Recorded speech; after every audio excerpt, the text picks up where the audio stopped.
this thing. I have to thank Dr. Kangar Subramanian sir and Srinivas sir from Sangar Polytechnic of Jayalakshmi. And also I welcome Dr. Anthony Chow, Dr. Susan Alman, Dr. Ioc-Ico, and also our former President Dr. Ilavalagan, Dr. Present President Dr. Venkatachalam, Magdiswaran, Dr. Radha, and all other things. I also extend my warm welcome to all the participants and speakers. It's my immense pleasure that I want to, I am very happy to introduce Dr. Ghosh. Today is going to give the validity address, and just like we will introduce him, not a very, just a brief introduction I want to give actually. Dr. Ghosh actually recently is retired from the Ministry of Earth Science as a scientist. Equal to director grade and also the advisor. He worked for more than 20 years. Presently, he is working as a professor for research and teaching at Sjsu University, Gurgaon, actually. So before that, regarding his academic qualification, he did his master's degree in environmental science from Calcutta University. After that, he did his postmaster degree in information science from CSIR New Delhi. Later, he did his PhD from Anna University, Chennai. And then, as far as his academic career is concerned, he joined as a 1 minute. He started his career as a senior research fellow at Calcutta University, and then later he moved to NIC, that is National Informatics Center. Then later he worked as a Central Pollution Control Board as an information officer.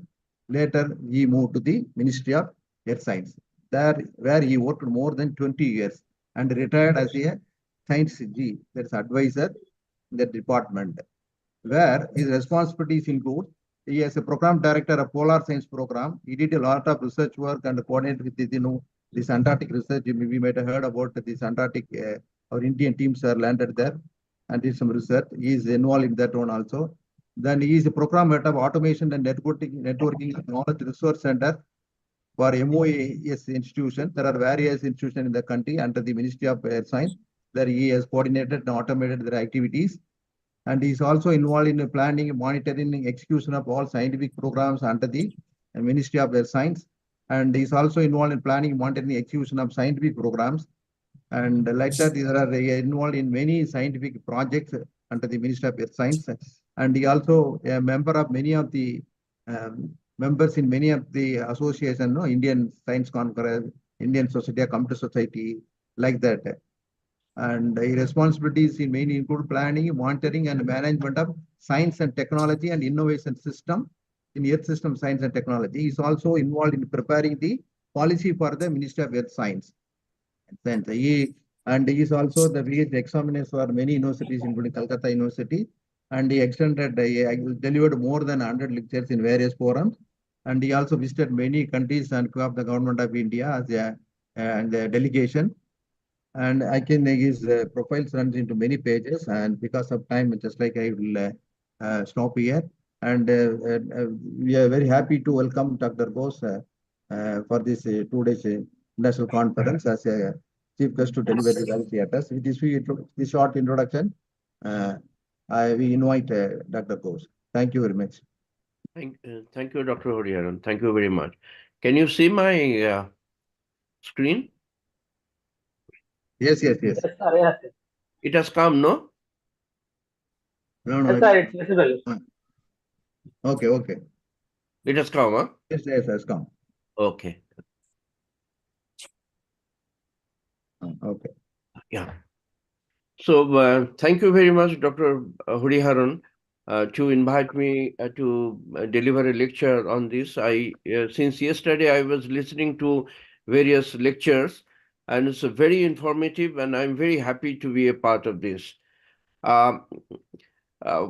You told me that I have to talk something about mapping and visualizing knowledge, landscape and collaboration structure, particularly in interdisciplinary subject specialties. So I have decided that, in let's say in 15-20 minutes, I will give an overview about this subject and what this subject is all about, and what it can do to bring quality services, to bring to bring efficiency in our activities, whatever we do in our in our professional life. So why this mapping and visualizing are important? Why it is required, in fact. And I will also talk about some tools and techniques and case studies. The mapping is required particularly because in the time of Google and internet, great amount of information explosion, and every year there are around 3 million papers are published in international journals, and there are total about 70,000 approximate journals. Approximately, there are 70,000 journals. In Web of Science alone, in core collection, they index 10,000, 10,500 around journals they index, while Scopus they index more than 20,000 journals. But the problem is, as a human being, we have limitations of our senses. In one glance, we can see hardly five or six words. So, to have an understanding about the content of this huge amount of data which is we are surrounded with is quite impossible for any human being to really understand what is there in the domain. So in my experience while working in the ministry, in very niche areas like Antarctic science and ocean technology, we found this problem all the time to get to a handful of data set which is homogeneous and which can give you an idea about really what is happening. Most of the time, unless these tools and techniques are properly used and understood, it is very difficult to get a feeling about the activities which are going on in the subject specialties. And if we know these tools and techniques, it will not only it will help us to bring about quality in our activities, in our professional activities, it will also improve the quality of decision making in policy level, policy layer of the organization. So in this context, this mode 1 and mode 2 is very important. What is mode 2? Mode 2 kind of research, mode 1 kind of research used to happen some 300, 400, 500 years back when the humanity used to confront with the research questions like what is the size of what is the how Earth looks like, and what blood does. These are now it is very fundamental, but in olden days, even 300 400 years back, yeah, during the time of Pythagoras, people did not know how the male and female, they come together to give to conceive a baby. So the lot of development have taken place over the years.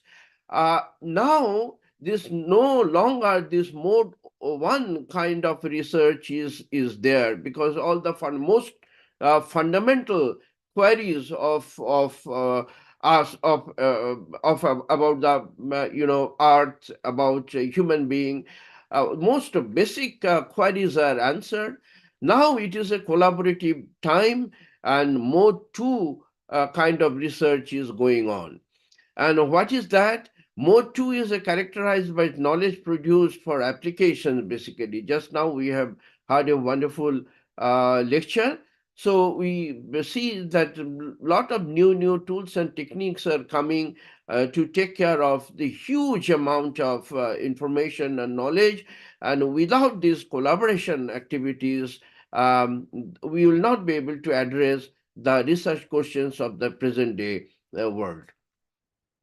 So now, I will talk about some applications of some network analysis which can be used to reduce the complexity of the data. Very shortly, I can tell you that, some um, uh, 300 years back, there was a research question, these are two islands and there's a river. So research question was, is there in a continuous path so that you can cross the bridge only once? So you will see subsequently in all kind of networks, the basic question is how we can reach from a one point to the other, without facing much problem. Here you see different network topologies, and every network will have some advantages or disadvantages. So it is not that we can apply one network to every kind of situations. If you have the ring kind of a network to reach from point number one to, let's say, point number 5, you have to cross this. If it is point number 1, you have to cross 2, 3, 3, 4, 5. You have to cross these 3 nodes to reach this your destination. So this it may add a complexity to your activities. In case of the star network, this one node is connected with the other nodes. So, in which way the network topologies are useful in visualization of knowledge. So, we do research, and after doing the research, we publish our research outcome in papers or research articles. And every research article will be having some citations or references. So, when you do citation analysis, then you will see all the kind of the networks are available in a citation network. So I keep saying that if somebody is an expert in citation network, he will be an expert in, obviously, in all kind of networks, because citation networks, it's a big data basically, and it is it is having all kind of networks. I will give some examples. So this, distribution of knowledge is controlled by some mathematical regularities. And who are from library science here, library or information science, they must be knowing about this. But who are not, you will be very much, it is very interesting to see that how the knowledge or the papers, research articles are distributed across, space. Yeah, if you have, let's say, 100, 1,000 journals, the core cluster will be having only 10 journals. So what happens that if you are concentrate, if you concentrate on the core collection of journal, and then your effort will be minimized. But by chance, if you are in the second layer, and then you have to search 10 to the power 10 square, there's 100 journals. So it goes and goes on like this.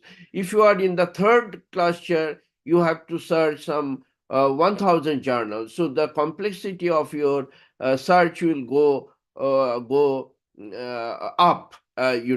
So we are in our university, we are proposing that every research fellow whether he is from computer science or mechanical engineering or botany or physics, they should at least know the basic ideas about how the knowledge is distributed across the disciplines, and how you should identify your core cluster like this.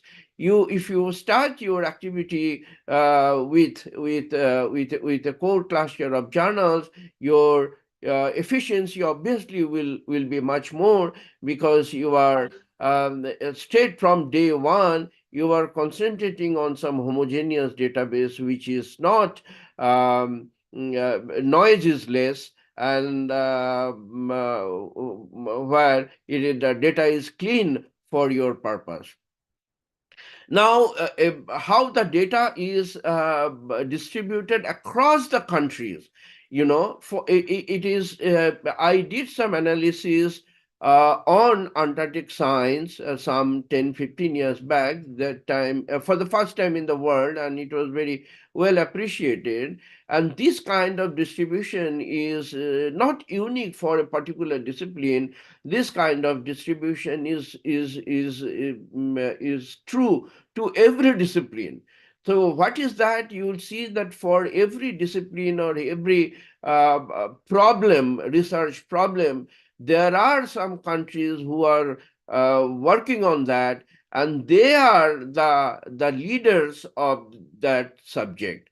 Now, in Antarctic science, you will see I have listed some around 80 countries. They have contributed in different ways. They're working on this Antarctic science, but you will see there are a couple of countries which are at the top, like USA, UK, Australia, and Germany. There, out of 80, there are 5 or 6 countries. They produce some around 80% of their productivity.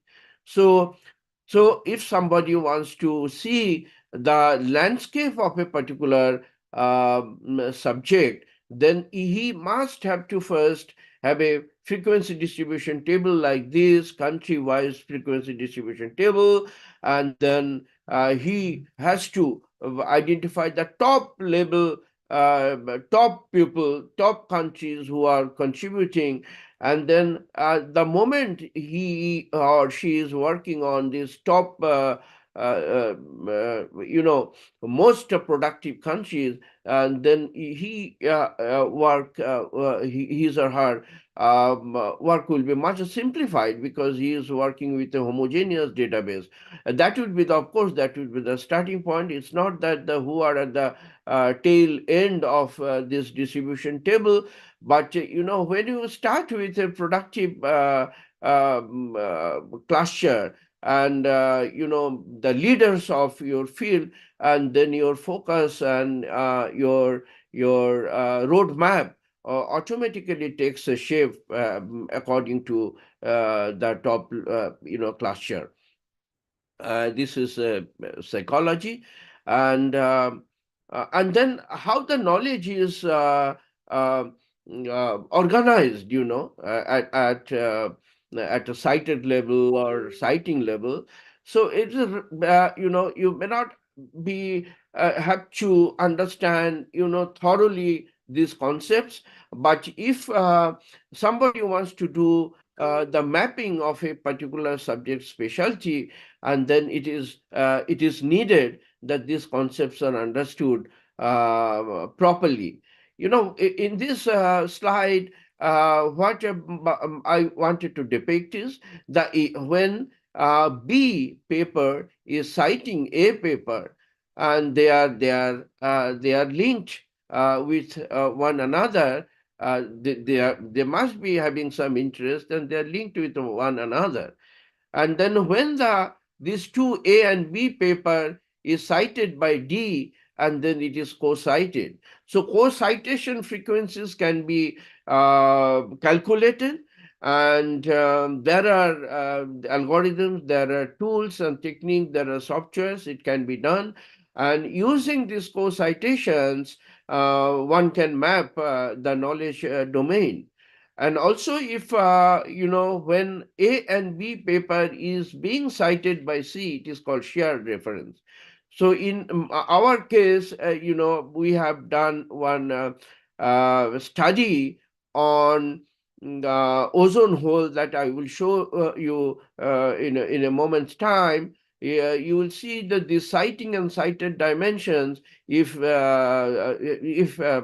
these two dimensions are used properly, then one can be able to understand the not only the growth of a discipline, but also can be understood the emerging areas and how the homogeneity is being developed, the level of heterogeneity and multidisciplinarity of a subject, and these things can be understood properly. If this is a very fundamental concepts like co-citation and shared references, etc., are understood properly. And then, of course, when a matrix is formed, citing cited matrix is formed, so different kind of tools and techniques are can be used to study the subject further.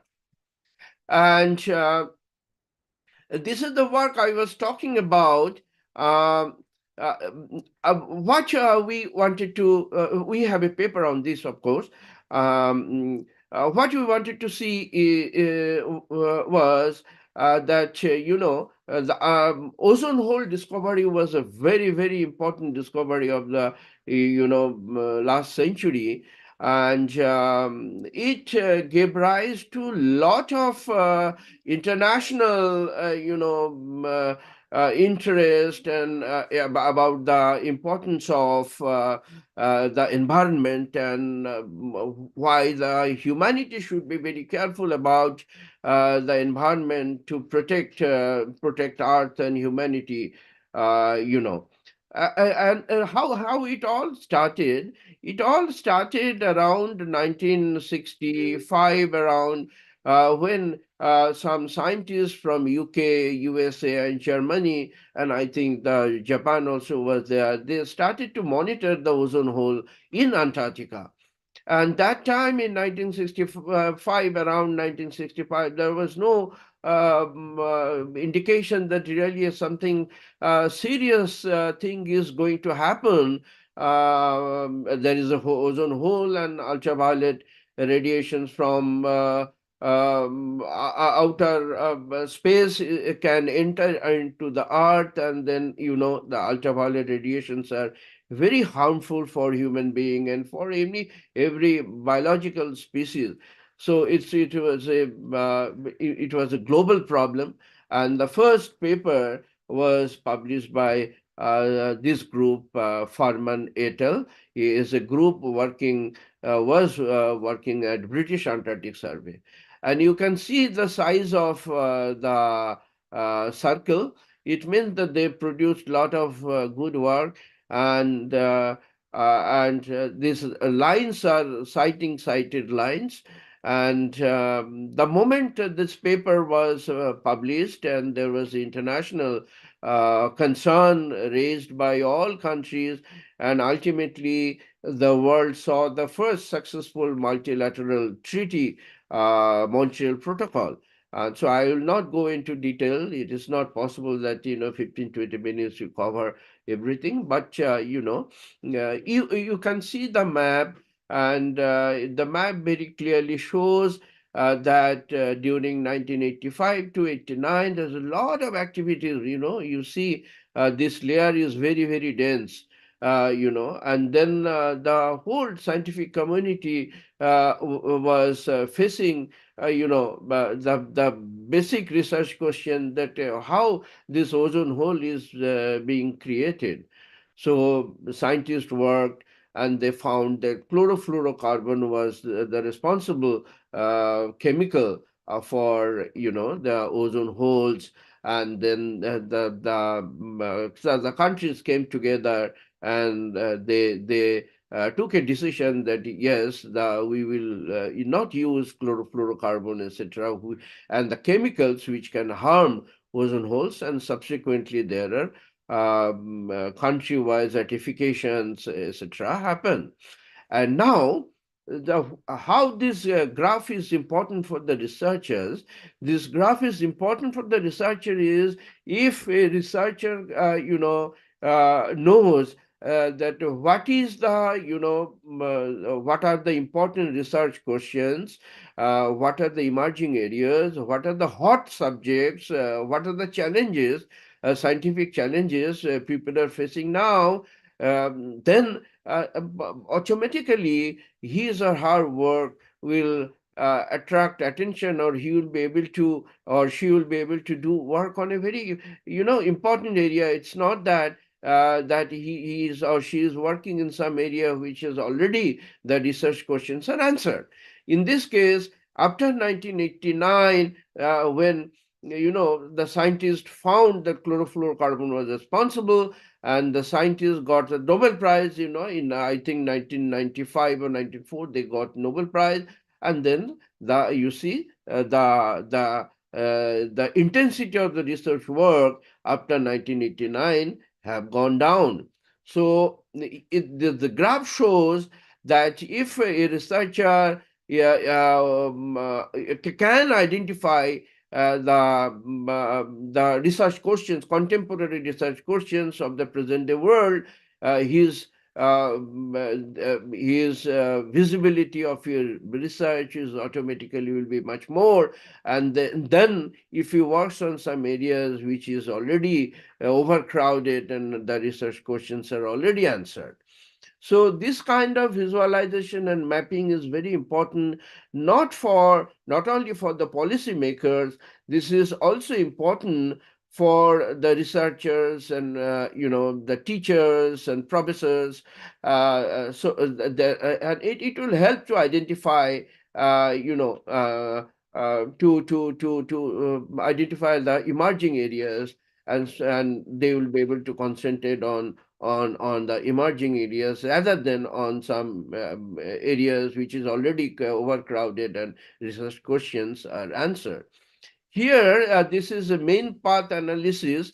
This is another technique. In short, I tell you this. We have done this analysis. This is a monsoon research, and this main path analysis will tell you the chronological development of a subject specialty. So again, for a researcher, this can be a very important starting point for his research. If he can identify this axis, of development, and how the clusters are formed. And you can see here there is no cluster because already the knowledge points are very much defined here. So the slide may look very simple, but this the main path analysis techniques were used to make a simplistic view of a very complex situation, and a lot of noises were eliminated, and you get a very clean picture about the chronological development of monsoon research.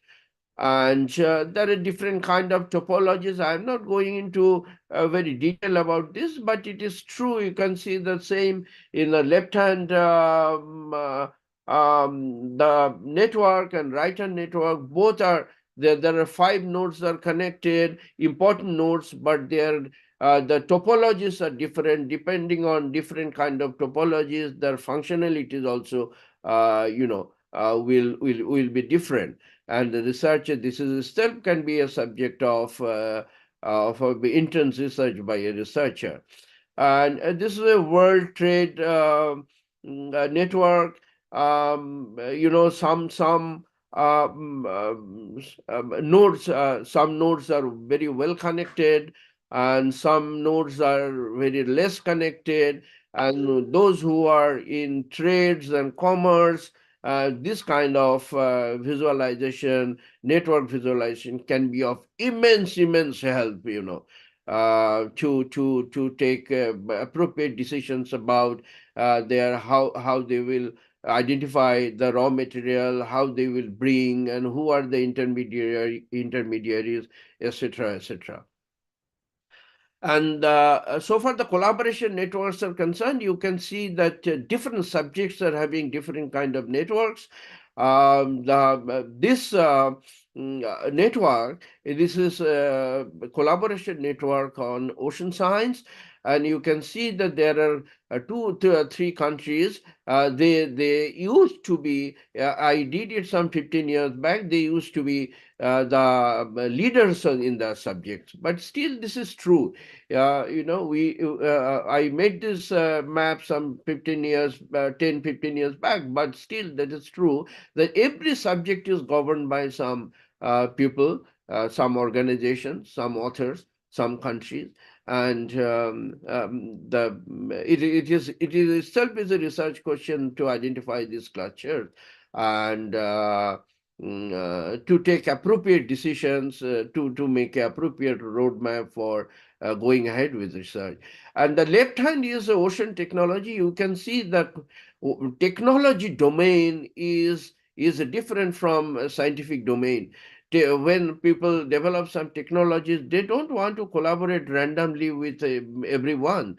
So here in the left hand, the box, the map, which is you can see that it's not a very crowded, and it's dominated by one or two countries, the USA and UK. And in exactly in the in our daily life situation, we face exactly the same problem so far the technology transfer and technology domain is concerned. And you can see in Antarctic sciences, the situation is again completely different. There are dyads, there are two, three people are working as a group, but you don't see, unlike the ocean science, you don't see any core periphery structures. So this was done on some COVID, during the COVID time.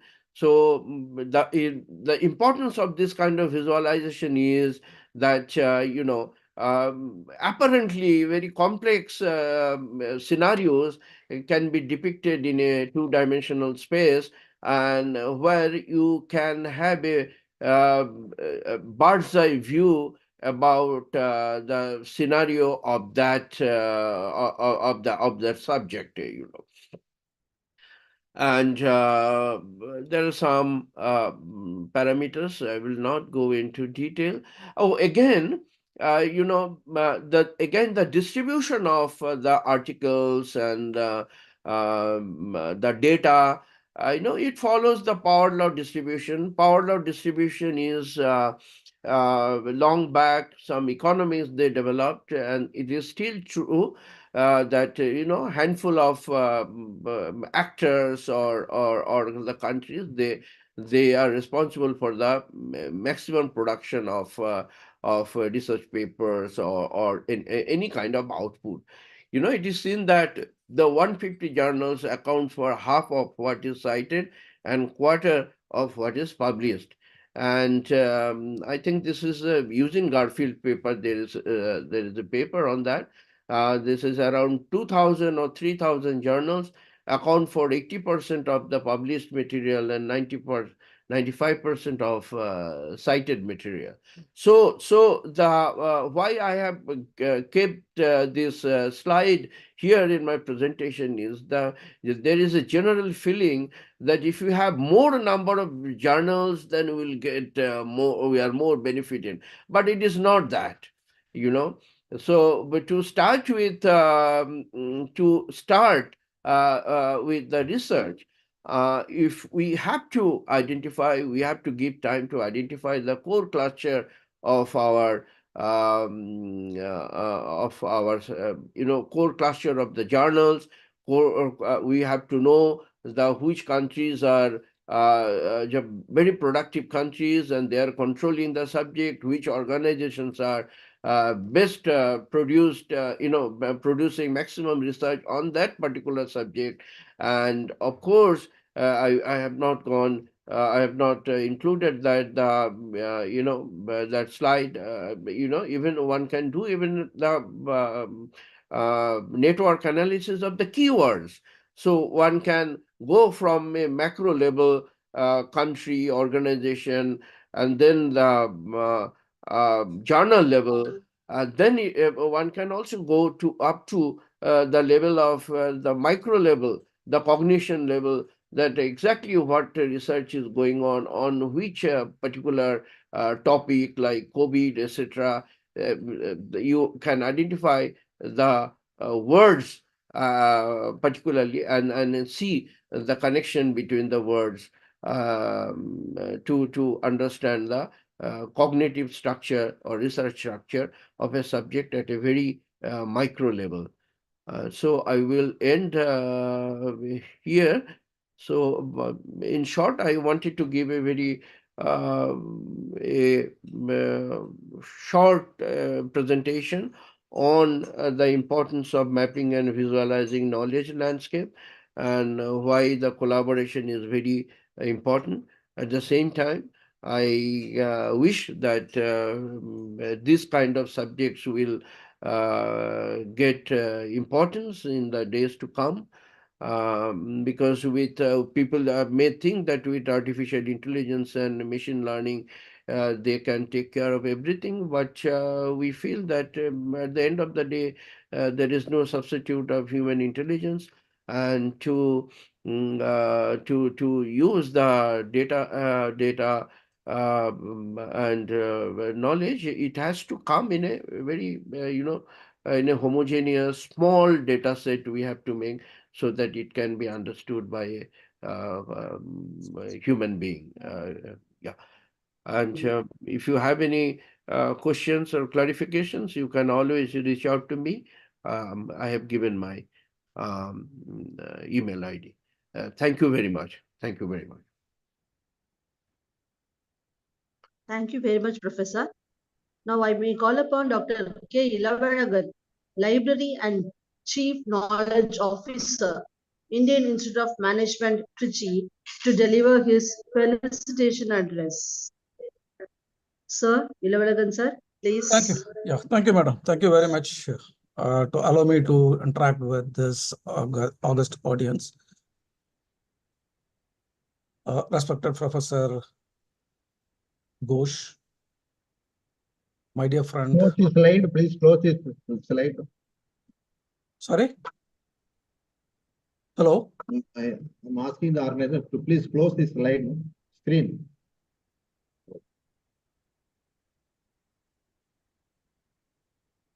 Can I start, sir? Okay, you can pause it, sir. Respected Professor Prabir Ghosh and respected Principal of the College, Administrative of the SPC, and Dr. Hariharan, Dr. Magadiswaran, Dr. Gajalakshmi, Dr. Vijayalakshmi, and the organizing team from SPC, audience from various institutions across the country, outside country. Very good morning. It's a pleasure and honor to deliver the felicitation address. I think it's 11:30. Probably I'll take another 2-3 minutes to close my felicitation address. I think first thing is we live in a world that is completely interconnected. This is what we have an assumption. But what is most important is we are all interdependent. And if you talk about in the academic landscape, last 5 to 6 decades, we never dreamed about the collaboration between the subjects. Particularly, there is no collaboration between social science, technology, mathematics, or engineering. But what is happening today, it is completely reversed. There is a huge transformation happening in the academic and research landscape. And these kind of scientific partnerships are common today. And the reason could be the world or the universe is not just composed of anything that is separate. And we are influenced by two important I's. One is human intelligence, and second I is an artificial intelligence. So probably these two I's are influencing us moving towards more collaborative, result-oriented activities. And when we talk about interdisciplinary collaboration, it's becoming increasingly important, particularly in higher education sector. The reason could be it allows students and faculty, researcher from different academic subject environment to work together to solve just not an ordinary problem, a complex problem which really need immediate solution or output, and also create new knowledge base for the future generation. And particularly when we talk about an academic environment, interdisciplinary collaboration can lead to the advancement of knowledge by bringing together different perspectives and approaches to solve the problem, which really helps the common man to the nation. This can lead to the development of new ideas. We are crying for innovation today, invention today, and really the development of new ideas, theories. The theories what we have need to be look into different dimension or different angle, and then the methods that may not have been possible with a single discipline approach. So probably we have to bring everyone into the fold. Therefore, we need to prepare our student for the real world. Interdisciplinary collaboration can really prepare or support students for the real world, where they will need to work with the colleagues from different background, different culture, different discipline to solve the complex issues. And this experience can really help an academician, particularly students, to develop an important skill such as team working, communication, and problem solving, analytical thinking, which is need of an hour. And other important thing is it can also lead a creation of innovative solution to the complex problem. By working together, faculty members and students can combine their knowledge, skill set, because we need to skill or reskill, upskill to develop creative and effective solution, which really need to solve many of the problems. I think probably creating an opportunity for the interdisciplinary collaboration, such as research projects, seminars, and conference. That is why we are actually part of this conference. And this really helps us to bring everyone together in the same platform, particularly students, faculties, and experts on the domain experts on different areas to work together and share their experience, the problems which we need to address.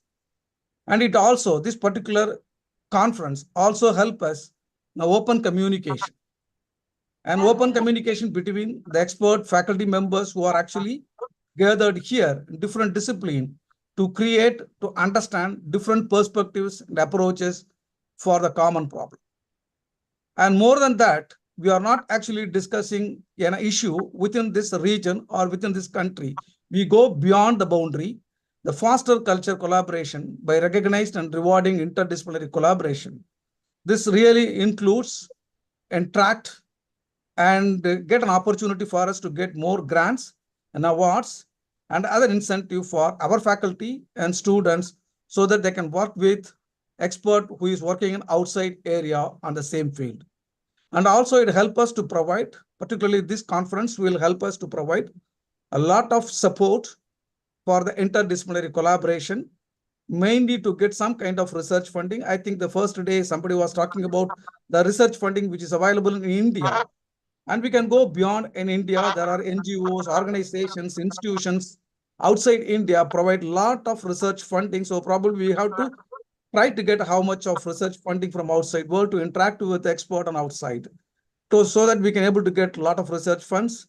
And there are facilities which we don't have. So probably we can able to share and access the facilities which is not available in the institution where we are belonging to, and the equipments, and also we may not be properly trained. So probably we can able to get the facilities and equipments, training for the interdisciplinary approach.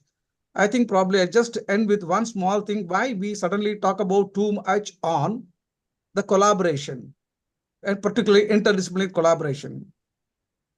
Particularly for an India, we need to think about very seriously. India is the country which has got maximum number of younger population. And we try to actually support all this younger population for the bread. If you really need to do that, I think probably we have to bring a lot of innovation, invention in the existing process, product and services. And it is evident that more number, already Government of India has taken a lot of initiatives, and it is supported by R&D department corporates. And as an academic institution, we need to lend more hands to support that. As of now, if you are talking about a number of startups, which is actually registered in the Ministry of Department of Industry and Promotion, is more than 122,000 startups company has been registered. And government really encouraged those type of startups. It is all possible because of the interdisciplinary collaboration. So we need to understand that the interdisciplinary collaboration, most important aspect today, where we are completely distracted by the technology. We are moving towards Industry 5.0. Therefore, we need to understand the importance of the interdisciplinary collaboration. And this conference, I'm sure, really helped us, and experts from various fields across the globe shared their experience, shared their knowledge, and advocate ourselves, which really help all of us to move towards and helping each other and providing better society in an ethical way. With this, I would like to thank each one of you and also the organizing team for allowing me to share my thoughts. Thank you. Sir, there is one question from Professor Ghosh I would like to ask very briefly, actually. So the reason why we invited you is actually this is an international conference on interdisciplinary collaboration and opportunities. And we came to know that you are involved in Antarctic expedition and Antarctic research by involving many experts from various disciplines, including mechanical engineering, structural engineering, scientists from various disciplines. Could you elaborate how we can, what are the challenges you faced? Because you have to involve all other experts from various disciplines. But very briefly, because the time is too short, please. Yeah. You want me to talk about the Antarctic science? No, the expedition, by involving various experts from various okay. disciplines, but not in an elaborate way, maybe within 1 minute, something like. Okay, you know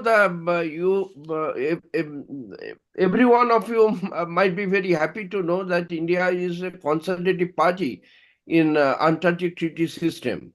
You know, the Antarctica is a continent. It is the sixth largest continent, and it is a continent of science and peace.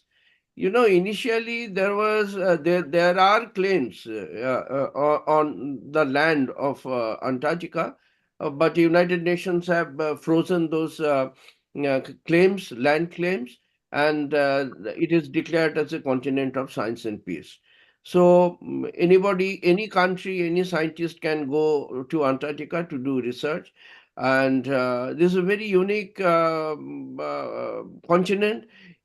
On an average, it is covered by a thick layer of ice. Maybe I think around 1 kilometer on an average. It is covered by ice, and it is remotely located. From South Africa, you have to go by ship. It takes around 10 days to reach Antarctica. And this whole continent is governed by some countries, and 29 countries, I think now. They are called as a, consultative parties. So every year, these all countries will sit together in one place. This year, it is being held at Thiruvananthapuram, Kerala, in our country. This ATCM meeting is going to be held. So all countries, they sit together and decide that what kind of research will be done, And if some country wants to construct a station, and then they have to give a clearance that yes, you do that. And the other issues like I still am doing some work on penguins, Antarctica penguins, and for that also, if some penguin has to be sacrificed in my next experiment, I need to sacrifice 2, 3 penguins, because we are studying the penguin brain. And penguin is one of the very few species which are in this earth for the last around 60 million years. So these are the challenges, and anybody can apply. Generally, the advertisement will come in February, January or February. The advertisement will come, and you Thank have you, to sir. Thank you apply. very much, sir. Thank you. Thank you. And then, if it is selected, you can go there to do research. Thank you. Thank you very much. Thank you. Go to Dharmi. Website link, sir? Yes. Please, for the benefit of the participants. Yes, madam. Website link, sir. Website link. Yes. For under website link, sir. Speaking. No, what do you want, Rajini? Sir, website link, sir. He told some website Oh, link. website link. Yeah. Madam, there is one institute you can write down. National Center for Polar and Ocean Research. Okay. NCPOR. You just write NCPOR Goa. Okay. You will get everything. Okay. You can also you. go to the site of Ministry of Earth Sciences. Okay. Because NCPOR is a Ministry of Earth Sciences Institute. Okay, sir. But better will be you can start with NCPOR website, and if there is any need, you can always come back to me. Okay. Thank you, sir. Yeah. Now we move on to the next session, the feedback session. Participants are invited to give their feedbacks regarding their various resources, whatever they have contributed in our session. Participants, please come forward.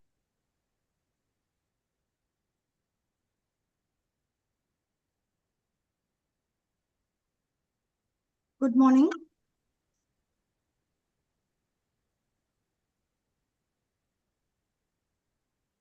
Hello. Hello. Yes, ma'am, you may proceed, ma'am. Okay, very good morning to one and all present here. Myself, Dr. Radha from Tyagaraja College of Engineering, Madurai. First of all, I would like to congratulate and thank the organizing committee members wholeheartedly, because it's a very wonderful international conference which we collaborate with all disciplinary subjects. Like as Sir told, it is a multidisciplinary and interdisciplinary conference really, because yesterday we have seen a lot of papers which was come from management side, banking sector, and science technology. We also spoke about library science. So as a librarian, we could able to see a lot of new papers, and we also really got some knowledge about other subject where we can do some research on that. And that resource person you have selected is very nice, and their topics which you have given for the resource person is also selectively you have done, and it's very good. So my wishes to Shankar Polytechnic and Sjsu University, and thanks to everyone for arranging such a wonderful online conference, international conference. And we benefited in this. Thank you so much. Thank you.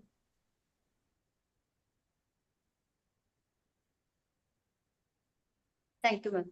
Thank you, ma'am.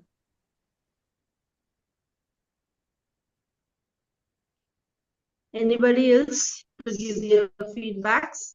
You're welcome. Madam, can I? Ramesh. Sure, sir. Please continue.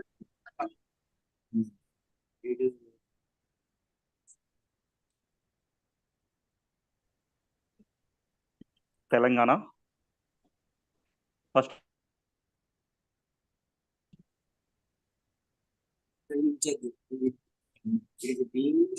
life of library professionals in selected autonomous engineering college library professionals Hyderabad.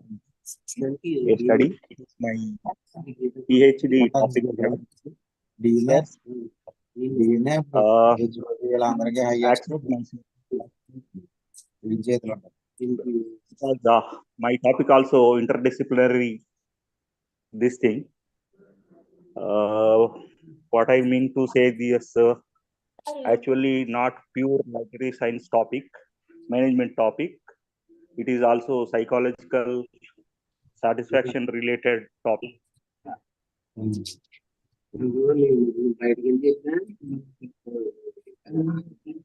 Study.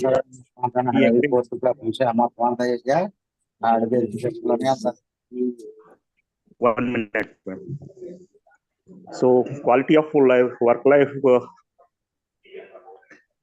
study is involved not only work related factors, but also factors relating to professional life, personal choices, impact of individuals' behavior at work, quality of work life, enhance long-term impact on behavior of employees, need of the quality work life importance means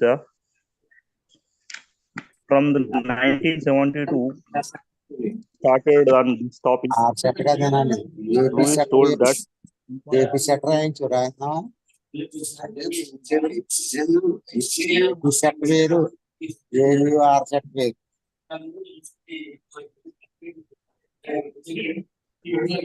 role of quality of work in Indian context, average age of the employee is considerably less.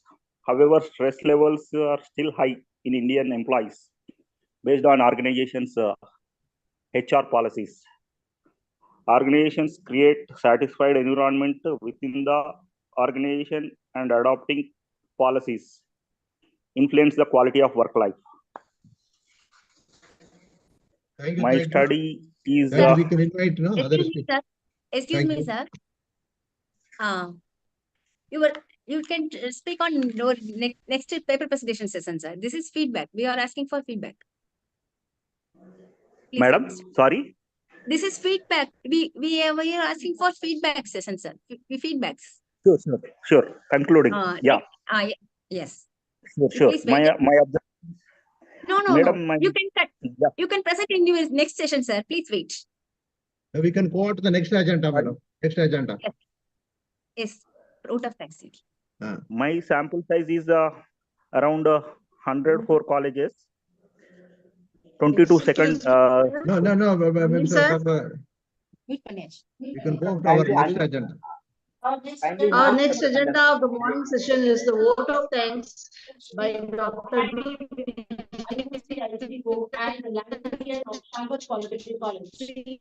or receive college. Jayalakshmi ma'am, please come over. A very good morning, esteemed guests, distinguished speakers, and honored participants. On behalf of Shankar Polytechnic College and on behalf of Sjsu University and Salis, I am honored to deliver the vote of thanks for the International Online Conference. To have our co-sponsor Sjsu State University, California, we host a variety session in the morning. After this, we have 2 technical sessions with paper presentations. This joint initiative brings together a diverse and dynamic audience. First, I thank Almighty God. I thank Dr. Sankara Subramanian, Principal, and Mr. R.B. Srinivasan, sir, Administrative Officer, for their continuous support for all library activities, especially for this conference. Thank you, sirs. Dr. Anthony Chow, Professor and High School Director, School of Information, Sjsu State University, California, United States of America, who accepted our invitation to collaborate, who supported all our efforts, It's truly a dream comes after a few months of planning. Thank you, sir. Dr. Susan Alman, lecturer, Gateway, PhD Program Coordinator, School of Information Science, and Jose University, California. She is the reason behind this collaboration. I have been associated with Dr. Susan Alman for a decade. Thank you, ma'am, for all your efforts for this conference in your busy schedule.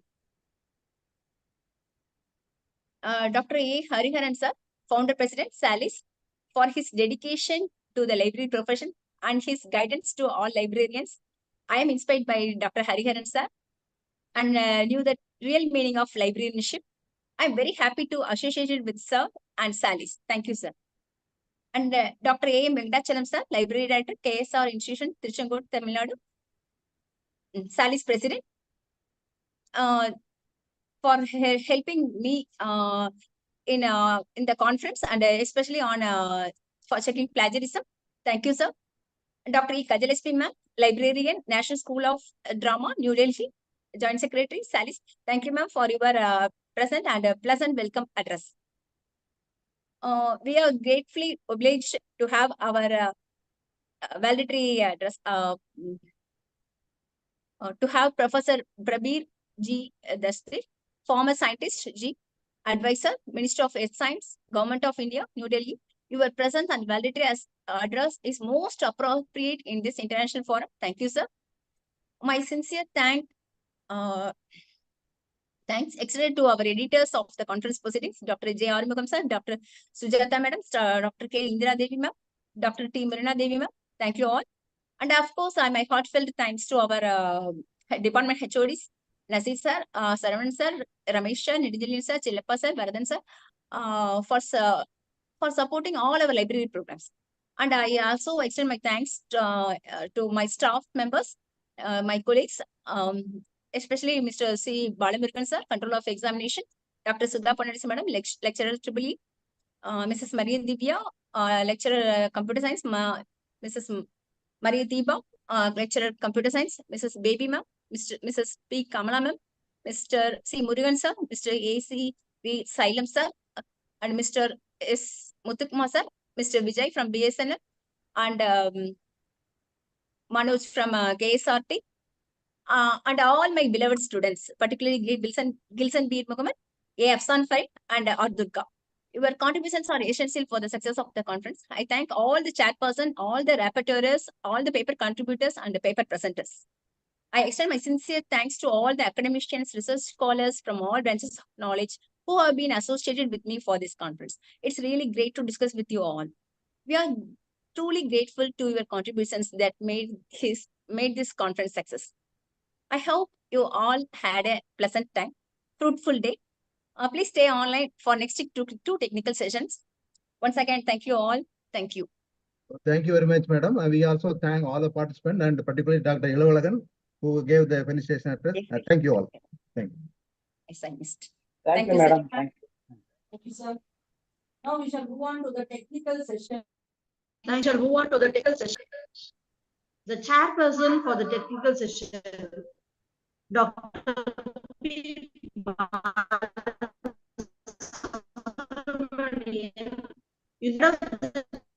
Information Science, for the technical session being Dr. M. Mani, Librarian, DDGD, Vaishnava College, Chennai. Now, may I call upon the chairperson, Dr. P. Balasubramanian, to come over the mic, please. Sir, welcome, sir.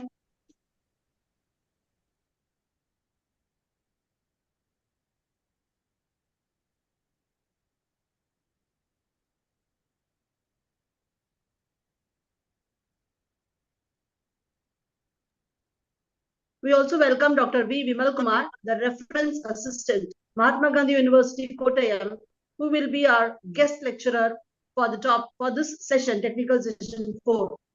And his topic being reimagining publishing, embracing collaborative platforms for the creation of living books. I kindly request the chairperson, Dr. P. Balasubramanian, to come over to the mic. And please unmute yourself, sir. Very good morning. Hello. Very good morning, madam. Good morning, sir. Good morning. Good morning. Welcome, sir. Thank you. First of all, congratulations, Dr. Vijayalakshmi, librarian, Sangar Polytechnic, Shankar Nagar. She organized many programs to our professional peoples. I welcome to our co-chairperson, Dr. Mani, DG Vaishnava College, Chennai. I hand over session, Dr. Mani, to the sessions. Yes, Mani? thank you. Thank you very much, sir. Audible, ma'am. Vijayalakshmi, ma'am. Yes, you are Yes. most audible. It's my pleasure to introduce our plenary speaker for the Dr. V. Vimal Kumar. Dr. Vimal Kumar is a library professional at Mahatma Gandhi University in the Kottayam district, Kerala state, India. He holds a strong interest in the evolving landscape of his scholarly communication, particularly advancement in open access, open source software, and the free software movement. He actively maintained the 4 blocks dedicated to promoting free open source software awareness. He has obtained a bachelor degree in communicative English, a master degree in library information science from the University of Kerala, a postgraduate diploma in computer application, and Doctor of Philosophy from Mahatma Gandhi University. His impressive publication records include 12 journal articles, 8 books, 4 edited books, 10 book chapters, and 40 conference papers. Now, he is a very energetic person in our library professional. Yes, sir. Warm welcome to you. Now the stage for you, sir. Kindly present your session. Thank you. Thank you.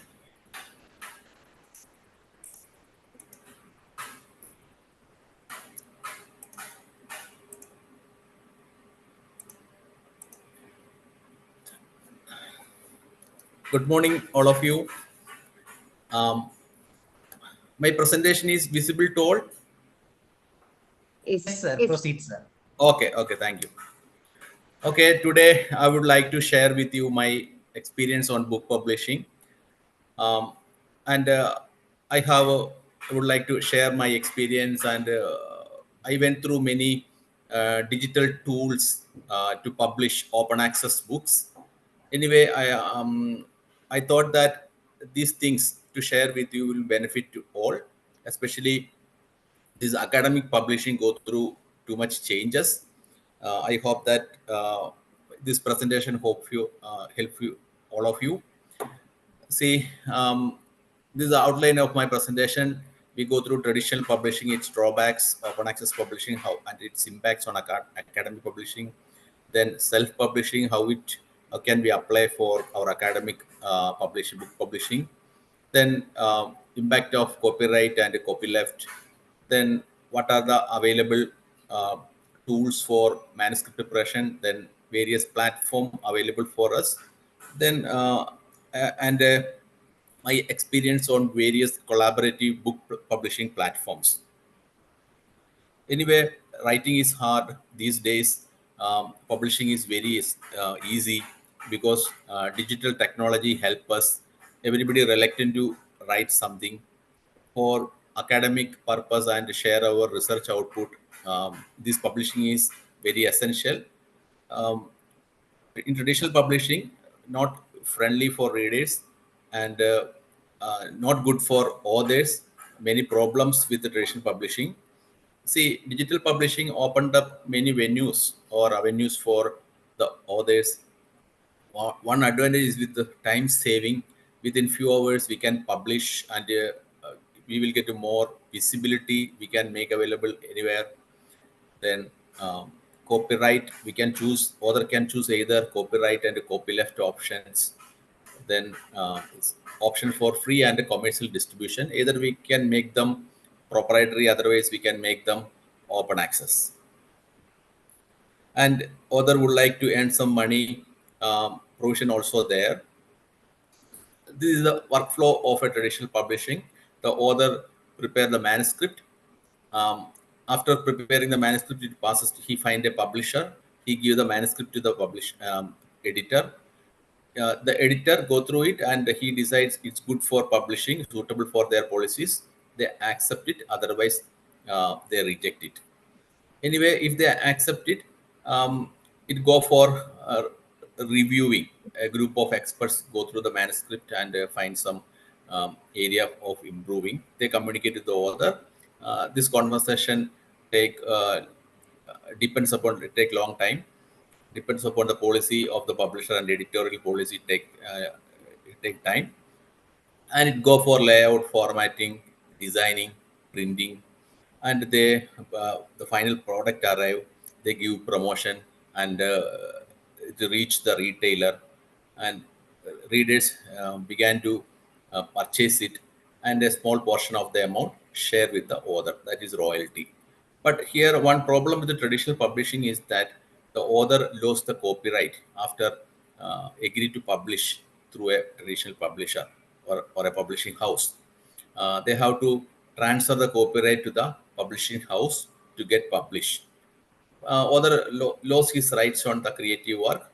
If they want to make changes on anything, or he want to publish it in another language, he need the permission of the publisher. Suppose the author wants to reprint it, but publisher has to agree it. But no freedom with the traditional publishing, especially in academic publishing. Authors publish it for share their knowledge as part of their research. This research supported by public funding. That knowledge should be shared with the community. But if we publish with a traditional publisher and a published proprietary, the traditional knowledge sharing does not happen there. See, these are the publishing pros and cons. Everybody would like to publish their works through a renowned publishing house. But these publishing houses are very expertise in book publishing. For example, Springer, Elsevier, a lot of academic big players in academic scenario. Then they have a professional approach in handling this publishing process. The output product will be very good. They take over all promotion and sales of the books, or the no need to know anything, the technical matters behind the publishing process.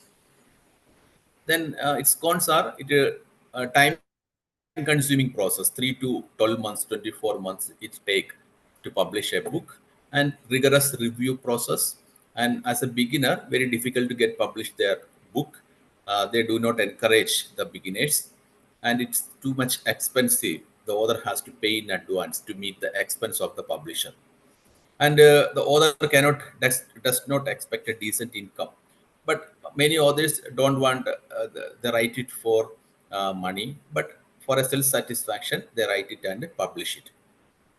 Then ultimate problem with the copyright, the author has to transfer the copyright before publish the work. Finally, the creative work owned by the publisher. But these research and academic activities funded by public money, and we have to share to get use it, share to the society, then only it will get some result. It does not happen if we publish through a traditional publisher, and nobody buy it because often these academic books has high priced. Nobody buy it, and a very small number of books often sell out. Other copies sleep it on the publisher bookshelves. See, in digital publishing, a lot of opportunities to publish, and we can make available the books in different forms. We can publish it as a ebook, ebooks in various formats like PDF, EPUB, Kindle format, like an ordinary website we can publish. Then at the same time, we can make available the same copy in paperback format. So someone want to get the paperback copy for the library. If they prefer to read a paperback, we can make available through paperback. Then mixed method, both ebook version and a digital version and a paperback edition, we can make available through these digital publishing tools. In our library, we have published many books in open access mode, and made use digital publishing tools, and in zero cost. We managed all the publishing process. We prepare alone the manuscript, the library staff alone, and we publish an open access edition, and availability on the website. Anybody can download it. Then we made available a paperback copy, and we publish it in a self-publishing platform. The authors can buy buy a other copy from the publishing platform. And from our side, zero cost, these books got received a lot of publicity, visibility and publicity. This way, this model is ideal for publishing an academic book. Anyway, I go through some trends or what are the changes in book publishing. See here. Then many universities and publishers adopt open access books. The reason is that um, these academics books does not sell out too much, and the author has to publish it for the sake of completing their research or share their research output. See here, Australian National University, they have a publishing division. They made available their books in open access mode. See the formats, PDF, then web HTML format, EPUB format. Suppose a reader as a Kindle-like ebook reader, he can download EPUB version and use it. Otherwise, the Kindle user can download the book with the Mobi version, Mobi edition. They can easily put it in the device and read it. Suppose a library want to buy a paperback edition, also the provision to buy it. They have some tie-up with the print-on-demand service. We can place order and pay $55. They will get a paperback edition. This is an ideal model to publish and distribute academic books. But in India, many university research institutions are very orthodox in publish books in open access mode, especially authors also. See, this print-on-demand machine is a trendsetter. Uh, it has a good role in cut down the expense of book publishing. It's a small machine. No need to print in advance many copies waiting for the reader. In traditional publishing, in offset printing press, the publishing house, they have some minimum number of copies to print out, 100 or 500. They have to pay the money and waiting for the reader. Here, we have to prepare the digital version of the book. Someone place an order, they only print the required number of copies, either 1 or 2 copies they can print out. Everything print, and even the cover they bind it and get the output. Many academic publishing houses follow this method. They stay away from the traditional method and they make use print-on-demand services to distribute the books in paperback format. And recently, ISBN acquisition process made online. In India, Raja Ram Mohan Roy National Agency, ISBN, they have opened up the portal. Anybody can acquire, place application for get an ISBN. Even a single author or an institution like a college or university or publishing house, they can apply for ISBN number. The application process is very easy. We have to upload the documents and we will get the account. Then we can apply for the individual book ISBN number. It takes 2 days to get the account, and we can apply for the book. We can upload the details of the book. Then we will get the ISBN number within 1 or 2 days. We have to apply for, suppose your book in hardcover, ebook, and paperback edition. You can apply for separate ISBN for each edition. Its formalities are very less now. We just only prepare the verso page of the book and upload there. They will provide you the format of the verso page. See here, it's possible to apply for ISBN for books in regional languages. We have to mention there in which language we have to publish the book, and we have to mention the title in Roman letter. Suppose we publish a book in regional language. Then manuscript preparation. Earlier, we had to depend on a traditional publisher we pass the manuscript either in paper or Word file, they will convert it into DTP software like a PageMaker. But these days, such formalities does not require.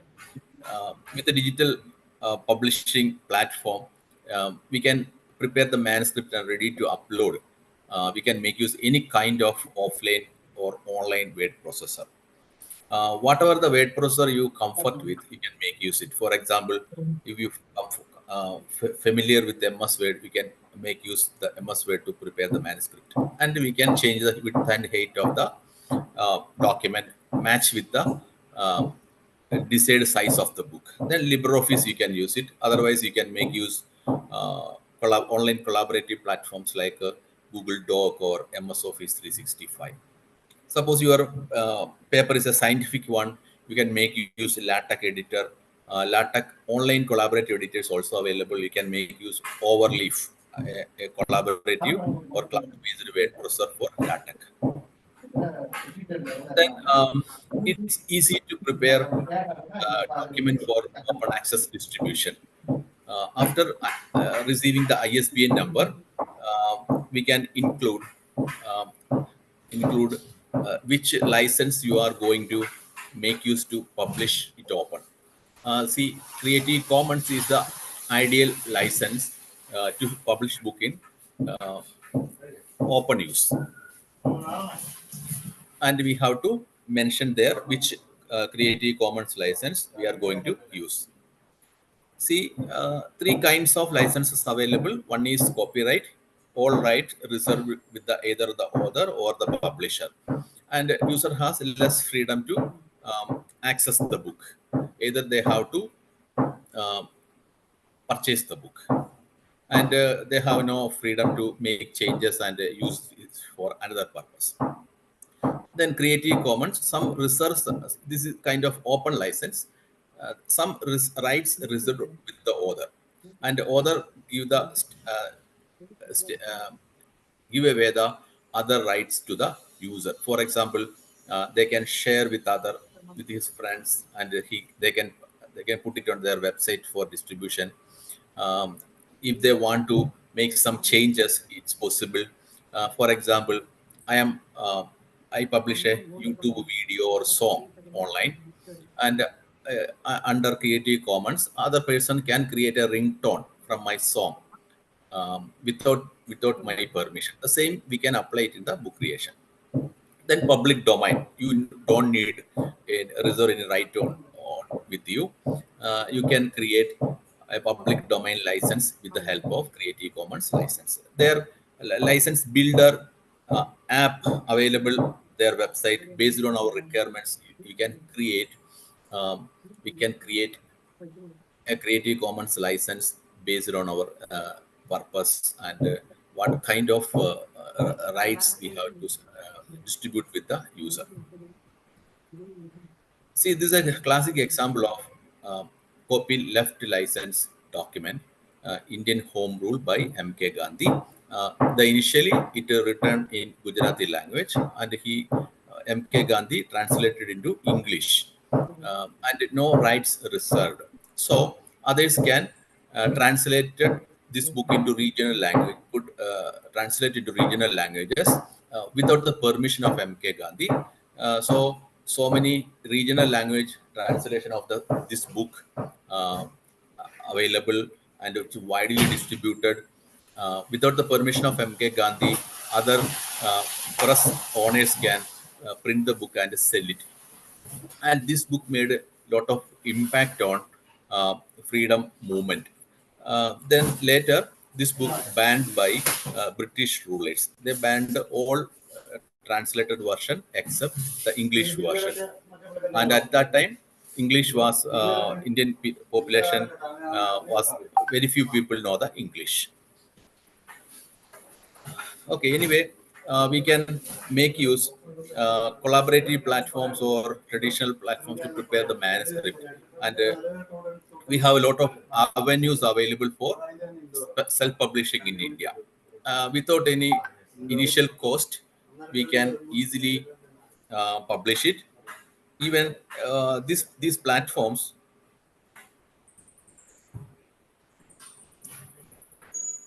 See, this platform earlier used by some fictional writers, but these days make use by academic academic community.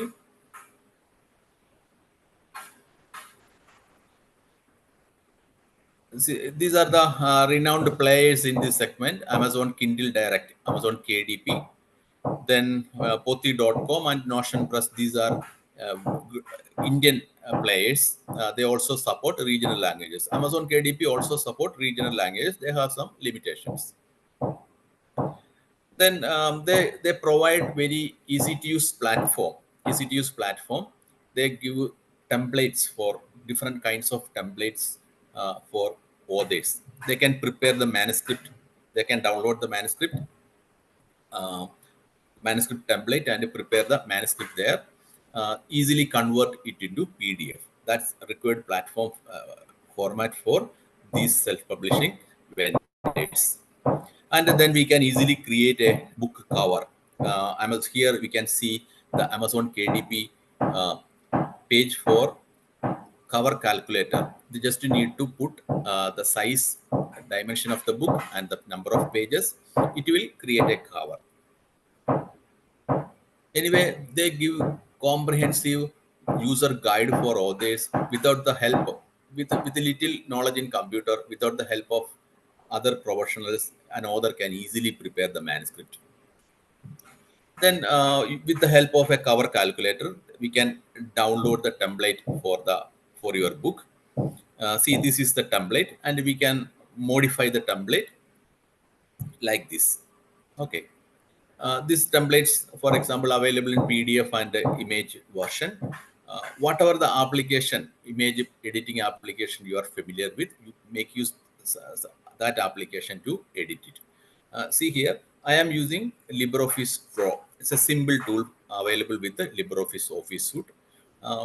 Same like a PowerPoint application, we can easily build the cover page or create the cover page. Just put the background image, then write the title. In the background, we can give the summary and create an ISBN number barcode.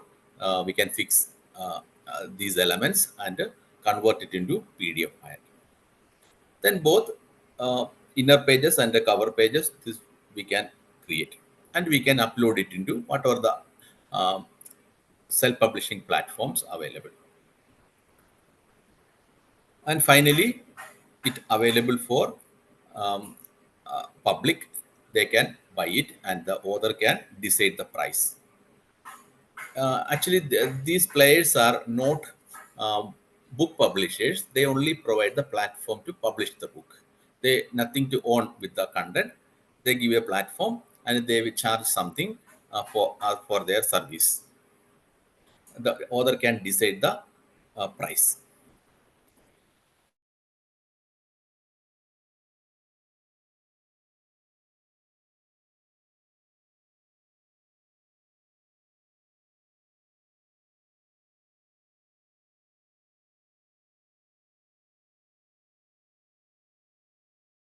Then next thing is these we can remove many barriers.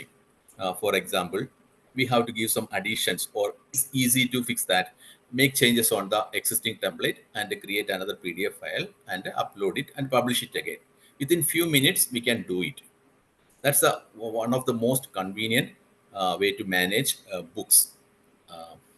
And content we can manage anytime. We can make changes anytime, and we can make the book new. Then when updates are necessary in certain area of subjects, this changes is very constant. Lot of changes, see, day by day, lot of changes happening. Suppose we prepare and publish a book, it's a lot of changes happening day by day. We can incorporate these changes and publish instantly. In normal case, some fixing errors, some grammatical mistakes, factual inaccuracies, outdated information, we notice it after publishing the book. If we print it, nothing to do. But in digital platform, we can instantly change it. Then updating content. Suppose a new thing happened, we can incorporate these changes in the book. Then addressing reader feedback. Suppose we publish the book in your website or blog, some comment box is open. Read the book, can express their comments and suggestions and some elements for improvements. Author can receive it, and based on this user feedback, he can update the content. Then when updates may not be necessary, some classical literature and personal stories, maybe fictional books, these updates are not applicable. But in academic community, these updates are very necessary. Many subjects are fast growing, so we have to incorporate the changes. Then things to consider before updating. What kind of extent of changes we have to make. Then minor revisions requires simple updates. Then suppose we want to add a lot of things and we want to publish a new edition. Earlier, it takes too much time. These days, within a minutes, it's possible to publish a new edition. Then impact on readers. Okay, these changes we have to inform the reader. We have to very essential to incorporate these changes. Then publication platform. Then traditional publishing, it's not possible, but in the case of digital publishing and self-publishing platforms, they are ready to accept these new changes. Within a few minutes, they will publish the new edition. Then earlier, if anything to change, they publish some errata sheet. These are the list of errors. They notice it after the publication of the book. They publish through either online, otherwise in physical form. Then many academics books has their own website. Through that, they distribute some supporting materials like a teacher's note, PPTs. I think you can see such things from renowned academic publishing book publishers' websites. Anyway, suppose an author maintain a blog post, podcast, online content. It's easy to address these updates. See, in my experience, I have made use this collaborative book writing platform to prepare the manuscript. We can divide two kinds of collaborative platform. One is a general collaborative writing platform. For example, this is not exclusively for book writing, but we can make use it well for book writing. One is Google Docs. That's we are familiar with it. Then Microsoft 365. That's the cloud edition of MS Office, then Dropbox Paper, then dedicated collaborative book writing platform. Actually, these platforms exclusively for writing books. Write along, that's an example. Then Readsy. Readsy is very popular among book writers, especially fictional books. Then what are the features? Features of collaborative book writing platform. One is chapter-based organization. This platform for book writing, not like ordinary word processor. We need a chapter-based organization, get a visual representation of the book. Then structured collaboration by working on individual chapters. When version control and revision tracking.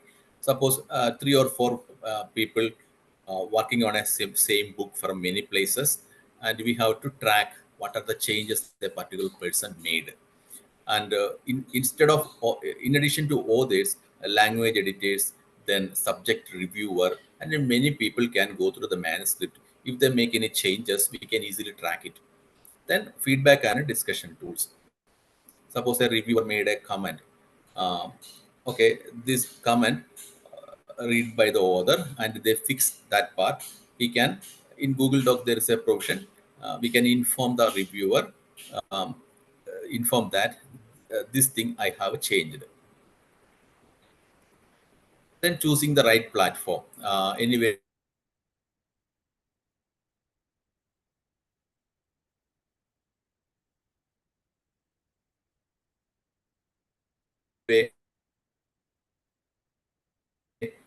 how many authors or editors, how many people can of control a person which can how and what are the rights a person with the editor can do change anything. We can give a review or give only the viewing permission. This kind of control we can give it to other people in the team. Then features and functionality like version control. Suppose a particular editing, I mean, new additions are added, we can convert it into a book form. Then regional language support is very important. We can input in regional languages and publish it as a regional language book compatible with the Unicode. Then budget, free or paid plans. Then planning and outlining, book initial planning, special features for initial planning. Then conflict resolution strategies, and we can distribute the duties or work among the team. Anyway, I could work with these three platforms. One is Open Monograph Press, ReadC, and Google Doc. This is a small review of each platform, and I hope that it's helpful for your book publishing project. Actually, Open Monograph Press, that's the product of Open Knowledge Project, PK, Public Knowledge Projects. The public knowledge, we are familiar with the OJS, Open Journal System. The same team maintained this project that is for book publishing. Anyway, it's open source. We have to install it. Suppose in a university environment, we can install it. And anyway, it's not user friendly. Actually, it's user friendly. Anyway, an administrator is required to handle the workflow. And the author can submit the manuscript and the remaining steps, everything available in the software to manage the whole process of publishing. But the micro editor is not available. Actually, word processor is not available. We have to prepare the manuscript, another word processor, and upload the manuscript in Word or PDF. Then flexibility, we can decide the workflow. It's possible with the administrator can possible to decide the workflow. Multilingual support is available. It's very suitable for open access publishing. This is a dashboard of the Open Monograph project. Then we can publish there in a academic institution atmosphere. This is ideal. Ideal features are there suitable to a university research institution. And so we can publish it as an open access book. Suppose you want to sell it, provision is there. We can add the provision to receive the payment. The second platform is ReadC. ReadC is very user-friendly platform for book publishers. They provide a very comprehensive or very simple word processor, and they have a book publishing book structure they have made available there. We can start directly writing the book. We can see the structure there. We can change the structure. The author no need to know about anything regarding the technical things. They can write directly. After preparing the manuscript, they can convert it into PDF files or other formats suitable to publish in any self-publishing platform. Then it's a free writing tool. We want some premium features, we have to pay. Anyway, writing tool is free. Suppose we need a professional help, they will arrange people. For example, you want to design the cover, you want to format the thing, layout of the manuscript, it's possible. They will arrange, we have to pay them money. Then collaboration tool, but not like Google Doc. We cannot share the document with the other person to review the manuscript. They says that this feature will come soon. Anyway, finally, Google Docs as a publishing platform. Anyway, I like this platform. This is an online collaborative platform. This is very suitable for book publishing. They strictly follow styles, headings, normal text. We can easily define the styles.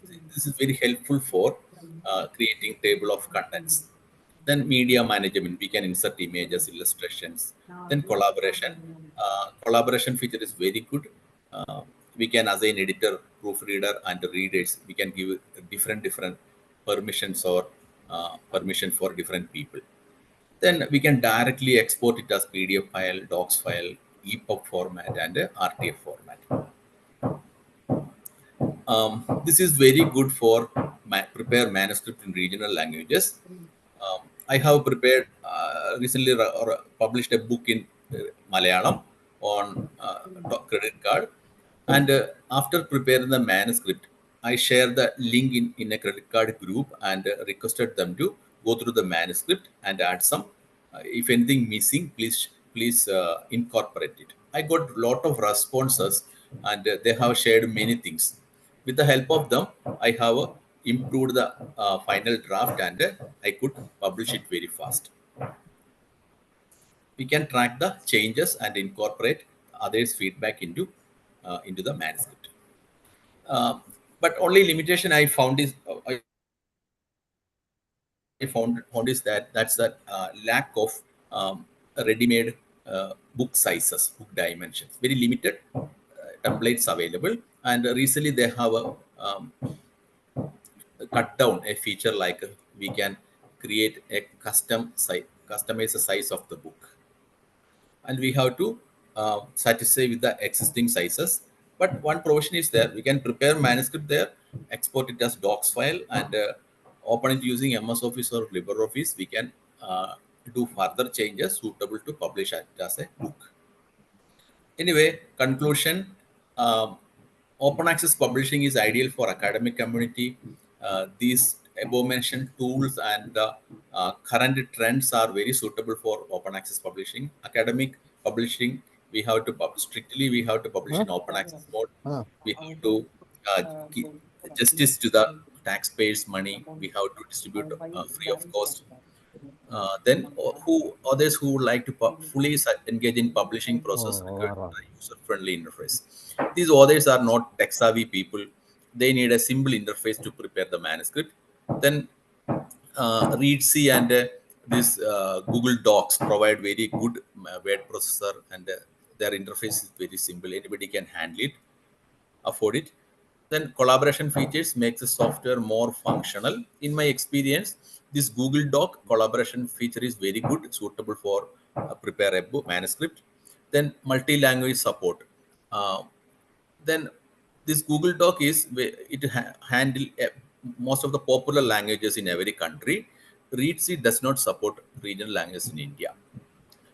Then support of various ebooks format is an added advantage, and all these platforms support export it as PDF format, EPUB format, and a KDP format, and a MOBI format.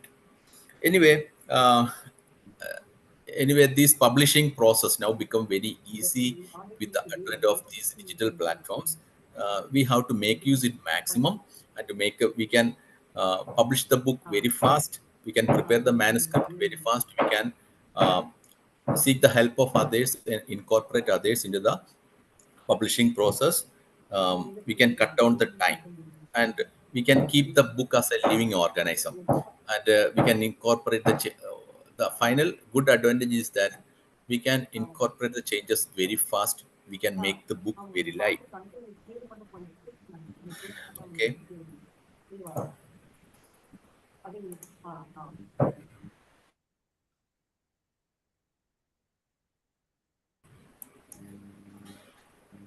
Thank you. Any question to ask, please feel free to.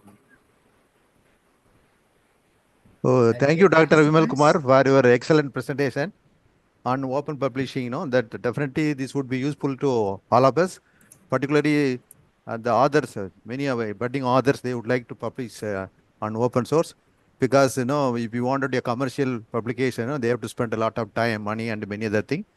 And really, if they wanted the book to be reached to the wider audience across the world, this is a correct platform. Then you have given a lot of input. So I have some two doubts and maybe some questions you can say, or clarification.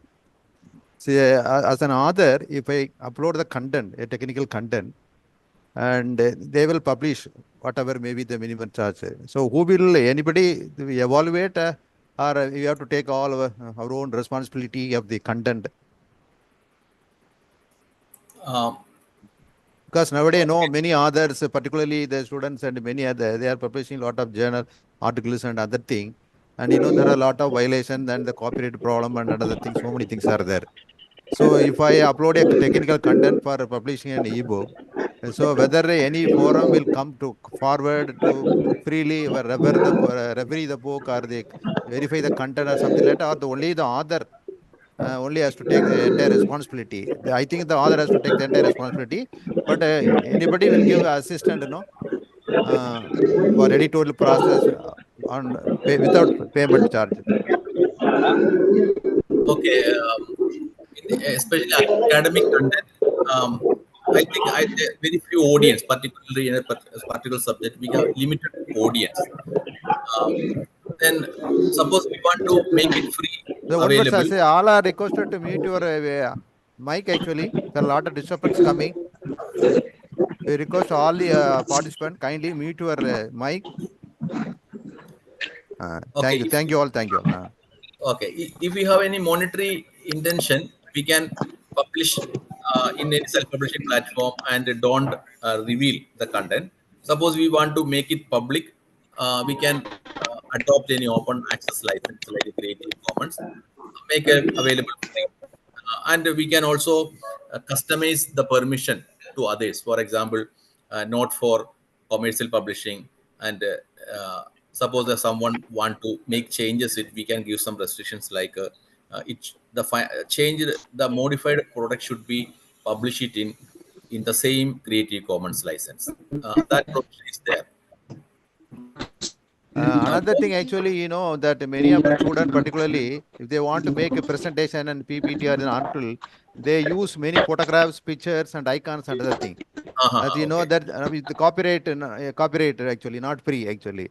But I think maybe you can give some site actually which provide the copyright free, particularly photos, pictures, and icon, so that they can use it. Can you share or some sites and other thing, or give your input into that one, so that future, because we have been receiving article for all our annual conference and other thing, many are using photographs, pictures, and icon, everything actually without knowing these are copyrighted, comes under copyrighted. Right. Thank you.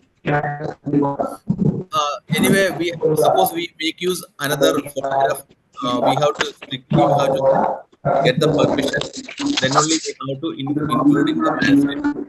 Otherwise, it leads to copyright problems. There are some sites are there, free. They provide copyright free. But That's what if we maybe use images from such sites, we have to check the permission, and we have to give proper courtesy. Suppose it's a open source, so Creative Commons image, we have to strictly give the courtesy to the author. Acknowledgement. Okay, sir. Thank you very much. And we are very happy that you are providing extensive lectures on various IT topics, particularly on library science people. They can listen and then they can understand and they can learn also. So wish that you continue your service forever, and so that many of our students and the LI professors, those who want many more knowledge, are using IT tools and technique. Definitely, your lectures will be useful to all. Thank you very much, sir, for accepting an invitation and also your nice presentation. Thank you very much. I can maybe other participant can ask some question.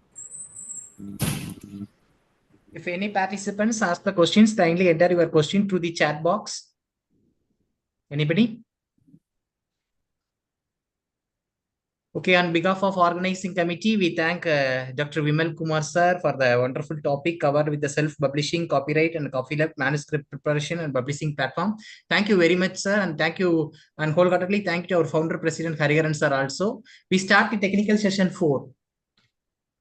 Thank you very much, sir. Okay, we start the technical session 4. On behalf of our chairperson, Dr. Balasubramanian, University Librarian and Head, Mananmanim Sundarnar University, and myself, and the organizing committee, we warm welcome to all the presenters for the technical session 4. As per special request, we invite Monali. Are you here, ma'am? Monali? Yes, sir. Yes, ma'am. Proceed, ma'am. The Monali, ma'am. Your topic is participatory learning space for student well-being, a proposed model for the academic library. Proceed, ma'am. Thank you, madam. Thank you, madam, for joining with us, and also your paper. Thank you very much. Thank you. Thank you, sir. Thank you, sir, for giving me the opportunity.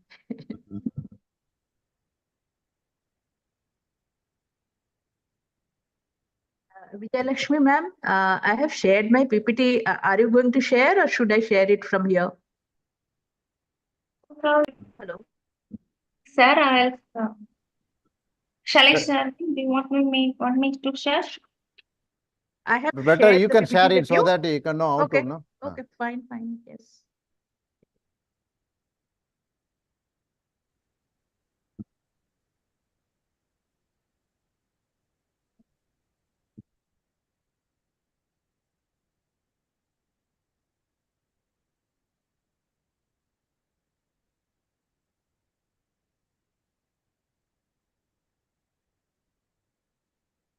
Can you see my screen? Can you see my screen? Yes. Yes, ma'am. Proceed, yes. ma'am. Your screen now visible. Thank you so much. Please introduce yourself also, ma'am. Yes, sir. First of all, both of Mani sir and Balasubramaniam sir, Dr. Vijayalakshmi, ma'am, Dr. Hariharan sir. I mean, we have interacted several times, and I'm really glad to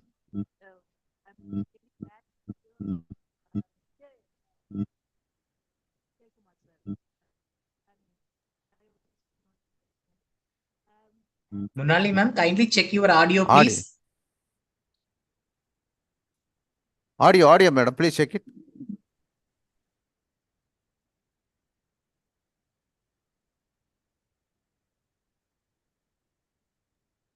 You are not audible, madam.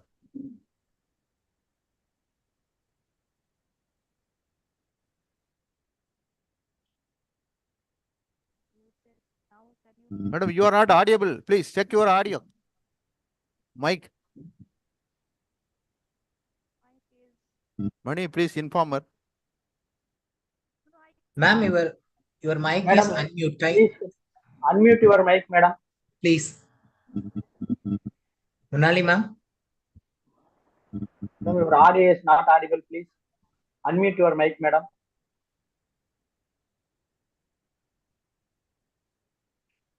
Monali ma'am, can you hear us? Yes, ma'am. Proceed, ma'am. Yes, ma'am. Yes. Monali, ma'am. Yes. Monali ma'am, please check your audio and please come over the mic. Unmute yourself, ma'am.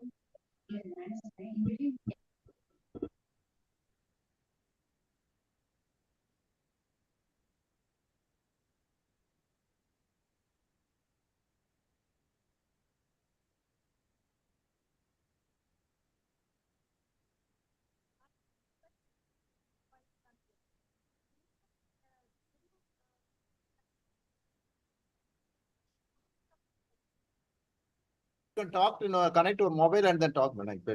Huh? Okay.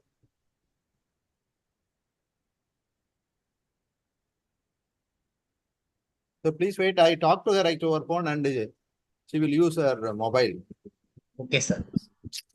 Excuse me, sirs and madams.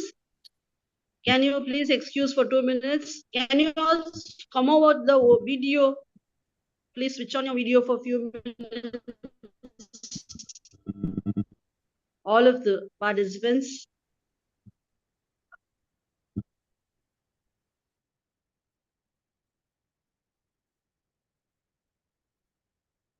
Please go ahead, madam. Present your paper, please.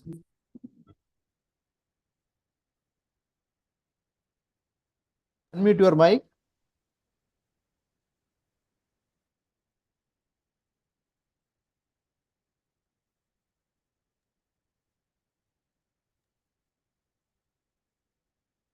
Madam, unmute your mic.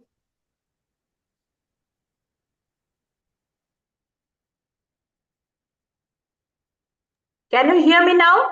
Yes, ma'am. Yes, Proceed, now. ma'am. Good, Yes, ma'am. now it's clear. Please proceed. Thank you so much. And sorry for this. No issues, ma'am. Proceed, ma'am. Okay. Just let me. I mean, good afternoon to all, and I'm really happy to be here. To present my paper. I'm Monali Mitra Palati. I'm working as a deputy librarian at the Indian Statistical Institute, Kolkata. And I thank, and I was really, since morning I was listening to all the speakers, and it was really wonderful. To start with my paper, the topic of my paper is participating learning space for students' well-being, a proposed model for academic library. Now, when we talk about any academic library, the mission of any educational library is to support the learning, teaching, research need of their users. And with this development of technology, the user behavior has completely changed, and we are all the librarians are really struggling to serving them, or rather justifying ourselves in this situation. So to actually address this situation, I sort of talking about this paper.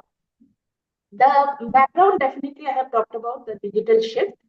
This has made a lot of change, and consequently, the user behavior, which is changing a lot. Now, okay. Now, the thing is, I wish to say about this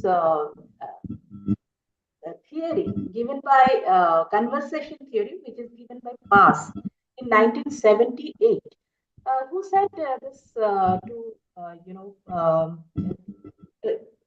people to gain knowledge, they must engage in some form of conversation, be it with themselves, is called metacognition, or otherwise other individuals between two groups. And so we all know about this. Past theory talks about this. So in this same line, when we say, ask ourselves whether this participation is technology dependent. The answer is no. It is not NO, it is KNOW. That means we should. It is technology dependent. So this past proposition came at the time when this 2.0 came into picture. Although now we are now more advanced, so we are in more advanced level. And also social collaboration, peer conversation took a new turn due to advent of web technology. So next slides will actually talk about all this. So here in my paper, four elements are user 2.0 and participatory learning space design. So this two combining like web 2.0 technology and dynamic information use pattern, user behavior, that gives us user 2.0 concept. So now our question is, how do we design this kind of space? Of course, by creating certain things like innovative library learning space, collaborative learning space, social space, quiet place for freelance study, and of course the marketplace for experiment, a vector space, right, which is right now is in concept. Okay, so what are the factors behind this proposed model? This is obviously the collection shift from binary, and then rapid technology change and ever-changing user, gathering, using behavior. So innovative learning space, when we say, we just want to see that, the setup where a playground which actually act as a playground for the mind. So this library must incorporate a good layout, attractive, place, flexible place, helping zones, then flexible module furnitures, multimedia facilities, all this must be there, group learning space, and etc. Also, we librarians, what we always do, we always stop our users for for any conversation and all. So these days the scenario has changed. So now we must allow them, or maybe we need to find the way how we should allow users are satisfied. We must allow them to study with, even while having coffee, they must study. So that kind of spaces we must offer them. With the gadgets and all. So this is one thing. Again, this is I might be Hariharan sir was mentioning about copyright. Yes, it is, but I have given in the I have taken. I did not take any permission. I have just copied it. So that that is one thing. Second is obviously the collaborative learning space, which again we talk about the group study, large conference rooms must be there with a lot of facilities, and so that students feel free, they can interact with them.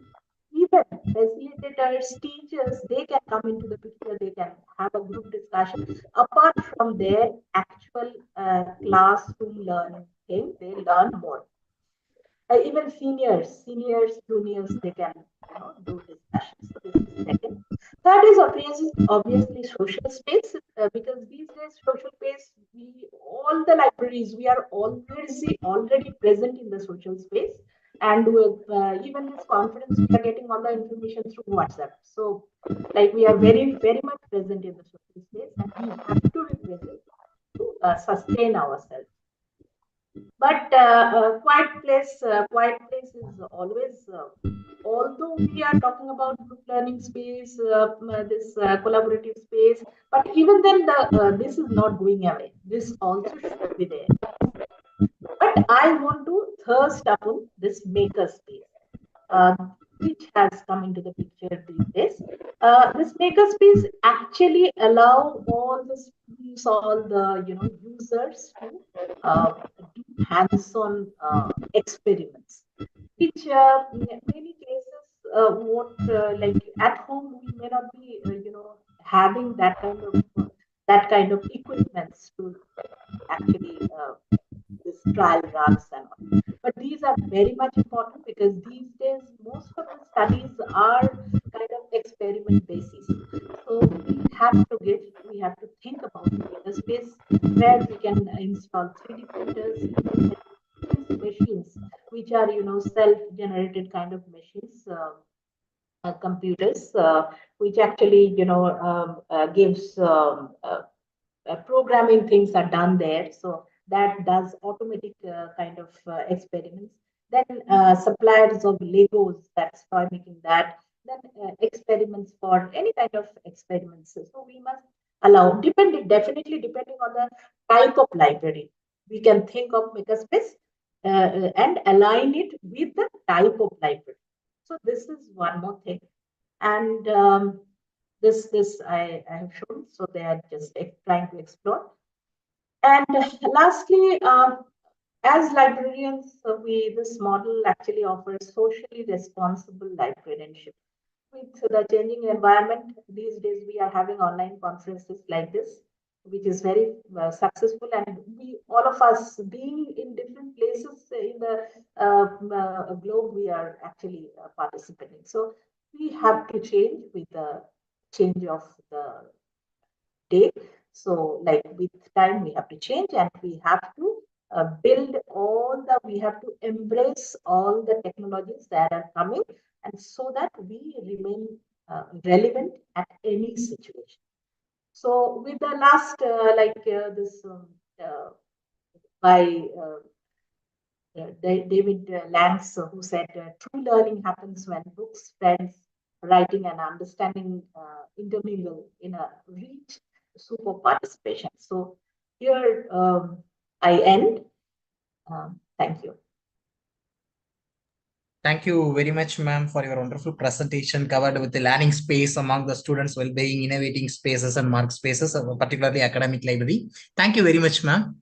Thank you. Thank you so much. We call upon the next presenter, Dr. S.R. Rajkumar and Sneba. The title is An Overview Vision of QR Code and its Effective Usage of Library Management System. Are you here? Dr. S.R. Rajkumar. Okay. Next, we invite Dr. J. Armugam, Application of Big Data Tools in Academic Library Environment.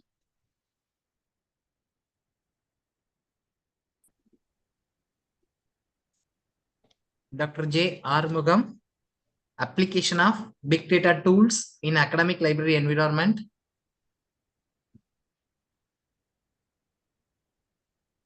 Are you here? Next, we invite Dr. K. Ramasamy, WordPress blogs, a sustainable virtual library, a study of subject gateway, report station, and journal blog of M.V. Muthaiya Government Arts and Science College, Tindukal. Yes, sir. Proceed, sir.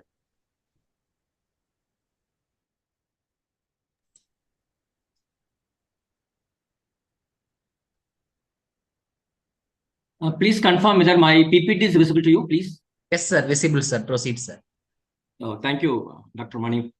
The most respected and honorable members of the organizing team, the most respected chairperson and rapporteur general of this particular session, and most respected LAS professionals and lovable friends. A very, very pleasant and joyful afternoon to each and every one of you. Today, I am privileged enough to present a paper in this international online conference on the topic WordPress blogs as sustainable virtual libraries, a case study of few initiatives done at M.V. Muthaiya Government Arts College, Tindukal. Yes. So, as Madam rightly gave me a lead, we talk about social spaces. We talk about making use of Web 2.0 tools in trying to reach our users with all the required information. As Ranganathan rightly pointed out, library is a growing organism. Library grows in terms of resources, in terms of library staff, in terms of users. The growth doesn't just mean the number of users, which is on the increasing trend, but we talk about the users who have different kind of aptitude, attitude, skills, technology background, and awareness who come to library seeking for the information. And in these days, we have to deal with the Google digital natives. So obviously, the libraries, especially those which are located in academic institutions, have started using a good number of tools which are made available to us thanks to the research in ICT and WWW. And these academic libraries have started making use of the freely available Web 2.0 tools, and more in nature during the pandemic period. And even after the pandemic period is over, even in the new normal period, we have started continuing the use of Web 2.0 tools. The few tools that are most frequently used by the academic libraries in the case of social spaces include blogs, wikis, social bookmarking like Delicious. We have online charts, bulletin boards, RSS feeds, Atom Beats, and various social networking sites, and by which the academic libraries are trying to change themselves, trying to transform themselves, trying to change the mode of their service delivery patterns. And that is why the academic libraries are talking about something like digital libraries, e-libraries, virtual libraries, and online libraries. And out of many such Web 2.0 tools that can be used with academic libraries, one very popular Web 2.0 tool is blog.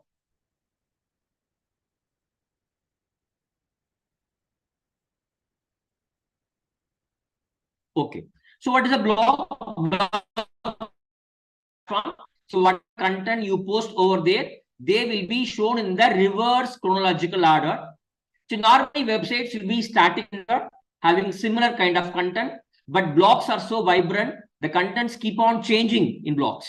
And blogs can be used as a content management tool, wherein a librarian can find out a set of information that can be stored, organized, and disseminated to a specific set of audience. And Akhil and Siddiq rightly defined blog as a user-generated website where the entries are displayed in the reverse chronological order. You can have text, you can have images, and you can have links to various other blogs and other sites in your blog. Not only that, blogs are Web 2.0 generation methodologies so that the users will be able to pass their comments on your weblogs. Fine. See how the blogs are being used in my library. For example, if we happen to see our library blog, we have provided these possibilities in our library block. You can come and search for the contents in library block, and we have given a small introduction about the library over there. And if you want our blog to be translated into any of the languages, you can use Google Translate, which is already inbuilt in our library website.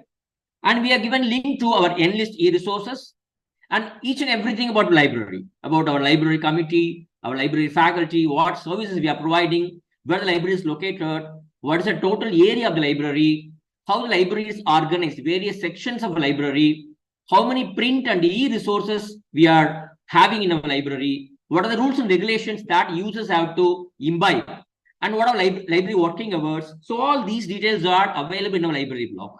Apart from that, we provide a visual gallery of all the library events, library programs, and library celebrations. And we can find out how many people, how many users are visiting and using library blog. And whenever we conduct any library seminar, any library workshop, any library event, we post the photos over there. And we have provided the RSS links to the employment details which are available in a Dinagara newspaper. And apart from that, we are providing link to useful sites too. And there is a concept called information hub where we provide hierarchically arranged posts. See, information like library user awards, our library association meetings, library notice board information, online programs organized by us, readers club activities, research colloquium done by us, seminars organized, webinars organized, and celebrations. All these things are available in Information Hub. And apart from this, we provide RSS feeds for one Tamil news and one English news so that readers will be able to see their news in the library block itself. And apart from that, we provide links to open access resources and so on and so forth. So these are our library blocks. And see, for all these days, we have been using library blocks for library purposes. In 2022, we had another idea. Why shouldn't we use these blocks for other purposes? See, for example, I want to create a subject portal, a PDF portal, a subject gateway for my students. So I thought I would make use of this WordPress blog. Or I want to create a report station. See, nowadays, either ISHI or NIRF or NAG, now and then they keep on asking a lot of reports. So I thought, if I have a report station where I prepare all the required reports about the library, its activities, everything, if I make it available online, so anytime anybody is asking for it, I'll be able to provide. Second one. And thirdly, mission specific block. So I got a particular purpose. To fulfill that particular purpose, I thought I would make use of WordPress blocks. So for all these three purposes, I have created 3 different blocks. Just I would like to show the screenshots of those blocks.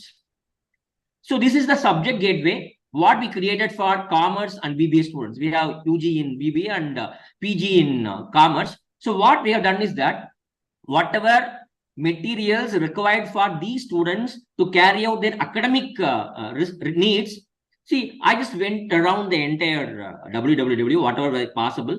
I have collected the study materials, online materials, the distance education materials, or learning materials, whichever is freely available in various university websites, various research and development institute websites. So those study materials are pulled over, collected, and they are organized in a separate blog called our library mumgsc.cs.wordpress.com. See, the students of BCom, MCom, and BBA, they can come to this particular blog and they can search for their particular paper. For example, a student wants materials on marketing. She can come and search for materials on marketing. So the semester material, online course material on marketing, which is taken from various universities, will be pulled together and will be given as a result for them. So they can download it. Fine. And this is a screenshot of our subject gateway. And here you can see about our blog, a number of people, those visited. And these are the materials from University of Calicut. And you can see here, starting from Alagappa University, Lovely Professional University, MS University. We have taken the materials from many universities. But this portal is exclusively prepared for commerce and BBA students. Fine. And these are the materials from Lovely Professional University. And this is a category cloud. And you can, for example, a student wants to get some academic materials on marketing. Let them type here in the search box. They can get all the materials related to marketing. Fine. And secondly, and this is our report station where whoever is asking for library related reports, they can get from our report station.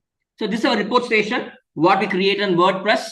And here you can see here, All kinds of reports are available here. Last 5 years, you want to get best library user awards, our exhibitions conducted by us, our book purchases, our library association meetings, and daily visits, our extension activities, FDPs organized by us, our ICT infrastructure, our ICT initiatives, and the internship program what we conduct every year, the intramural seminars that we conduct for PG students every year, and intramural SPSS workshop we do for our PG student.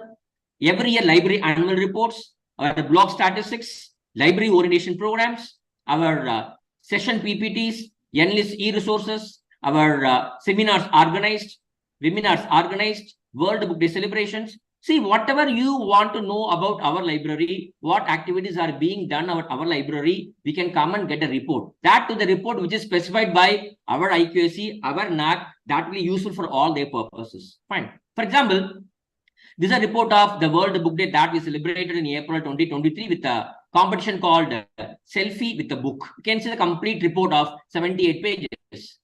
And this is our last year's annual report. And these are the links we have given to various photo galleries. Fine. And these reports will definitely be useful to the library users and our faculty members. And then finally, we have a journal called MEM Journal of Research, a multidisciplinary journal. So we thought of increasing its online presence, and we thought of increasing its research visibility. So with the permission and consent of the editorial board and our principal, we have developed a small blog for our MEM journal. So this is our blog for MEM journal, where you can go and see all the guidelines and all the archives.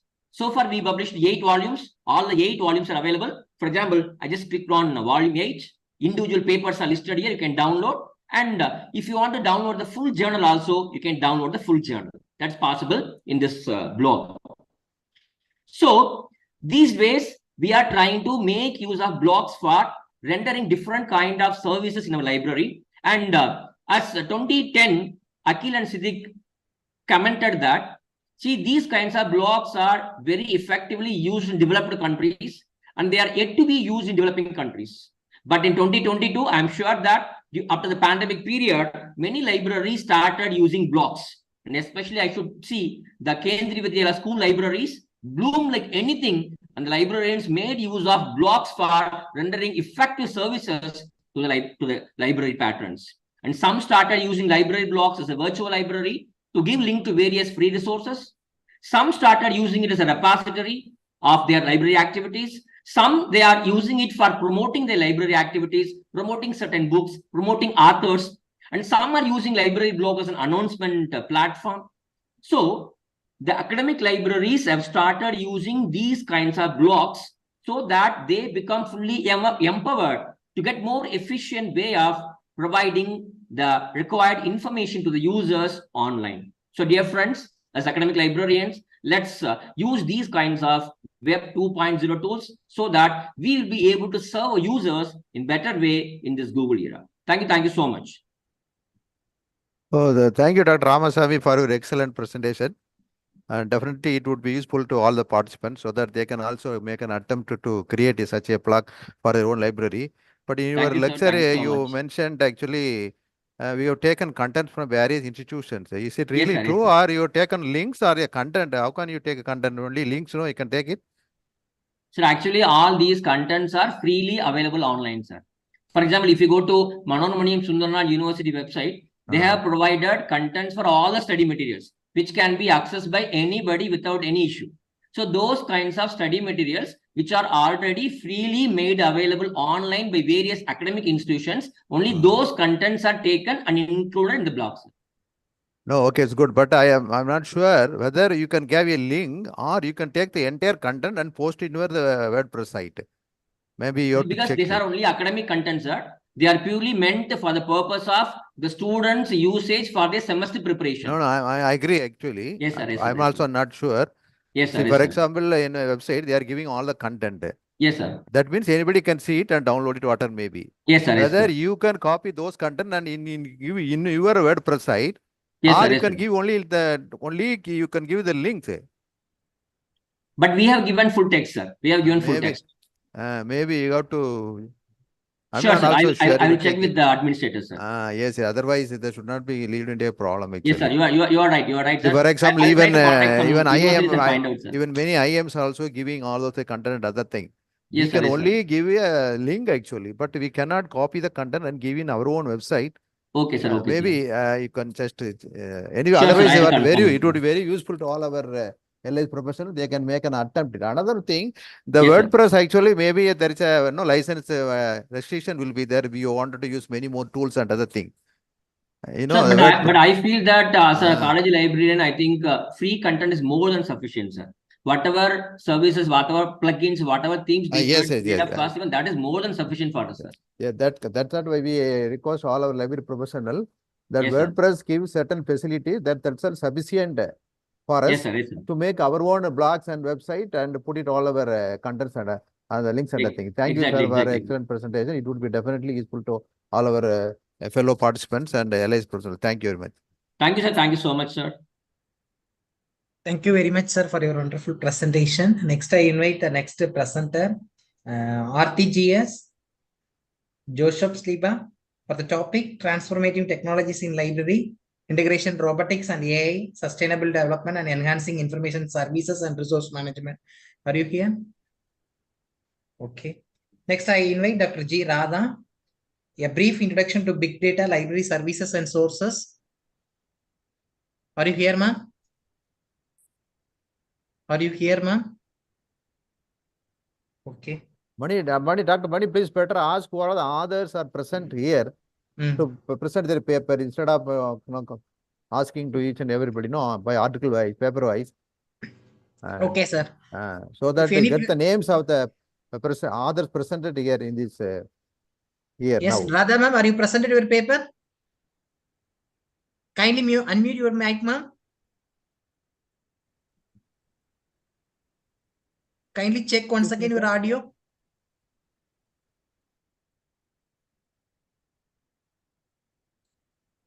Dear presenters, those who presented your paper, kindly enter your serial number through the chat box. Radha ma'am, yes, kindly check once again your audio and share your screen. Hello, excuse me, sir.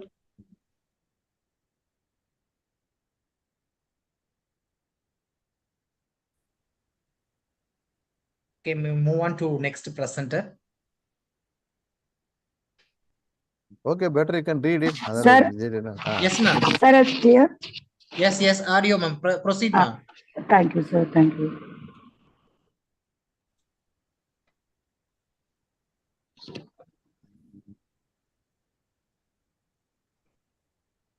Kindly share your screen, ma'am. Yes, sir. Once again, sir.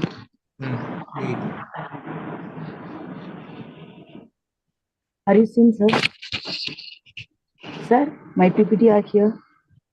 No, ma'am, not visible. Kindly share your screen properly. Yes, ma'am, now visible. Visible. Hello.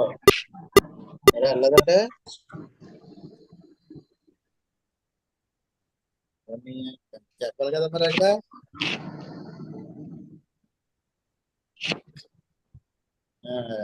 ఇవాళ ఇచ్చింది కదా. We request other participants kindly mute your mic, please.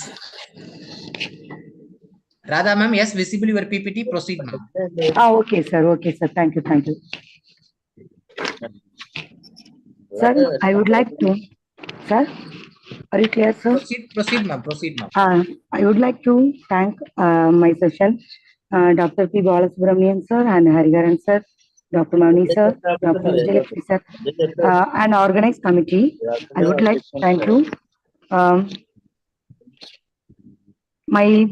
Myself, I introduced my Dr. G. Radha, librarian, Sri Sarada College for Women, Tirunelveli. My title is a brief introduction to Big Data, Library Science and Sources.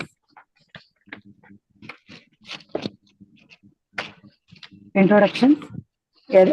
Library has introduced material together to the large amount of main and secondary data. The big data is definite. The information contains several valuable trends and associations, use of future trends and techniques. A big data has three types of structures: unstructured and semi-structured data. The big data together generate the revenue bar. Together, the users of social media and those surface the web also. The objectives, this affects the aims of investigation, big data in general and library specific big data in particular. It covers, are you clear, sir? It used the big data and the library, the jobs and librarians skills necessary for them. Sir? Hello? Proceed. Okay, sir. I used the keywords as big data and library services, library online services, role of libraries. The big data is often used to describe the collections of data that growth the structures and unstructured semi-structures also. The library services refer to the various services and resources and provide the libraries in need the users. The online libraries provide users easily support to skills and development also. The library has main roles: students, scientific, society, learning and innovation and digital materials, ICT knowledge materials also provide to all. The big data from libraries can be often divided. The two categories: provide process, transaction and data, and catalog data. Catalog can refer to the information and data that include the library files, whereas process and frequency created by library users and generate during administrative services also. The big data benefits of big data and library. It is important to keep the mind on various business and can be benefit from the big data analysis before different ways for instance. The examine social data, media data in effective organization about where place through the world and excellent the preparations of media also.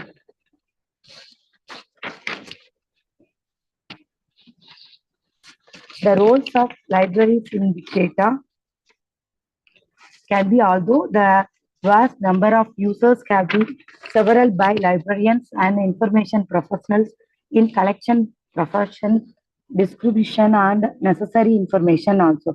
Where the big data has brought the changes of in the conversation methods in working in the data. Require the skills of big data. The methods of data collections, data collecting method, information organization by observation, measurement, research on analysis, policy making, analysis can be library can need man purpose, cover the trend and patterns also. Implications: the big data in libraries can have significant and influence of librarization generally. The need to define the fourth interesting. The library information science education must be seriously upgraded in order to provide the skills in and under future generation of libraries and information professionals. The curriculum needs of reviewed, however, the order for the present and libraries to handling the demand of data intensive jobs and the will referred intensive representatives. The methods conclusion, the big data is dynamic identification, generate international undertaking and quickly change the way to work, live and think. The big data in libraries has professional and given libraries key opportunities because this traditional librarianship skills and longer the sufficient functions is data interview library enrollmental. In the future data, big data analysis will be increased focus of freshness with the ultimate goal in the real-time analysis enable better information include describes the competitive also. The necessary data skills are big data, implementation and discuss of results also. Thank you. Thank you very much, Dr. G. Radha ma'am, for your topic regarding the big data and the library services and sources. Thank you very much. Now I invite next author, RTGS, for the topic transforming technologies in library. Ma'am, proceed, ma'am. Aarti ma'am. Hello. Hello, sir. Is it audible? Kindly share your screen, please. Okay, sir.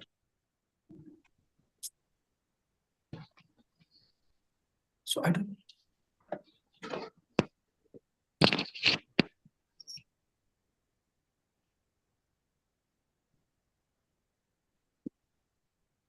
Vishnuda, sir. Hi, sir. Is the screen visible? No, sir. Till now not visible your screen. Sir, now? No, your screen is not visible. No, sir. Your screen is not visible. Sir, now is it visible? No, sir.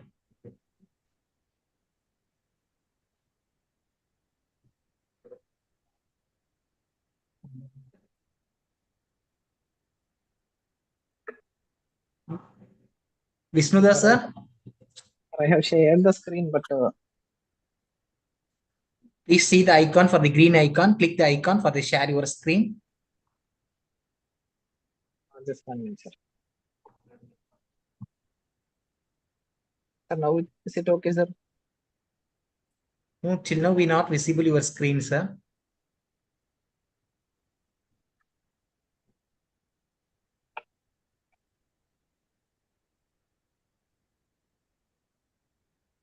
Just 1 minute, sir.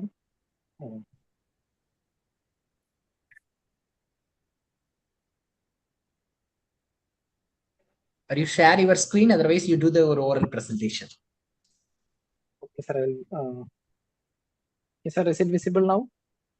No, sir. Till now we not visible your screen. Okay, then. Are you sending your PPT to the organizers? Yes, it's visible. Visible now? It's You visible. have shared your PPT through your organizer? No, PPT is coming. I can view it. Okay, sir. Shall I present? Proceed, sir. Nothing to worry. You do the oral presentation. Okay, Proceed. okay, sir. Sir, my topic is transformative technologies in libraries, integrating robotics, AI, and sustainability It's for not coming enhanced well. information. Shall I share from here? Yes, share, ma'am.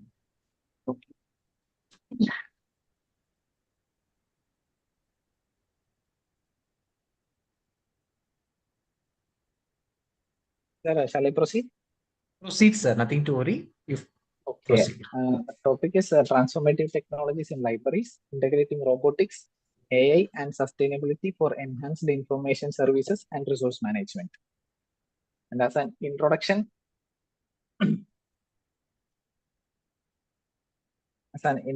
I would like to tell libraries are undergoing a transformative journey by embracing robotics, AI, and sustainability measures to redefine their role in the digital era. This study explores the integration of these technologies, addressing challenges in operation, infrastructure, and the user interaction. It aims in contributing insights to evolving role of libraries and hubs of innovation, efficiency, and environmental consciousness.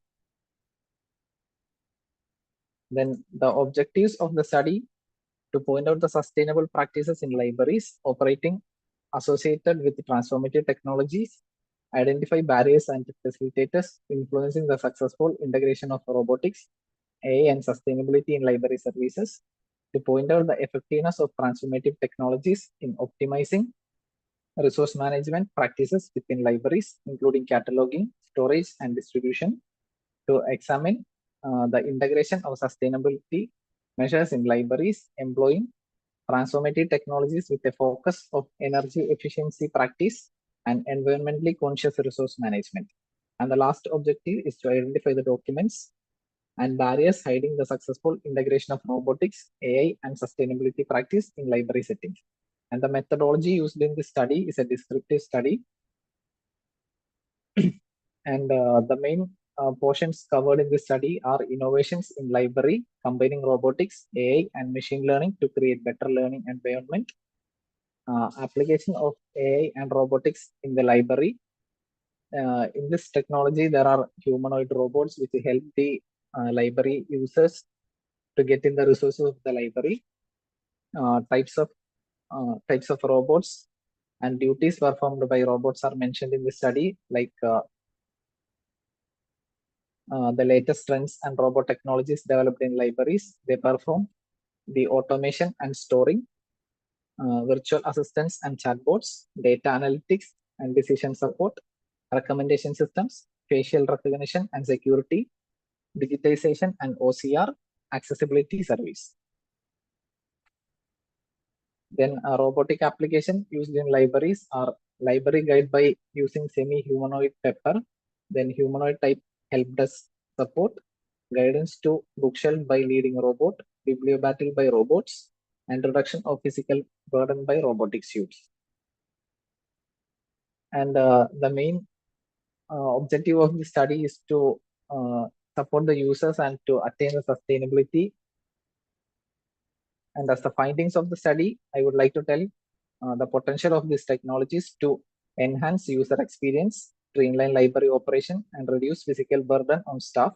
The study suggests that libraries can benefit from continued exploration of implementation of these technologies, adapting to the evolving needs of patrons and ensuring sustainable practices in resource management. And some of the suggestions which we gathered from the study is promote patron involvement in AI and robotic development, library plan comprehensive training for staff and users in transformative technologies, AI and robotic integration, demanding ethical guidance for privacy and responsibility, cultivate continuous research, allocate resources for enhancing technology in libraries. And the last suggestion is forge partnership for AI, robotics, and sustainability services. And as a conclusion of the study, I would like to tell, integrating robotics and AI marks a transformative shift in libraries, enhancing users, learning resource management, and sustainability. The study highlights positive impact on efficiency and user satisfaction through AI chatbots, self-reading robots, humanoids. The successful of these changes may implement like user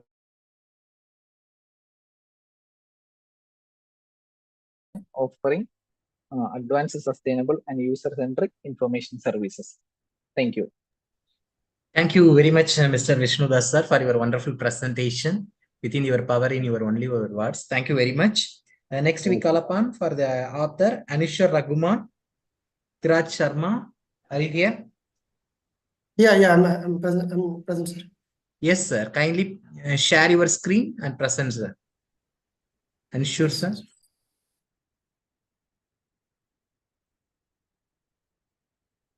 I'm audible, sir? Audible, your screen also visible to the presentation, sir. Myself is Kanishwar Ramman, Research Scholar, PhD, Department of Library Information Science, Mangalore University. And my co-author is Dr. Dhiraj Sharma, Assistant Professor, Department of Library Information Science, Mangalore University. So my topic of the presentation is relevance of information communication technology ICT in the academic library, issue and challenges.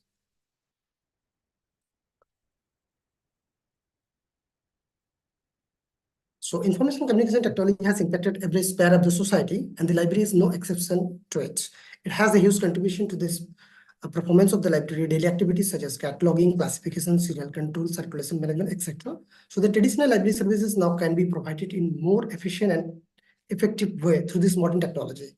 It has impacted every part of the academic library activities, especially in the form of collection development, knowledge management, digital preservation, and the user satisfactions. So use of this new technology, the library fulfills the fourth law of library science, that is save the time of the reader. The new generation of the library user is more curious about this new technology.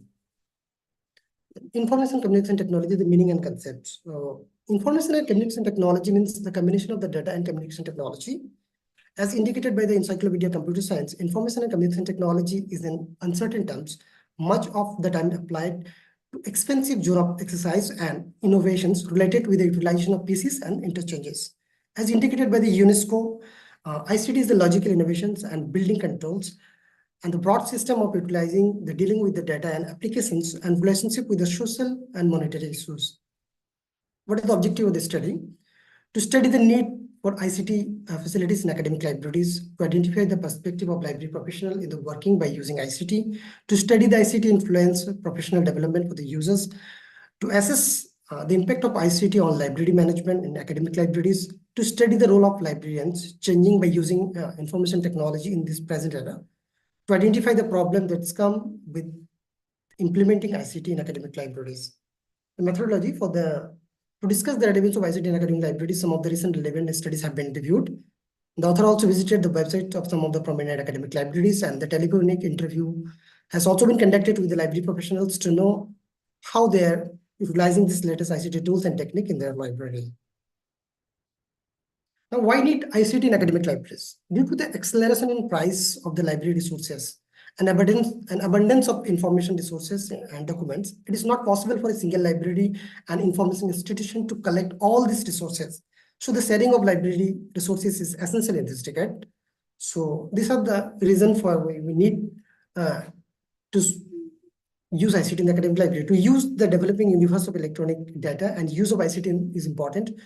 Local, national, regional, and international credibility can be achieved with the help of ICT to provide user with access and service around the clock, to give an ordinary report on points important to the clients, to advance cooperation crosswise over geographical separations. So what are the advantages of using emerging ICT in academic libraries? To make the library faster, cheaper, and more effective, help in managing overloaded informations. Remote access is enabled through the internet, save the time and space, make library more user-friendly. 24/7 online service is available. It's to make the library more smart.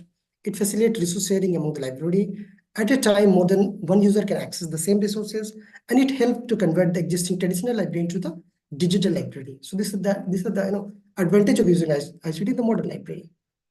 So application of ICT in the academic library. So following are the important tools that we use in the library. So I'm not going details all these tools: email, telephone, internet, CCTV, RFID, resource sharing, digital libraries, preservation and archival repository software such as GSDL, and then social media tools. Then issue and challenges. What are the issue and challenges for this implementing ICT in the academic libraries? So new role of librarians. So the role of the librarians and the library professionals have been changed drastically. Nowadays, library is not only the custodian of the books, but he is acting as information manager and dealing thousands of the electronic resources to provide better services to the users. So today's librarians have to be more active, passionate about the ICT tools and technique. The funding issues of the libraries is another important issue. So funding of the library of ICT infrastructure development is an important issue for each and every library. The library needs huge fund for state-of-the-art ICT infrastructure development, but the government and the parents body of the academic library is reluctant to spend much more on the library's infrastructure developments. As funding of the academic library is fully depends on the governments through the parent institution, the well-wishing of the government as well as the parent institution is a very important factor. Then technophobia of the staff. The technophobia among the library staff, especially the aged staff, is another important issue in implementing ICT in the academic libraries. Especially training is required. Special training is required for this staff. And then copyright issue. So it's another important issue in handling the resources, digital resources, to protect the right of the owner. Government has passed so many legislation as in the important challenges at the present day. In the conclusion, at the present, effective use of ICT in the academic library is essential for the satisfaction of the library user. And this present era demands new and updated technology for quick and effective services. So gradually new technology is developed. At the same time, there is an urgent need to enhance the new calibers and skill of information professionals to give better services to the users. The success of any organization always depends on the quality of service it's provided to the user. for customers. The emergence of information communication technology is the new standard to extend the level of library operation and services. So it is inescapable for the library professionals to update it with the latest techniques and technology for their existence in this modern era. Thank you very much, sir. Thank you very much, Dr. Anshu Rakumar, for your presentation. Thank you very much. Next, I invite next presenter, Neetu Yesna. Are you here, ma'am? Okay. Sheba Johnson, ma'am. Sheba Johnson, ma'am.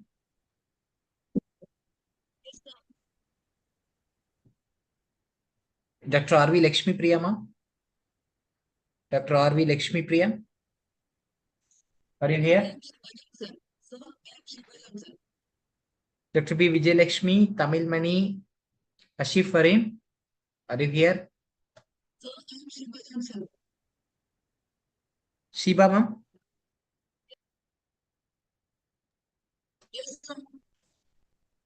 Yes, ma'am. Ma'am, your voice very low. Hello, Sheba, ma'am.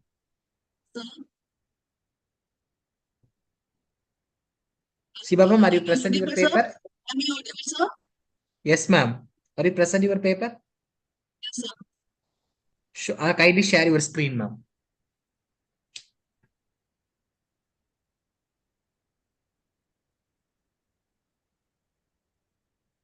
Yes, ma'am. Now your screen is visible. Proceed, ma'am.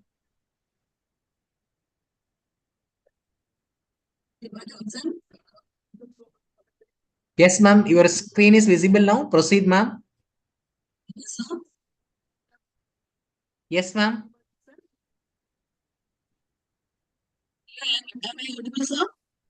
Yes, ma'am. Visible your screen, ma'am. Proceed, ma'am. Go ahead.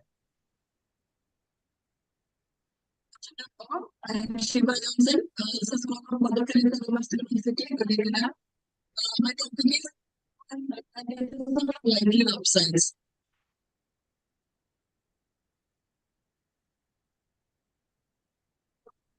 Library websites service digital portals access a wide range of resources, services, and information offered by the libraries.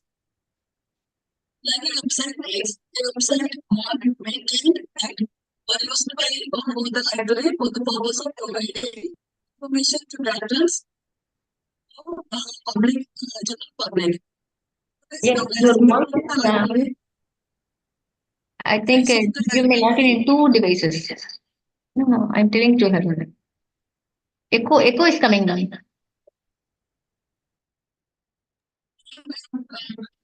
Maybe she is connecting two devices. Yes, sir. Also, only one device.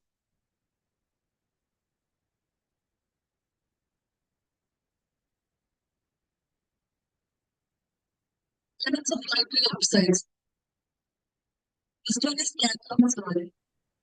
Search for physical books and journals and e-books and e-journals or other materials available in the section. Second one is library provide information about borrowing policy, interlibrary loan services. Search for online resources. It provides access to wide range of e-books, e-journals, and databases subscribed by the libraries. It provides announcements about the library events, workshops. Your audio is not properly, ma'am.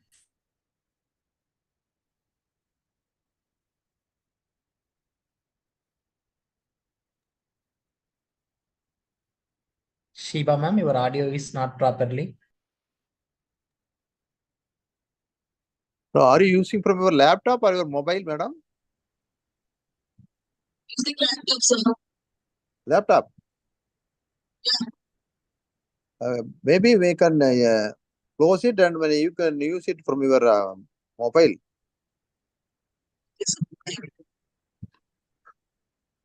Maybe you can share your presentation from here. They will show to you. Maybe you can use your phone only.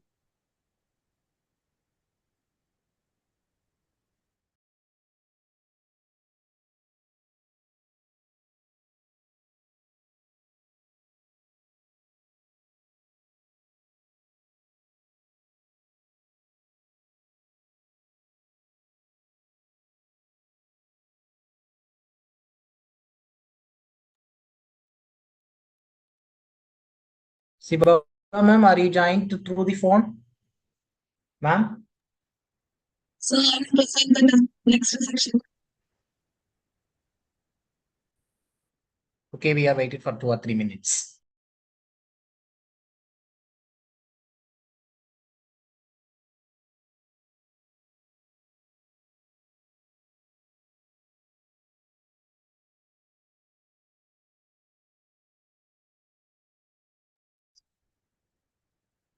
In the technical session 4, any presenters willing to present your paper, kindly enter your serial number through the chat box.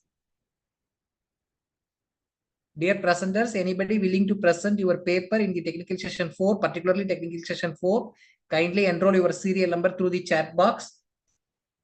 We also share the information, the day 1 technical session 1, 2, 3. Anybody presenter your paper, any presenters present your paper today, particular technical session 4, also we approve. You just share your serial number and the technical session through the chat box.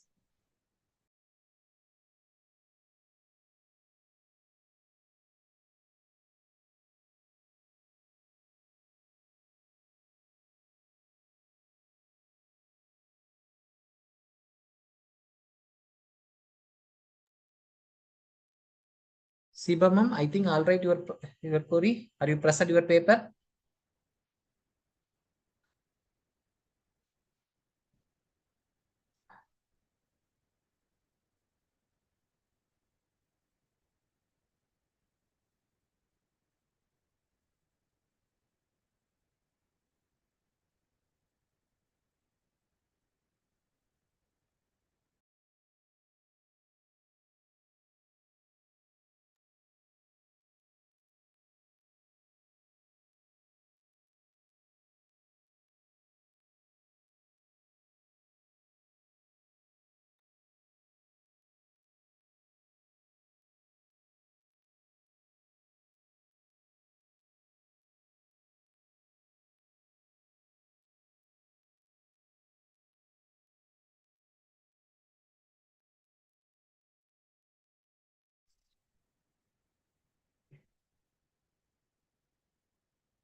Siba ma'am, are you in line?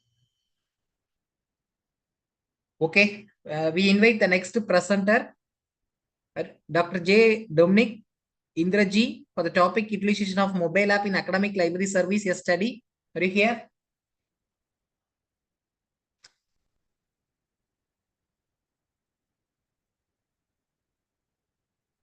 Any presenters willing to present your paper for the technical session 4, kindly enter your serial number and technical session number through the chat box.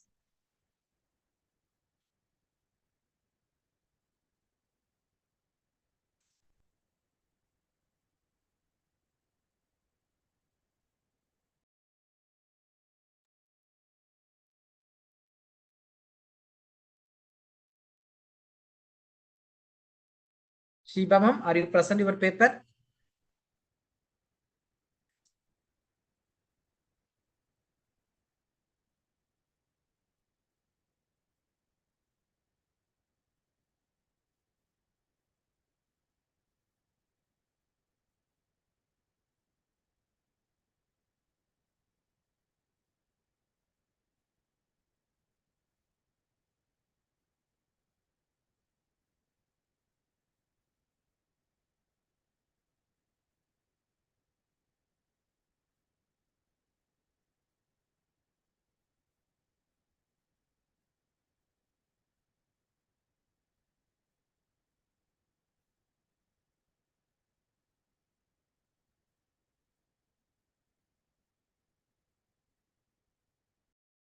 Vijay ma'am?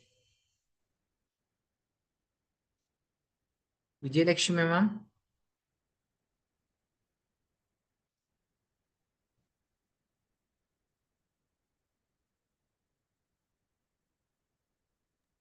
Vijay Yes. Lakshmi ma'am, shall I wind up the session? Actually, Jagan Babu is there. He told he is willing to present 2 papers. 2 papers. Yeah, ask him. Jagan Babu is here. Here only. Mr. Jagan Babu? He has sent 2 PPTs also to me. Mr. Jagan Babu? Yes, okay, we are waiting.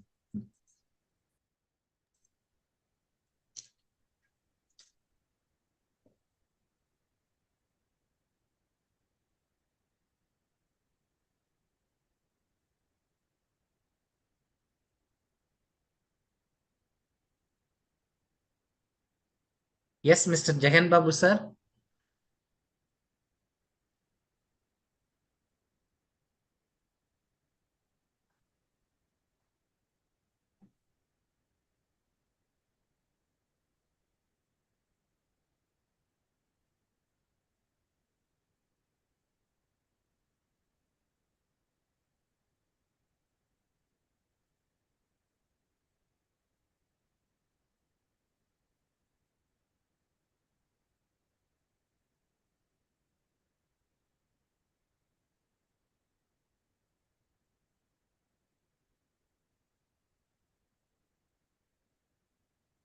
Jagan Babu, sir, kindly unmute your mic and share your screen, please.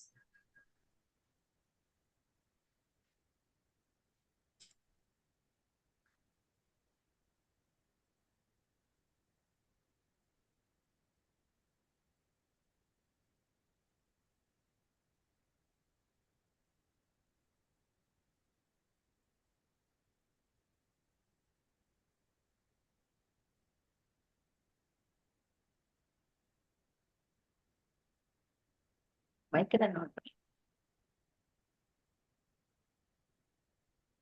Please unmute your mic. Jagan Babu, sir, unmute your mic, please. Your presentation is visible now.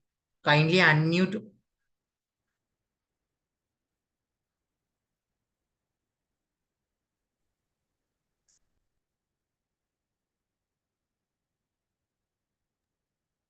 Hello. Yes, Jagan Babu, sir, audible now? Yeah. Can you hear my voice, sir? Yes, sir, sure. Proceed, please. Okay. Show me your first slide. I am Jagan Babu, research scholar of Hindustan Institute of Technology and Science, Chennai. Okay. Can you hear my voice, sir? Yes, sir. Proceed, sir. Okay. My research topic is utilization of mobile application in academic library service, a study. Abstract, the usage of mobile application technology in library service is briefly introduced in this study. Actually, why I've taken this topic is it's a grooming industry, so people used to use their applications through the mobile itself. That's why we choose this topic. Introductions. Mobile phones are being used anywhere else as a wireless device that operate in radio waves. Library have books, journals, newspapers, microfilms, and other materials before ICT. Efficiency increased with the use of computers, phones, and later internet services. People would be believed to create a library application for mobile websites that browse their library accounts, access hours, and even search databases. This article explains the mobile applications, outline strategy of objectives, and provide library application examples. Need of mobile application. For what necessary the mobile application is required. Throughout the world, mobile phones are being used like a desktop PCs. Your material became wireless accessible thanks to mobiles. Mobile let you reach a wide audience and provide more service no matter where you are. With mobile, you may reach customers through a new channel. The future is mobile and easier to use. Features of mobile app. Mobile app should be easy to use. Excellent app performance. Security is the primary consideration. Carry out specific functions of the users.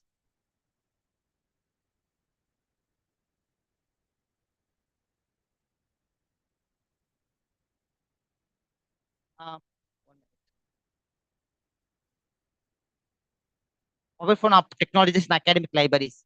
SMS alert services, support e-learning, pursuing to databases, my book collections, electronic resources, mobile interface, text and document service, audio for libraries, QR code for mobile devices. Apps for mobile device for information professions in academic libraries. Access my library, article services, institution maps, Catch, Hello. Traffic management softwares, Zotero, Mandili, app for aggregations for e-resource publications, Science Direct. Areas of mobile phone applications over academic libraries, often costly and resources intensive. Mobile devices, limited memory. In the digital age, information accessibility. Library embrace mobile library technologies and service. Mobile technology privacy problem. Lack of knowledge and familiarity among staff members. Challenges the library faces in locating and providing mobile learners. Conclusion, mobile phones are very essential for communication information. One thing that civilized society have in common in the spread of processing information. Libraries, in particular, use of varieties of technology and methods to disseminate information to the user balance. Additionally, library thoughts to be promoted. Utilizing technology is crucial for this goal. Mobile technologies became a library greatest assets. Using mobile phones into the offerings, you can help libraries efficiently reach people who are located in remote access.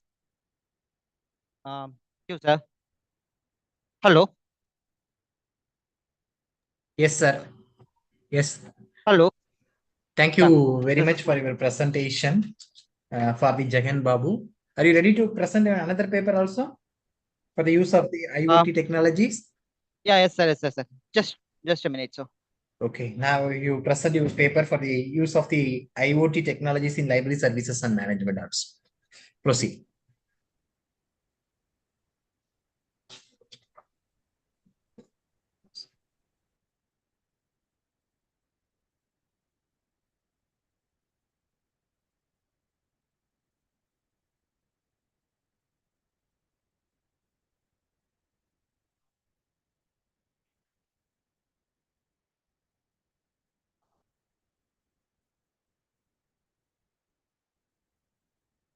Yes, your screen is visible now. Go ahead, present your paper.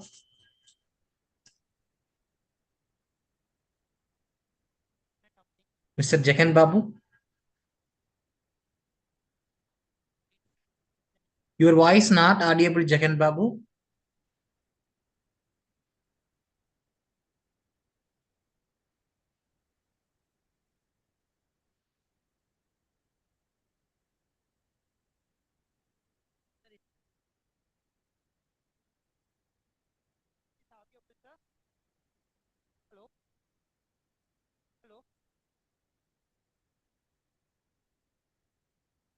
Jagan Babu.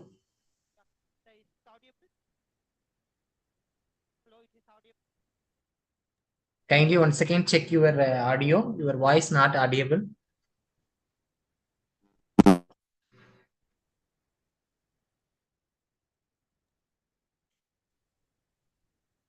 Hello. Yes, now audible. Proceed. Go ahead. Okay. The Internet of Things objects or device transport data across network without need of human or human reactions. It's an enormous of the interconnected object that gather information about the usage and surroundings. Therefore, through the mentioned process, the Internet of Things assist business and institution in cutting cost of increasing productivity, asset utilization, and process efficiencies. Concept of IoT. IoT is an advanced automation and analysis system which exploits networking, complete system of the product or service. This system allows greater transparency, control, and performance when applied to any industry or systems. IoT works through the combination of wireless computer networking technologies, physical device, advanced data analysis, and cloud computing. The basic process of how IoT works is as follows. The group of physical devices wired and wireless linked to each other in the area.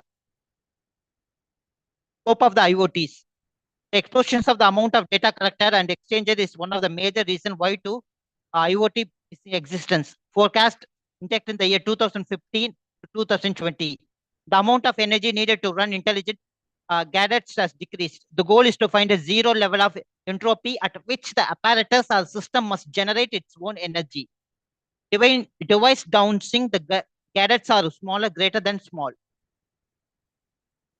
IoTs, RFIDs, barcode, electronics product codes. Of IoTs, particularized assistance, finding book and other resources, addition to the libraries and information literacies. intelligent circulation, Ioc-Ico search, inventory management. This device usage, enhanced productions, easily accessible, excellent management of time, new standards are introduced. Deployment changes in IoTs, connectivity, SaaS platform capacity, data collection and processing, lack of skill set, integration, network infrastructure, device management, and cost.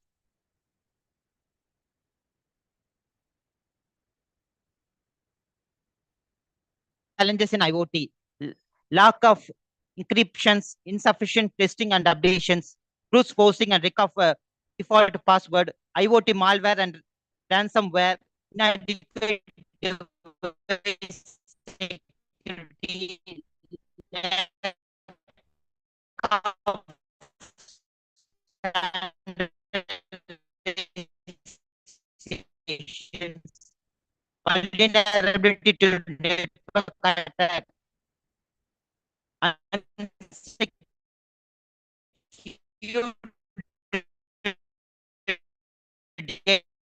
data transaction.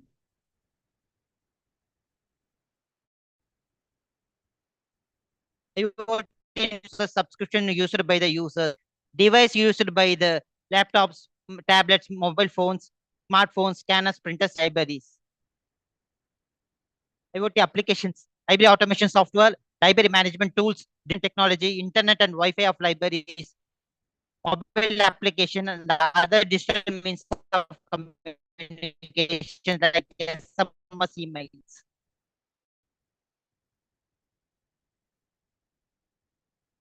Conclusion, nowadays type is match mirrors with cameras and sensors that allow users to react to the user data.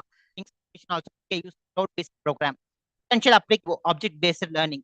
The pressure pad sensor, which is made of thin sheets sensor with the Wi-Fi enables, is connected to the processing unit that monitor, manage user and system activities. Thank you, sir. Thank you. Thank you, sir. Thank you very much, Mr. Jagan Babu, for your presentation. Thank you very much. Anybody willing to present your paper now for the technical session 4? Okay.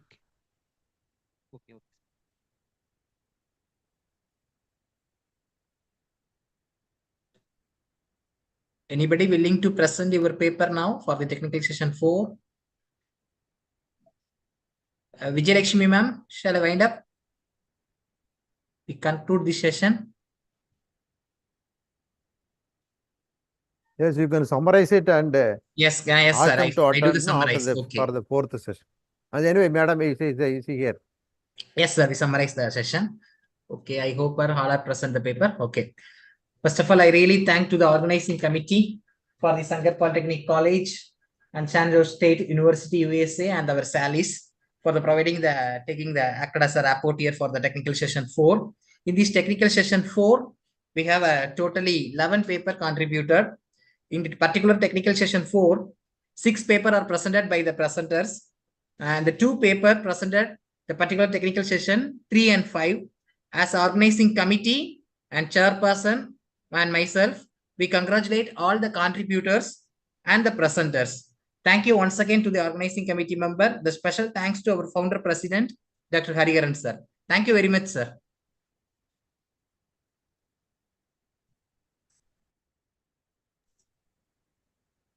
Madam, for announcement for the next session, please. Unmute your mic, madam. Vijayalakshmi, unmute your mic. Yes, sir. Yes, sir. So, congratulations. I cordially invite Magadeshwaran sir, General Secretary Salis, to propose vote of thanks.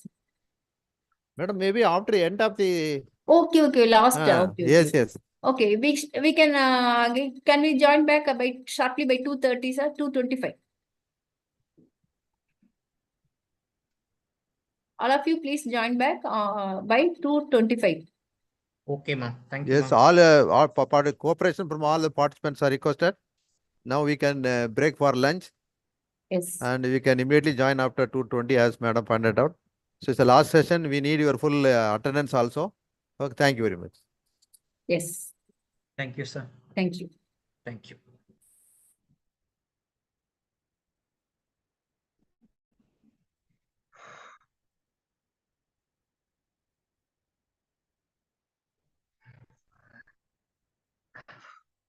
Thank you, Dr. Palaspuram and Dr. Mani.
கால் எதுவும் close ஆயிருக்கா? SIT?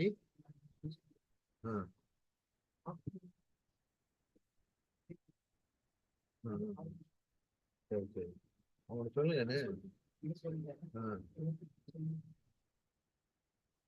பழைய கோர்ஸ்ல இவ்வளோலாம் கொண்டு வர கஷ்டம். நீங்க வாங்கி ரொம்ப நாள் ஆச்சு, நிறைய அப்டேஷன்லாம் ப்ளஸ் அந்த சாஃப்ட்வேராவது வாங்கினாங்கன்னா கூட நீங்க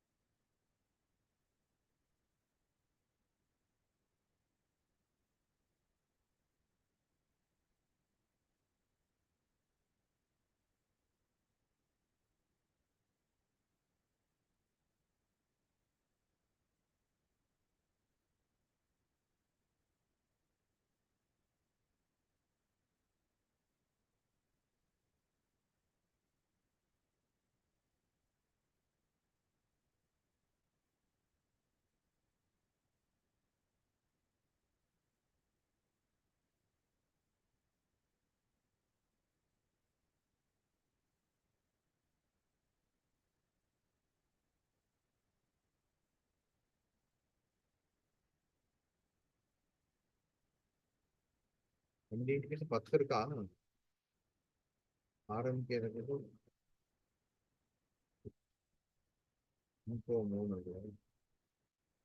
மீனாட்சி முடிஞ்சிச்சு. ஆரம்பிக்க முடிஞ்சா ஜபாஸ் முடிஞ்சிச்சு இல்லையா?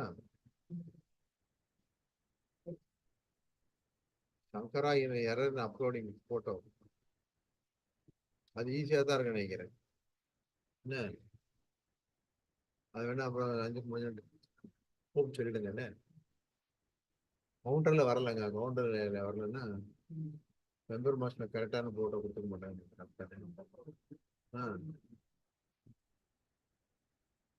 யூசர் ஐடி இதுல ஸ்பேஸ் எதை விட்டுருக்காங்கன்னு தெரியல. கரெக்டா அந்த ஐடி இப்படி அவங்க வந்து இப்போ 20134AG இதை கொடுத்துருக்காங்க, அங்க வருதுன்னா அதை அப்படியே எடுத்துட்டு அங்க போடணும். இல்லைன்னா மெம்பர்ல கொடுக்கும்போது வேற ஏதாவது கரெக்டா இல்லையான்னு தெரியல.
హలో సార్, ఇది ఆంజనేయ సార్ అడిగారు. మన డిప్లొమా తరఫున లైబ్రరీకి ఏమన్నా ఈసారి ఉన్నారా sir amount?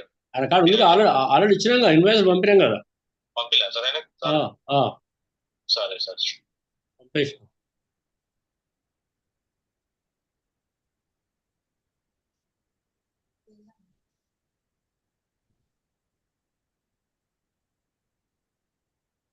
ఏముండట.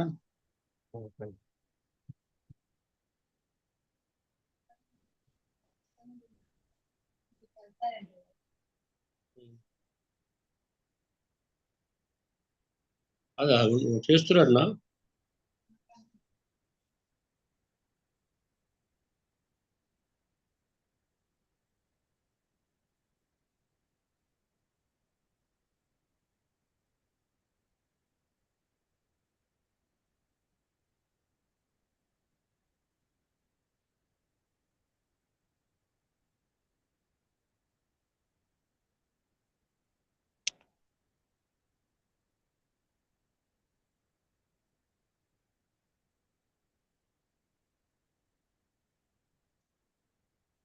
Water be barkau.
Kamatona. Andi. Is that like parting bracket?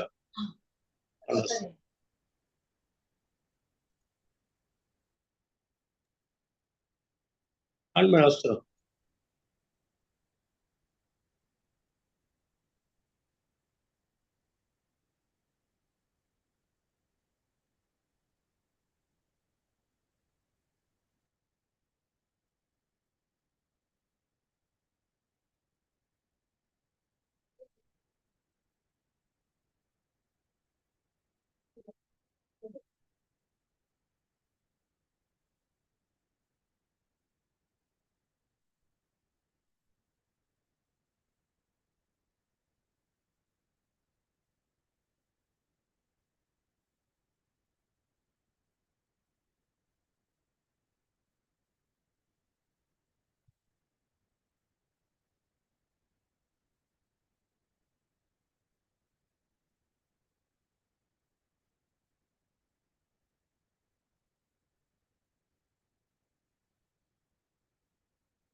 Let's wait for a few more minutes. Let the guest enter.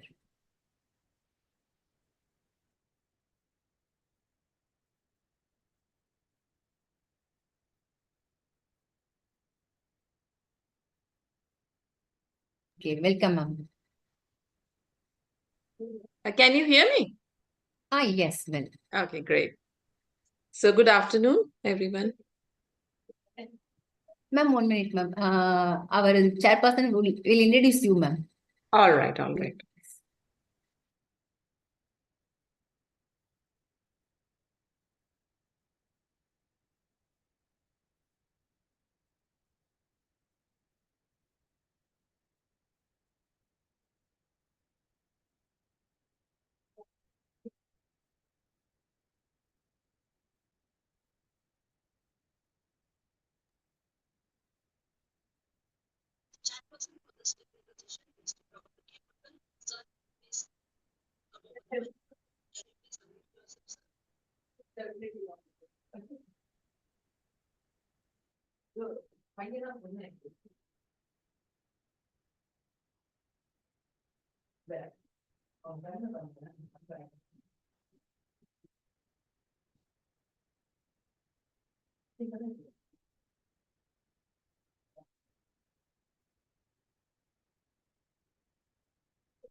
Hello, ma'am, கேக்குங்களா?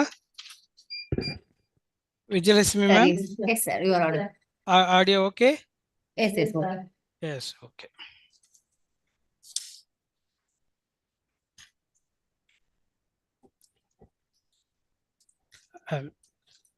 Um, good afternoon to one and all.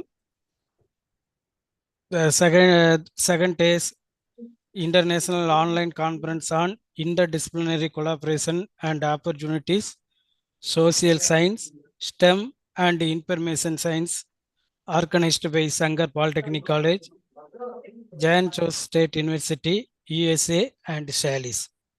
Now starting the session for technical section 5.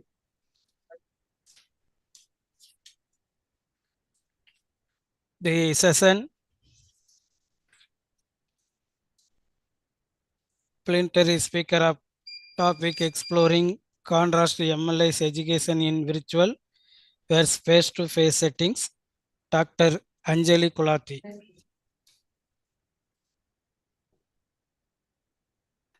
Dr. Anjali Kulati, currently working as Associate Professor in Department of Library and Information Science, University of Lucknow. She has been a teacher of the library and information science for over 25 years. She has also worked in University of Jammu. While at Jammu University, she taught Kashmir migrant students also.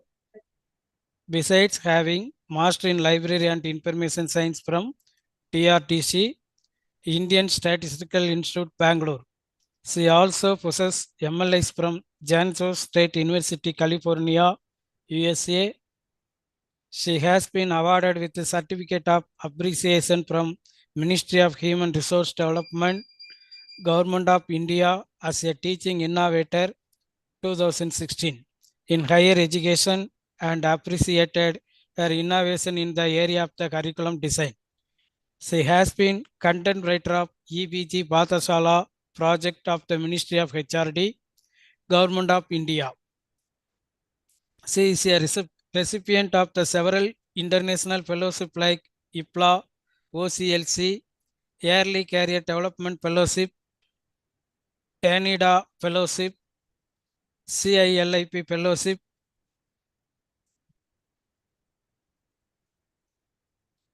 and Switzerland, Geneva, and Global Knowledge Partnership Scholarship. Dr. Kulati has over 50 research publications that have appeared in peer-reviewed journals, national, international, and conference proceedings. Her notable research contributions have been well received in the international and national journal of reputed such as the Electronic Library, Emerald Scopus, Information Development, JAGE, Web of Science, IFLA Journal, Annals of Library Science and Documentation, DesiDoc Bulletin of the Information and Technology, Cyril's Journal of Information Management, IPLA World Report Series 2006, IPLA Conference 2006, Educational and Research Reviews, HealthPro Bulletin, Third World Libraries, COMLA Bulletin, Information Studies and Library Progress. She has been Regional Vice President of Asia Region under COMLA. She was also an elected member of the Standing Committee of IPLA Asia and Oceanic Section for the term 2003 to 2007, 2007 to 2011. She was elected as council member of the executive body of ISLIC for 2004 to 2005. She had been academic counselors of the BLAS, MLAS, PGD land program of the Indira Gandhi National Open University. Thanks.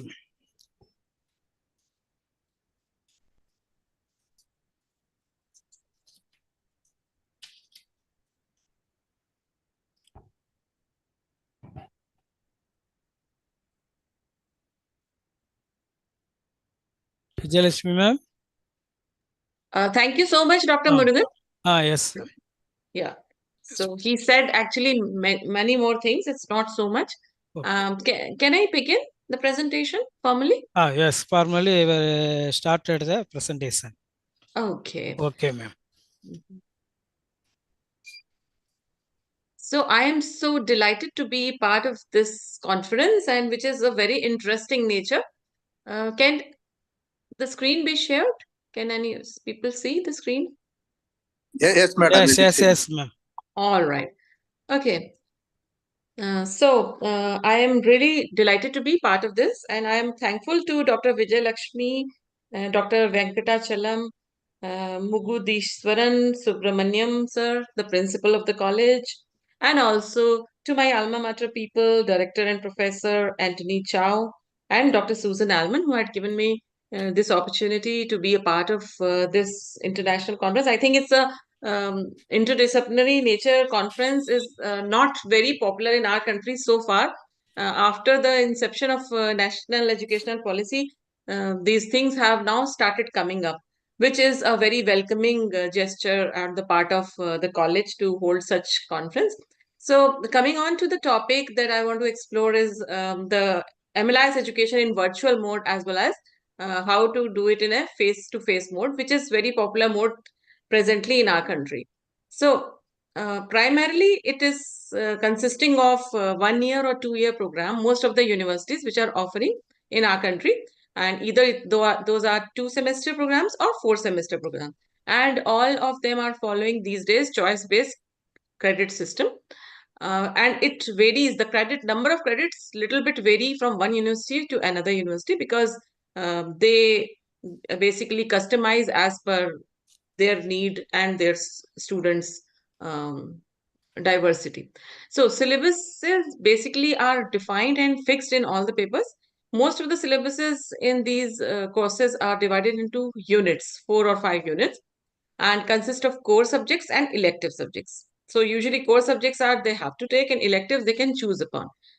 But here I would like to mention that broad disciplines are covered in elective subjects such as academic libraries, public libraries, special libraries, and these days some digital libraries, agricultural libraries, medical libraries are also being covered.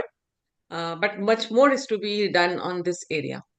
So first of all, I would like to compare the differences. Can you see the screen? Because this is little bit not See the visible. screen. See the screen, ma'am. Yes, You ma'am. can Your see? screen is visible. Yes. All right. So this is actually the similarities and differences. And actually, we cannot compare East from the West, but still, since these days we call world as a global village, so we need to actually know where we stand and how we can implement the best practices of the West to the East, so we can actually march together, as global people. So kind of talking about the degree, we have the same kind of nomenclature. Master's degree is the Library Information Science in the virtual, that is San Jose University, which I am an alumni from. And it is an American Library Association accredited program. And MLIS face-to-face in India is also known as Master's Library Information Science. But unfortunately, we do not have that accreditation process as it is followed in the West. So that is something which we have to ponder and find the solution about. Coming to the nomenclature of the course, it is 2 years, maybe less than that. Sometimes you can cover in 1.5 years also. And they give time up to 7 years to complete the program, considering that many of the students are working along with doing an MLIS program. Whereas MLIS face-to-face in India, we have to complete it in 1 year or 2 year, whatever program they are running. So it is a fixed time you have to spend in, and you have to complete during that time only. Then about the credits again, 43 credits are given for MLIS program in San Jose State University, whereas in Indian system, most of the time it is 46 to 50, sometimes it ranges from 46 to 45 to 60. But then talking about the core and electives, San Jose University program's core subjects are 16 credit and elective subjects are 29 credits. So 27 credits, so it counts to 43. And certain core subjects are aligned with the electives for specific career paths, librarianship. And basically, they follow building block approach. Some cores are mandatory core subjects for some electives. Whereas coming on to Indian system, core subjects and elective subjects, they are broad in nature, and options are available to choose from the elective subjects. Whereas there is no building block approach, core and elective go hand in hand. So that is little different than West. And it is not the way it is aligned in the Western universities, it's not aligned in our country. Core and electives are with respect to the areas and the theme. So I would like to here show you the career path they make out of these electives. Will it open? Okay. Can you see? Yes, ma'am. So if you just go over this, so they offer lot of career options such as academic librarianship, then management digitization, management, MLIS pathway, then data science, digital curation, digital services. Many of you may be knowing also, but since I'm here to tell you more about it, so I want you to go over this when you get time. Leadership management, public librarianship, so on and so forth. So that's one, good thing which I found there as a student. And also it has a distinctiveness of this program is that it is customizable as per individual's goal. Customizable in the sense that we might have something in our mind to work on, some project or some micro project or major or minor project. So that also is covered in San Jose's master's program. We can discuss with the faculty and customize that program as per our requirement. For example, if I am working somewhere in a special library or maybe in a public library, and I have something I want to design or innovate for my users, so I can always take the help of my faculty and develop a course on that, so I can get specialized in that area. And coming on to the syllabus, overview is given in the prospectus that you can see online, and the detailed syllabus is designed by faculty, whereas in our country, most of the syllabuses are fixed and designed by the university or board of studies member and such and such members, and those are not designed by as per faculty's requirement for that particular course. Coming on to the learning outcome, program learning outcomes are explicitly integrated into every course they offer in San Jose State. So I would, even the program outcomes and specific outcomes are still mentioned in our core curriculum also. But I want you to just go over this so you understand why it is so prominent in, workplace scenario. I'm just trying to open the link.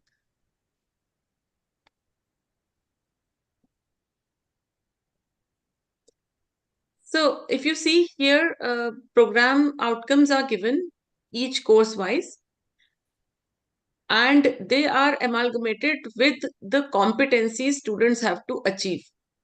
For example, course 200, it is supported with the competency A, B, C, D. Course number 202, it will be supported by the competency E, F, G. So students have to attain these competencies when they complete this particular course. And finally, they integrate all these competencies. That is what it conveys. Then talking about program learning outcome for degree before graduation, here it is being listed out. The core competencies. So these are the core competencies of MLIS program A to A, B, C, D. They have mentioned in alphabetical order A to O. So each competency is covered in some course or the other. So sometimes there is an overlap. One course covered 2-3 competencies at the same time. So as and when student progress in the MLIS program, the assignments they submit, the discussion groups they are into, they can always use those to show or demonstrate that they have attained these competencies. I will tell you how they demonstrate. Basically, they have a testing mechanism in San Jose State to test whether they have reached that learning outcome or whether they have learned thoroughly that learning outcome is with the help of, before graduating, they have to culminate their experience in the form of e-portfolio. So here I would like to add that not only through e-portfolio, but also to dissertation, they can submit their learnings. But these days, as students want to get into the job force as soon as they complete the master's program, so they by and large choose e-portfolio. So how does it look like? I want to show you.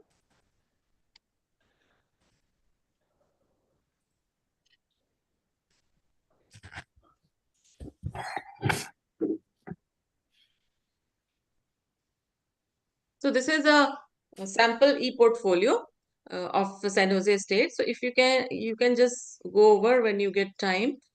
It is actually saying that an in-depth look at the program's 14 competencies, which I have shown, is basically covered in this. And if you click on here, all these 14 competencies are listed here.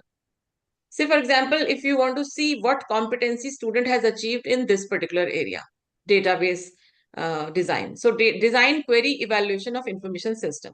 So after explaining all these terms, they are producing this as an evidence that what they have learned. Evidence 1, 2, 3, what they have learned in this competency.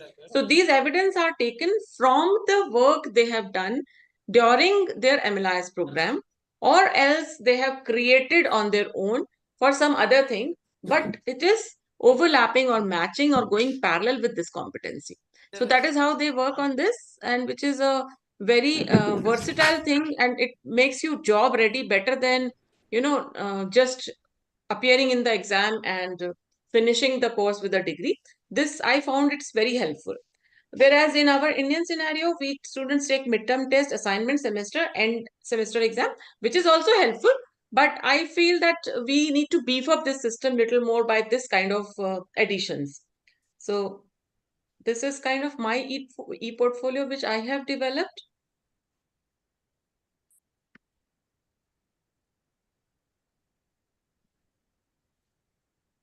So in the same way, we have designed the competency ABCD, and we can go and check how it works. Coming on to the assessment part, most of the formative assessment are of the larger part in San Jose State, and summative assessments are small part. Formative means building block approach. As and when we learn the concept, we try to expedite it, apply it, use it in different ways, practical application of it. That is formative assessment. That makes a larger part of the program. Whereas summative assessment is a smaller part. There's a small number of some small amount is assigned in terms of assessment to summative assessment. So, for example, if it is 100 marks course, then it will be discussion posting, brief observation report, review, research paper, or reflection paper. Whereas in our Indian scenario, it is summative assessment makes a larger part, and semester exam is a formative assessment is a smaller part.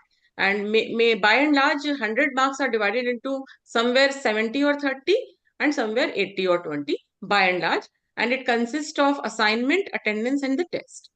Now, talking about the assignments done in San Jose State MLIS program is action-oriented, real-life-based, application-based. For example, if it is a research paper, student can choose a topic of his interest and can choose the goals and objective he wants to achieve.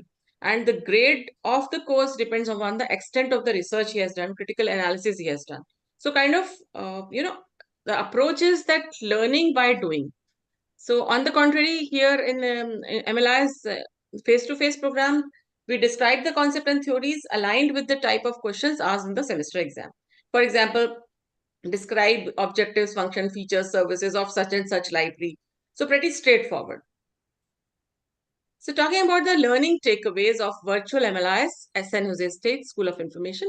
Yes, it is a great exposure to various learning management system, starting by Blackboard learning management, desire to learn Angel, Canvas, because depending upon the need and how the technology changes, learning management system has to be upgraded. So that is one very great exposure of learning technology at a very fast pace.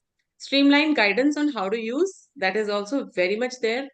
And open house sessions for future MLI students, opportunity to take customized courses. As I said earlier, that we can always customize as per our need the course. Then mandatory course, Info 203 online course. Exams are not mandatory for every course. So it is, as I said, faculty decides whether they want to take it in the exam mode and how much weightage they want to give for the exam. Typically, a course consists of discussion board posting, critical review, analysis, reflection-based, observation-based assignment, project-based research paper, and presentation. Then there are several internship opportunities available at San Jose State, and I have also done one. I will tell you a little later.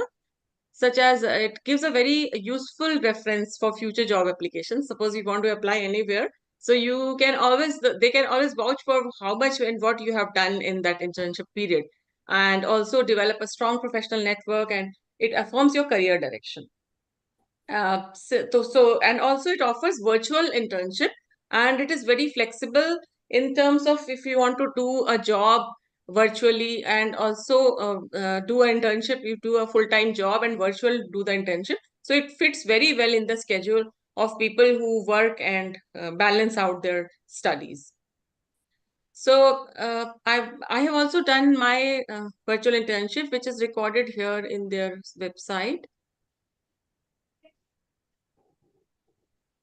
Student complete here. This is there on their website. I have done this internship, and I can't explain in words the experience I have had through this internship and the learning experience, learning opportunities, so much and so forth. Then there I have developed the subject guides with the help of LibShare software, great graphic novels, health and nutrition, women, health and maternity. So to show you an example, this great graphic novel subject guide I have developed. This is how a guide looks like. The names of the books are given, and this is developed through a software, of course, but the content has been taken from several places and embedded and imported and written the abstract of the thing and how to put where, and then using the cover page. It was a massive learning. I mean, I can't explain how much beneficial it was, and still I'm using those techniques and in my present day-to-day teaching to my students. So then talking about, because it's very convenient, 100% online learning. So you don't have to be physically there, and you can do several things together. So, and also they upgrade technology very fast. So the best practices I have adopted in, by my learnings through MLIS and now teaching library information science for so many years. So primarily my teaching philosophy has always been engaging the student in my classroom rather than just giving notes or just, monologue form of teaching. Of course, using technology is a very primary concern for everyone. Fostering creativity, which is so much into, now Government of India is also too much into fostering creativity. Then preparing the students to be lifelong learners. Then some of the innovative assignments which I have done during after finishing my master's program and during teaching my students are like observe and analyze hospital libraries, Google Bible, online chat reference service, YouTube. So I will tell you a little bit about these assignments which I have done in a different way. And these are basically transferring my learnings from the San Jose State to the Indian settings, typically in a changed mode. So observing and analyzing the hospital libraries. So for example, description of these practical projects carried out with this initiative. So first step is to develop the guidelines to how to undertake. So after discussing the theoretical aspect of the topic, I thoroughly talk about the practical application and then discuss the guidelines with the students. So these are in parallel to the various human theories, behaviorism and cognitism, constructivism, and these are also I have referred to my course material of MLIS in order to accomplish this. So for example, information literacy videos, which I have done for such long time with my students in a different ways, different modes, every year changing it, such as how to develop an instructional video, which sounds very simple these days because people are making reels. But only thing is that is very personalized thing which people are doing these days. But the thing, instructional video is more about informing the user how to use the library resources, how to use the OPAC, how to use different technologies in a professional way, step-by-step way. So concept is basically teaching them how to learn themselves. So learn by explore and doing, explore one's creativity, express oneself by own voice and ideas to begin and develop sample videos. So the features would be effective tool for information literacy. These literacy tool will help for users to develop step-by-step instruction.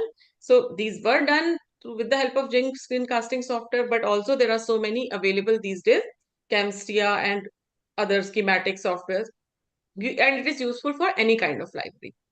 So these are can be viewed many times. It is very useful to be uploaded on the site. User can anytime see the video and use the library resources. So these are the step-by-step guidelines which I normally develop for any assignment which I give, selecting the website, framing the learning objective, what is the scope of the video to be developed, script, you have to write the script and record it, and then you have to record and re-record until you get away with the pauses which normally happen when we speak spontaneously for some video recording purpose. And also another project was reference interview analysis. Again, put themselves in their shoes.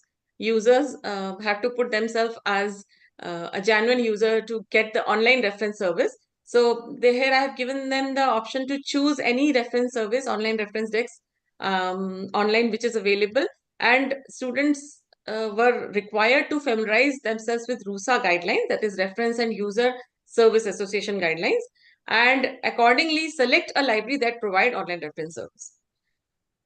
And think about a personal information need. While they have a specific question in mind, they can purposely for this assignment, they put the question in a vague manner and see how basically the librarian is able to interpret this question and whether the librarian is following that RUSA guidelines and how are they able to observe all that. So that was included in this, and in the end, they had to review the reference observation report form, use the form of record, and write a reflection paper. So I would like to have show you how it looks like. Yeah, so this is a reference interview analysis paper done by one of my students. So if you go over here, these are the guidelines which I was showing you. Now this is the reflection paper. So if you give a close look to it, it is done in her own words. So nowhere it is cut and paste, get it from internet or PDF. Whatever they have observed, they have recorded this in their reflection paper, and followed by the type of the chat's transcript, what she has used at the time of doing this reference service, online reference service, and the way she has negotiated the question with the reference librarian. So all that is included. And also virtual reference observation form, which at the end she has filled what she has observed at that time. It is everything it is recorded here, date and time when she interviewed, synchronous mode, chat mode, the service name, what was the actual question, what was the question she has framed. So this has actually given her a thorough orientation, the students the thorough orientation of how a virtual reference service has to be conducted. I feel it's very important because students have to immediately go and start working, and without a proper strategic guidance on how to offer reference service, it becomes very difficult for them and they never feel confident. But I have received the feedback from these students that now they feel very prepared before actually embarking upon their first job, which they normally feel very threatened. So that's, and then similarly other assignments such as analyze, reflect, ask a librarian service, Library of Congress. This also is done very well by the students. So just want you to just see. So submitted by this, again, the guidelines which I have shown you. This I normally prepare for all the assignments, and then this is the way it has come up. Research question. Yeah. And then the screenshots, what they have communicated with the reference librarian. That was ask a librarian service, so it was done through email. So all those screenshots, the evidences are attached, and then followed by the reflection paper, what they have learned, what are the new developments, everything in the first person, and what they have experienced and what they have learned. So that was also a very good learning experience for the students. Some of the other assignments which concurrently I am doing on every year, like this, creating an evaluative case study, special libraries with respect to objective function by giving a real life example. So meaning that they have to physically go to a special library, observe the case and reflect on how and what they have learned. Even also asking the library professionals the questions or interviewing them in order to record their observation. Then similarly, green library also, I've prepared this assignment, sample green library, type of library, library analysis. That's it. Thank you so very much. Thank you, madam, for your excellent presentation. I'm Hariharan, Dr. Hariharan, founder president of Salis. Yes. Already Dr. Susan talked about you and informed about you also. Yeah, But thank you know you. that we are also going to meet shortly, maybe next month somewhere, to what are the areas we can collaborate with them, collaborative initiative. So I Sure. have one suggestion from you. So Yes. for the benefit of our Salis members and the whole allies professional community, Yeah. an inter-country collaboration like that only for the library professionals. So what we Sure. thought that maybe we can organize, this kind of lectures and seminars frequently. Yeah. And we can invite the San Jose State University faculty members, School of Information Science, to deliver lectures on emerging topics for the benefit of members. And another way is conducting this kind of conference, both online as well as physical conference also, that we are going to discuss. So apart from that, what you would think that it would be very, some suggestion, so we can go in such a way, some initiative for the benefit of allies professionals in our country and our members. Apart from these organizing lectures, program inviting lectures and other things, that would be useful for us and also for our members, so that they can involve in international into the international collaboration. Thank you, madam. Yes. And one more after that, one more question actually. From your study here as well as US and other thing, you have a lot of exposure both in theory, teaching and practical. So normally even Indian universities, not only what as a project as well as PhD thesis, most of the students I find actually in bibliometric studies and maybe scientific studies and maybe usage studies, something like that, research and other thing mostly. Yeah. What about in the US, the MS students or research students? What kind of topic they would take? Are there real-time project linked to that topic, something like that? Yeah, you may be as a teacher, professor, you may well aware that how the topics have been chosen by our own people in India particularly. So mostly the same type. For example, scientific studies of plant science.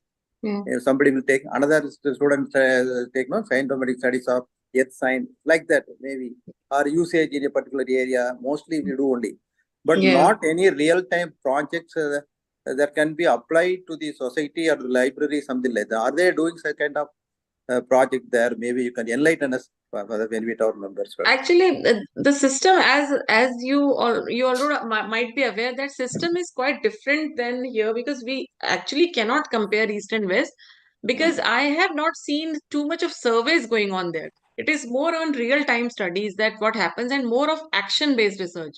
And they are more on action research than doing a survey. Even though they also concurrently do interview-based studies, semi-structure, structure interview, but most of the researches are action-based, unlike in India, because I don't know, the structure is such that we do not encourage so much of action research, or maybe sometimes we do not get essential support in order to do action research from the places where we have to conduct, because of so many bureaucratic hurdles. Sometimes authorities do not allow us to do and stuff like that. So we actually can't compare, but then still there are many things which can be done on the ground root level. Say, for example, doing certain things for common public. They do a lot of things for lay public through the libraries. For example, I have seen them developing seed libraries, seed libraries. So that is done through public libraries, and similarly the makers space movement. So such things are happening. Only difference is that our researchers are not very creative on doing a research in that way, because they want to get a degree and get into a job force. But their research is kind of passion. So kind of that entire way of thinking has to be revamped. I understand typically it is a different country. We have a different mindset. We are governed by different set of thoughts. So those things are instrumental in, making the personality of people we are.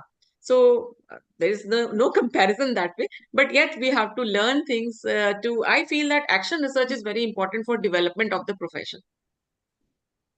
Yes, madam. Thank you. Actually, regarding information literacy that you have talked about, that even we have collaborated with the UNESCO long time before, even more than 15 years. Yeah. maybe around 2006. We did a project for them.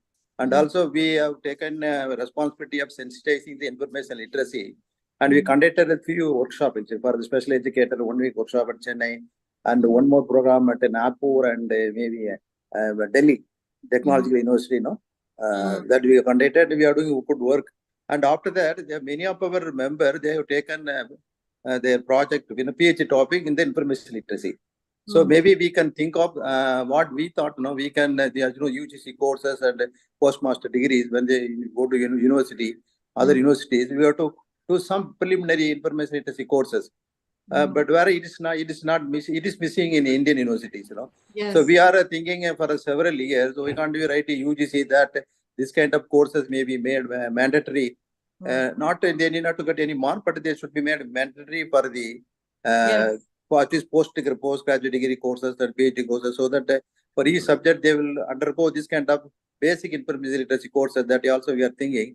In fact, I have opportunity to visit your department long time before, but I used to visit every year your Dr. Martin Luther King Library. Last year also I visited the wonderful library. So we wanted our members should get exposure and maybe collaboration with the San Jose University. That's what we are thinking. Maybe you can give some suggestion though, that for the benefit of members, not as a society. They have got international exposure, and now this for the two conference about 3 of our faculty members from San Jose University. They have given excellent lectures, so our members got benefited. Like that, we wanted to take our people, our members to the international area, and that way also we may require your suggestion very, very often. Sure, Maybe sir. we require your input. Thank you, madam. Yeah, we will be in touch. Thank you. Thank you so much. Yeah. Thank you.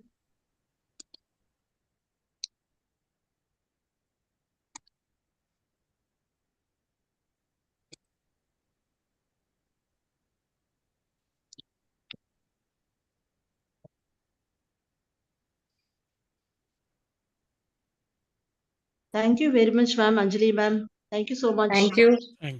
Thank you. Dr. Murugan, sir, Yes, ma'am. can you please invite the presentators of the session, sir? Okay, ma'am. One by one. Okay. Thank you, sir. Thank you. Thank you. Rapporteur Dr. G. Radha available?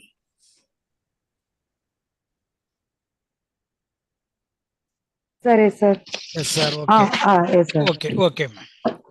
Okay. The technical session 5 started.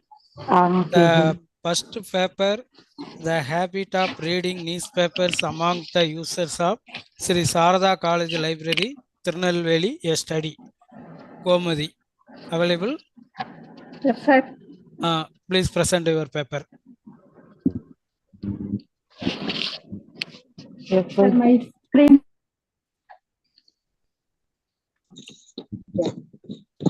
Yes, sir, my voice is audible? Yes, audible. My name is Gomati, librarian of Sri Sharda College for Women. My title is The Habit of Reading Newspapers Among the Users of Sri Sharda College Library, Tirunelveli, study.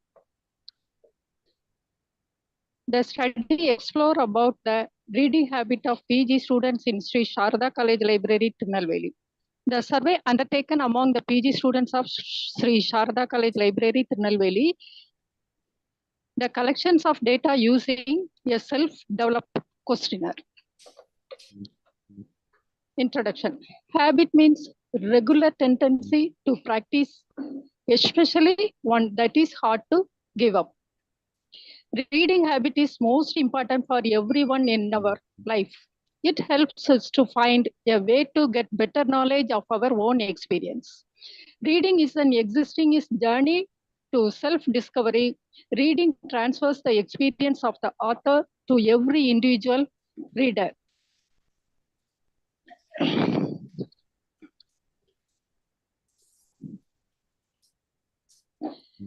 Reading newspaper every day is one of the best way to keep update with the ever-advancing world. All the important news and to our newspaper. Reading newspaper is an essential helpful for the young learner. Objective of the study. to explore the frequency of the visit to the library and time spent by the students, to find out the preferred language of students on reading newspapers and find their favorite newspaper, to discover the sections of newspaper read mostly by the students, to find out the motivation of reading newspaper, to find out the barriers faced by the by the students in reading newspaper. Methodology.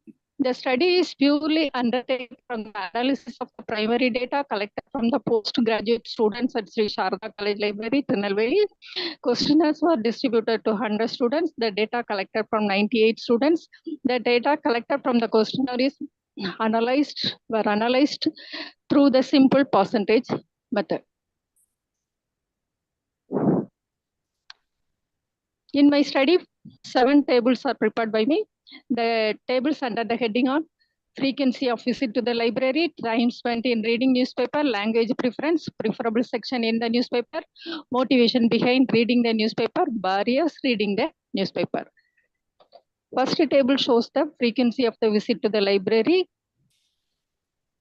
The study reveals that 67 respondents visit the library daily, 17 respondents who visit the library twice in a week, 10 respondents who visit the library once in a week, 4 respondents visit the library occasionally. Time spent in reading newspaper, the study reveals that 75 respondents spent less than 30 minutes. 13 respondents spent in reading newspaper 1 hour, 6 respondents spent 1 or 2 hours in reading newspaper, 4 respondents who spent more than 2 hours. Preference language. 83 respondents read Tamil newspapers. 15 students read in English newspaper. Most of the students prefer Tamil language. Of the students information in their own mother language. What is behind the preferable text in the newspaper? 44 students prefer to read in employment and education in newspaper. 15 respondents who prefer to read news related to sports in newspaper. 20 respondents in science and technology. 13 respondents to read newspaper related to cinema news and advertisement. 6 respondents to read news related to others. Motives behind reading the newspaper. In table 5 shows that in order to improve their general knowledge, 62 respondents. To become informative, 23 respondents. Just for time pass, 3 respondents. Other reasons, 10 respondents. Barriers. 56 respondents find only limited time for reading newspaper. 35 respondents who face barriers in reading newspaper due to the availability of information from other sources. 5 respondents who find difficulty in reading newspaper in few copies only. 2 respondents who face barriers in reading newspaper due to the other reasons. Findings. 67 respondents visit the library daily. 75 respondents spent less than 30 minutes. 83 respondents read Tamil newspaper. 44 respondents prefers to read the employment and education in newspaper. In order to improve their general knowledge, 62 respondents. 56 respondents find only limited time for reading newspaper. 50 respondents read electronic newspaper in the digital format. 50 respondents do not read papers for seeking information. Suggestion. Inculcate the reading habit for the students, motivate the students to gather knowledge so that the habit of reading newspaper would improve a lot. To read the editorial page daily, improve knowledge and the newspaper having very important source of information. Reading is also an important activity in the process of learning. In spite of the availability of other resources of information such as book, magazine, radio, television, and other social media, etc., newspaper prevail and continue to prevail as the main channel of current affairs. Newspaper also provide not only the current news, but also the future thought such as article editorial pages. In the competitive world, newspaper can equip students with the necessary information not only for the examination or job interviews, but also improve their professional and social life. Thank you. Thank you, ma'am. Sir, can I present my paper? Thank you, ma'am. Thank you. Next I invite database for scientific analysis and overview, Anita M, Dr. Anita and Dr. K. Kannan. Are you presented, ma'am? Yes, ma'am. Okay, ma'am, present. Thank you. Thank you, Can ma'am. you hear the voice, ma'am? Yes, ma'am. Good afternoon to all. I'm Dr. Anita, librarian, Rosemary Arts and Science College for Women, Tirunelveli. Co-author is K. Kannan. Dr. K. Kannan, Deputy Librarian, MS University. Wait. Scientific tools overview, abstract. My topic is database for scientific analysis overview. Scientific tools overview, abstract. Scientometrics, the quantitative study of science and scientific has become increasingly significant in the realm of academic research, evaluation, and decision making. This abstract provides an Ma'am, your overview of PPT not here, ma'am. Yes, ma'am, visible. Visible, ma'am. Yes, ma'am, yes, ma'am. Okay.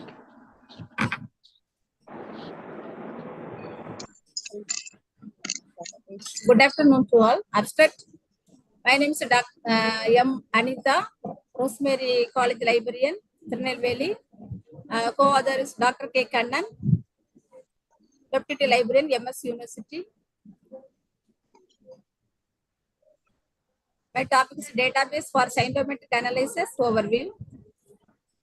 Abstract. Scientometrics, a quantitative study of science and scientific output, has become increasingly significant in the realm of academic research, evaluation, and decision making. This abstract provides Ma'am, your PPT not visible, ma'am. Wait, ma'am. Share your PPT, ma'am. Okay, ma'am. Okay.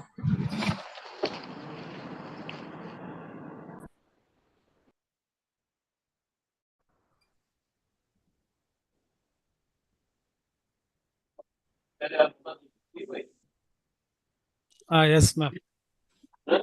PPT is visible. Yes, ma'am. Ma'am, start this session, ma'am.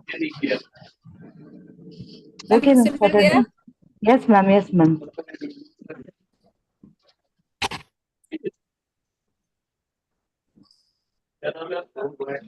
Abstract. Okay, sir.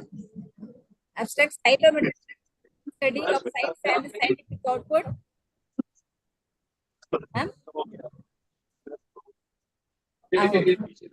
Has become increasingly significant in the realm of academic research, evaluation, and decision making. This abstract provides an overview of scientific tools that aid researchers, institutions, and policymakers is assessing the impact and visibility of scientific publications. Scientific tools are indispensable instruments in the modern landscape.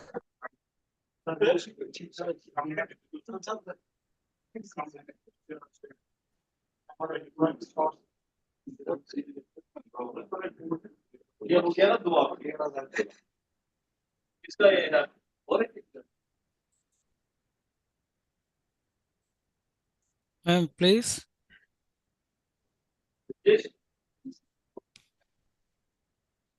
Please, presentation.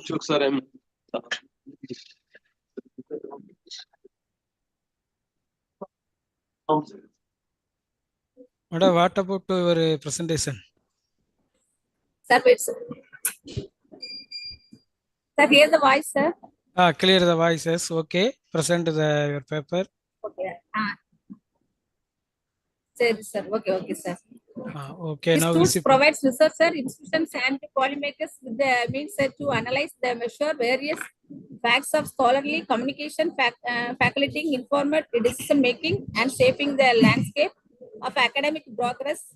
The landscape of scientific knowledge is vast and dynamic, making it essentially to employ systematic and quantitative method for understanding its evaluation and impact, scientific tools ranging from the comprehensive database like Web of Science and Scopus to visualization tools like VSVR play a vital role in the unraveling the intricacies of scientific output as the scientific communicating navigated through the complexities of interdisciplinary research, funding allocation, and institutional performance evaluation. The role of these tools becomes increasingly vital.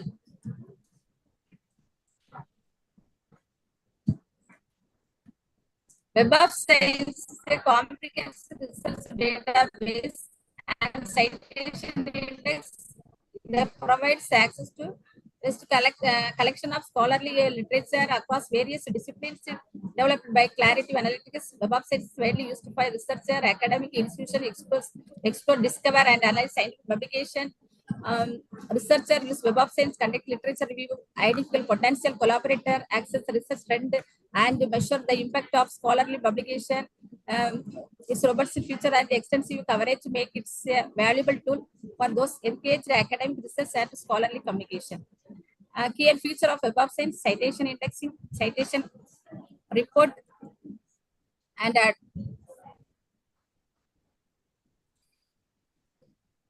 advantages of Web of Science: comprehensive coverage, high quality content, citation tracking. Scopus is a comprehensive abstract and citation database and academic research literature. Is developed maintained by Elsevier, a leading provider of scientific, technical, and medicinal information. Scopus is designed to cover the wide range of academic disciplines, and it's a valuable tool for researcher, academic, and institutions, scholarly information tracking, citation, and assessing research impact. Scopus widely used to literature review, citation tracking, research evaluation, and collaboration discovery. It extensively covers citation data and analytical features, make it a valuable resource for researchers and institutions seeking to navigate the scholarly landscape. Key feature of Scopus: comprehensive coverage. Scopus indexes a vast amount of scholarly content, including journal articles, conference proceeding, patent, and book chapter. Its coverage spans various disciplines, making it a valuable resources for a research working in device field. And citation analysis, analytical tools, analytical tools. Scopus offers analytical tools and visualization to help researchers analyze trend, identify collaboration opportunities, and assess the impact of research both individual and institutional levels. Advantages of Scopus: accurate and reliable data, efficient search functionality, comprehensive citation analysis. Then next, Google Scholar. Google Scholar is a freely that focus specifically on scholarly literature, including articles, theses, books, conference papers, and patent launched in 2004. Google Scholar provides a convenient way to pay for researchers, academics, and the general public to search for and access academic content across various disciplines. While Google Scholar is a valuable tool for quickly accessing scholarly information, researchers often use it in the conjunction with the other database like Web of Science or Scopus for a more on-depth citation analysis and comprehensive literature review. It is easy of use and broad coverage make it popular starting point for many researchers. Key feature of Google Scholar: multidisciplinary coverage, citation tracking, and pattern searching, integration with the libraries. Google Scholar is integrated with the many university libraries, allowing users to access full text articles if their institution has a subscription or repository access. Advantages of Google Scholar: free access, easy of use, broad multidisciplinary coverage. In conclusion, scientific tools play a pivotal role in the contemporary landscape of academic research and scholarly communication. These tools are ranging from comprehensive database like Web of Science and Scopus to open access platform like Google Scholar provide researchers, institutions, and decision makers with the means to access, analyze, and navigate the vast realm of scientific knowledge. Scientometric tools contribute to the advertisement of knowledge by providing quantitative insights into scholarly activities. Their continued development and refinement coupled with their thoughtful and critical approaches from the user will further enhance their utility in the shaping the future of academic research and scientific progress. Thank you, sir. Thank you, ma'am.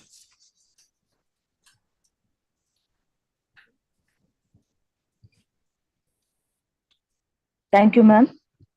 Now I invite online resource for effective learning. Abhishek K. Are you here, sir? Abhishek.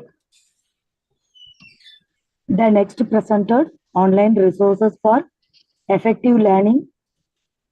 Yes, ma'am. Okay, ma'am. Present. Thank you. Share your PPT, ma'am. Ma'am, can you share your PPT?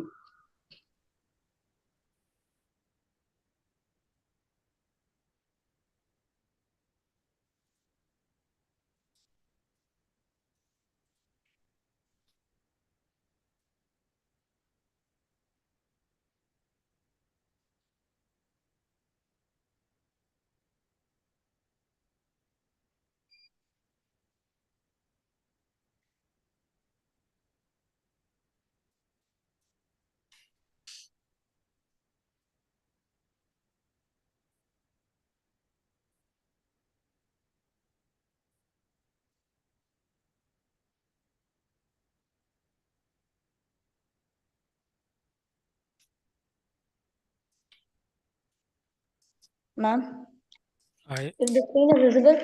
Yes, visible. Okay. Good afternoon, ma'am. I'm a student of Sadakatulaba College. My topic name, online resource of effective learning. Effective learning through online resources helps to enhance our skill and knowledge day-to-day life. To enhance our skills and knowledge. The main valid reason is very convenient, easy to get the information, and also very easy to store as well as retrieve. The object user. Search the reason for using and benefit gained by the users and when and where, and possible ways of digital platform for the user convenience. Online library resources. Web pages and documents on internet which give helpful information or the online library resources. Open access makes the user feel free and easy to get what they want. It includes all the database on the internet and some of the web page need login or authentication.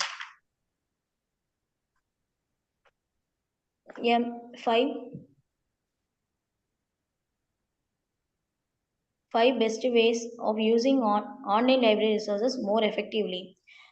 Develop information literacy, recognize reliable source, check when possible, rely on trusted recommendation. A lot of trusted recommendation, and finally, sharing experience. Online resources like ebooks, e-journals, database, and website. Through these, the researcher can take any information at any time and which they want to take as a relevant information. And the significance are instant access. At the same time, the researcher can access any sites, fight against iteration, easy retrieval, provide updated content, sharing and easy to view, helps to build a heritage for the next generation. Digital library. It can maintain as individual separate access for each and every person. There is no restriction, but there is some of the login or authentication like text, image, audio, video, and also easy to store the information. Some of the key points are it can be accessed 24 into 7 and the two forms are available, that is print form and digital form, and user times are saved through this. The user prefer a comfortable format and use it. The online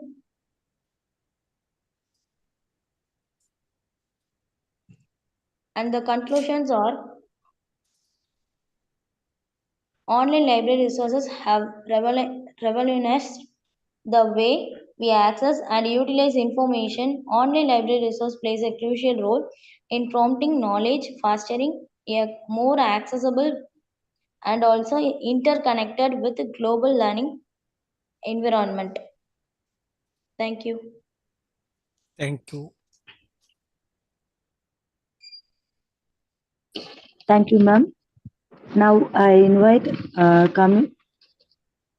Kamala Veni, yes, and Dr. G. Ulaganathan.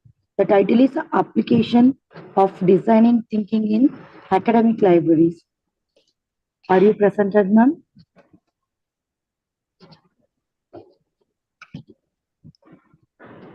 Hello. Ma'am, can I present paper? Bibliometric Studies. Bibliometric Studies. Tahir Ahmed and Salik Ahmed are. Next one paper is Mapping and Scholarly Research in Corporative Law, a Centrometric Study. Are you here, sir? Anthony Arokividi, ma'am. Doctor or Anthony Arokividi, ma'am. Okay, sir. Bibliometric analysis of research. Output of top 5 universities in India from 2017 to 22. Yeah, ma'am. Our present, sir. Thank you. Thank you, ma'am.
So what happened? Please help the presenter.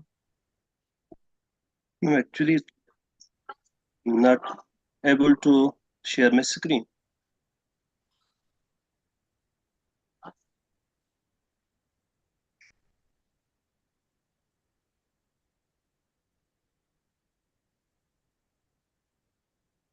Is my screen visible? Yes. Yes, visible. Very good afternoon to all the eminent dignitaries and research scholars present here. I am Tahir Ahmed, but research scholar at Lovely Professional University, India. I would like to express my gratitude towards the panelists, organizers, and conveners of this conference for providing opportunity to present my research topic on the topic bibliometric analysis of science research output of top 5 universities in India from 2017 to 2022. Let me come to the introductory part of this study. Universities play a vital role in the research and development of a country. Scientific progress and technological advancement and development is the backbone of society. A new and original scientific research is open to all the scientific community through publications. The reports that are read and used by the scientific community at large reflects the intellectual capacity and the collective research potential of a society to look into the issues facing the world. The quality and quantitative evaluation of scientific production is the common need in the entire research world. The countries which want to evolve as knowledge economies should focus on creating, disseminating, and preserving knowledge. A bibliometric analysis is a popular and rigorous method for analyzing the large volume of scientific data. There are several methods of evaluation, but the most metric procedure to characterize the scientific literature is bibliometrics, which analyzes the quantification of science, its common communication, and scientific policy. Traditionally, bibliometric is known as the measurement of patterns in the written communication, but it is an essential tool used by the administrators, funding agencies, government, and researchers to know the publication trend and topic in institutions, author, and journals. One would assume that the region would have enough scientific output for bibliometric analysis, that it will be standard practice to evaluate the output, academic output of research given the region's diverse higher educational system. So bibliometric is a quantitative assessment of man's cultural progress, including science and technology, as may be revealed through the bibliographic data. Bibliographic data are those that can be collected, derived, or deciphered from different parameters can be assigned to each document. Let me come to the research gap of the study. There are few studies that have been conducted on research on this in these universities, which deals with the research productivity of different institutions, disciplines, and these have a limited scope with regard to the database consulting, time periods, and the domains. So there is existing gap in respect of the science research output in broad level. Therefore, the present study would attempt to fill up this gap. This study will also help in enhancing the individual visibility of the institutions, trends of the research productivity, research, and collaboration. The research objectives of my studies, it is number first, that is to estimate the research output of the top 5 universities. Number 2, to examine the growth pattern of the research from the year 2017-2022. Number 3, to explore the trends in the authors of published research. Number 4, to examine the distribution of research output by document types. Number 5, to identify the most prolific authors and the impact of their research output. Number 6, to identify the most prolific collaborating countries of the top Indian universities in the field of science. Number 7, to identify the most common journals used by the research scholars used for the communicating research. With the hypothesis of my studies, there is no significant difference in the patterns of growth in the research output. There is no significant difference in the distribution of citations and highly cited papers. There is no significant difference among the prolific authors and impact of their research output.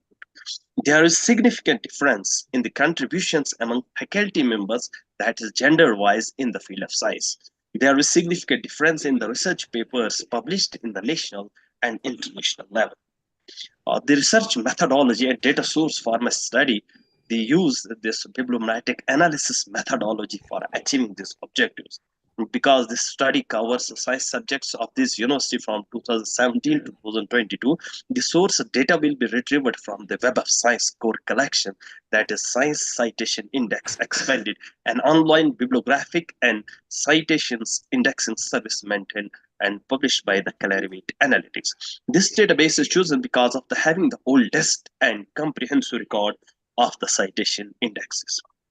The data was retrieved with the help of search terms that is given here, and the bibliometric analysis and visualization tools, that is BibExcel, VASWeaver, and Excel, were used for data analysis, visualization, and interpretations. This data analyzing tool will also use to summarize the bibliometric features, including publication years, journals, keywords, co-occurrence, map of the countries and institution. Let me come to the part of review of literature and the research gap. These are few studies which I have conducted.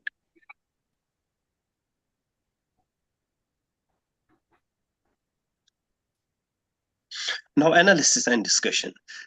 So we will see the annual distribution and growth of publications in 2022. There were these 5 institutions, that was Indian Institute of Science, JNU, JMI, JU, and this Banaras Hindu University. These are having 26 annual distribution, 2600 annual distribution, 1927 publication, 1585 publications, 2221 publication. Overall, there were having 14,730 publication, in the year 2017, and in that year from this Indian Institute of Science and from Jawaharlal Nehru University, there were having total of 7,991 publications, and following JNU and Banaras Hindu University. This is authorship patterns and publication by the year. This 2017, there were single authored, two authored, multi-authored, and mega authored. And 2017's having 5,490 publication by the year, and following the years 2018, 19, 20, and 21. In 2022, there were 7,190 publications. If we will see the author productivity, they are showing this mega authored and two authored papers.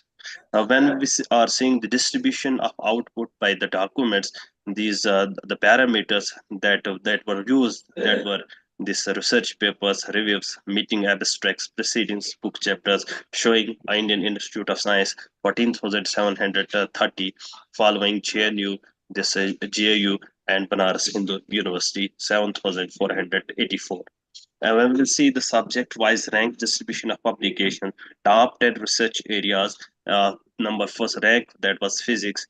They are showing the publications of percentage 28.2%, following biochemistry, chemistry, plant science, engineering, material science, astronomy and astrophysics, optics, mathematics, pharmacology, pharmacy, biotechnology, applied, microbiology, science, technology, and others, engineering, agriculture, and computer science. The degree of collaboration, single authored, multi-authored, and the degree of collaboration showing in 2017 was 0.495% degree of collaboration, following 2018, 19, 20, 21, and 22 having 0.86 degree of collaboration. The use of this law, that was Bradford's law, for distribution of core journals. There were few journals: Indian Journal of Animal Science, Indian Journal of Agriculture Science, Journal of Indian Chemistry, Indian Journal of Architecture, following RSC Advanced, showing 96.7 cumulative percentage. Distribution by output by the prolific authors. There were 10 authors who were showing their H index 24, 23, Mukherjee showing 27%, Das showing 20%, and Sarkar showing 23 H index, and citing articles 2,297. And there were the countries and institutional collaboration with other countries: United States, Saudi Arabia, United Kingdom, Germany, People's Republic of China, Pakistan, South Africa, Japan, South Korea, and Egypt, showing the percentage 0.3%, and India showing 79.2%. This is the distribution of publishers from top 5 universities, publishers: Elsevier, showing 15,600, Springers, Wiley, Taylor and Francis, Royal Society of Chemistry, American Chemical of Society, American Physical of Society, and Academic Press, Indian Academic Science, Nature Publishing Group, Public Library Science, Oxford University Press, National Institute of Science, Communication, Information Resource, that is CSIR, NISCIR. And this was the distribution of output by prolific authors, showing the journals RSC Advanced having 23 index, following by Current Science, New Journals of Chemistry, Journal of High Energy Physics, Chemistry Selects. These are was we are showing the collaboration with other countries, and this is showing the also collaboration with the Indian states and other collaboration with the international institutions. And the findings, the research publication from the top 5 institutions between 2017 and 2020 were analyzed for the study. In total, there were 45,256 publications. With more and more publication coming out through time, the majority of publications were in the form of articles. The overall trend in research is multi-authorship. Over the time, there has been rise in the co-authorship and collaboration. The journal that researcher preferred reading was RS Advanced. The nations that collaborate with Indian institution the most and publish research papers with them are United States, South Korea, Germany, China, England, and so forth. The USA, England, and Netherlands account for the majority of prolific journals. The research also identified the journals that faculty members publish their findings in. It suggests that institutions need to work harder to improve the caliber of their research projects if they are unable to publish in the most prestigious journals in their field. Therefore, in order to conduct thorough study, funding and infrastructural assistance should be given. These evaluations also assist in identifying underperforming universities and also those that produce high caliber research. These kinds of studies support the efficient use of public monies of scientific endeavors in order to serve as a role models for others. The performers should receive appropriate recognition. The result of the investigation can be utilized to pinpoint particular area of research that require further care. The conclusion of my study, the bibliometric analysis of science research output, showing this the references which I have taken the source. These are shown here. Thank you so much. Thank you.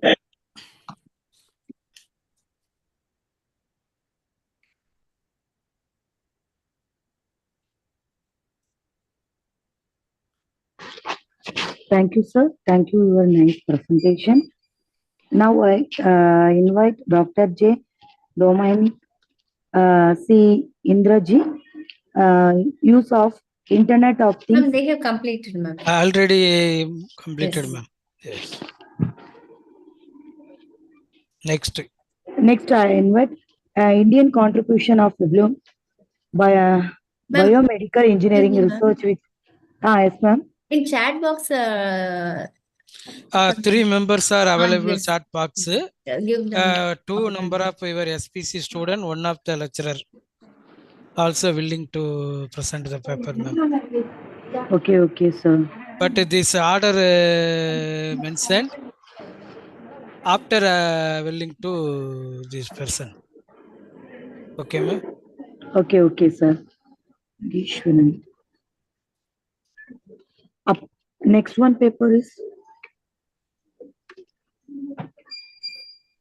Indian contribution to biomedical engineering.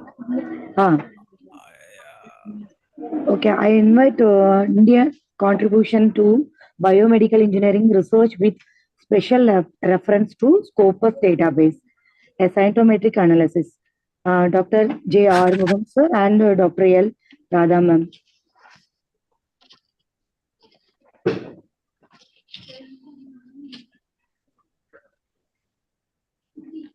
Okay, next paper.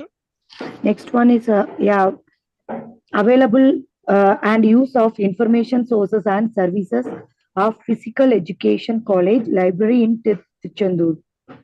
Dr. G. Amuta and Lingeshwari. Are you here, ma'am? Next.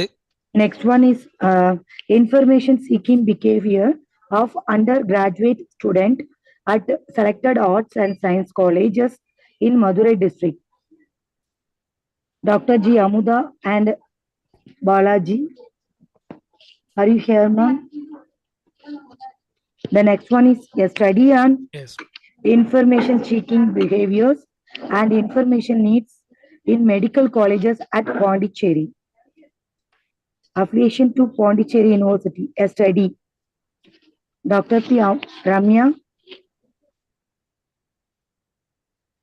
The next one is mapping the skills, a bibliometric analysis of global scientometric research in drone technology. Dr. C. Sujata. The next one is metric study on green technology during 2019 to 2022. Yes, ma'am, available Murugan. Okay, sir. Thank you. Paper. Okay, sir. Please organize to PPT. Okay, sir.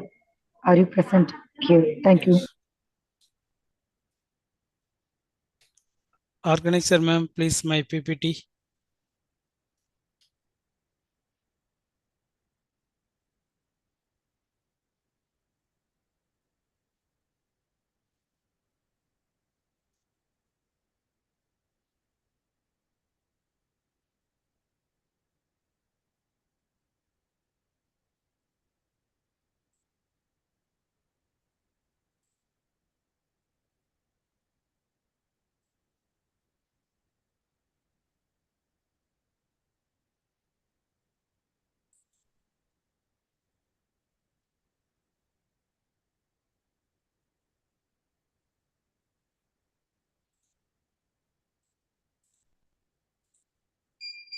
My PPT is visible?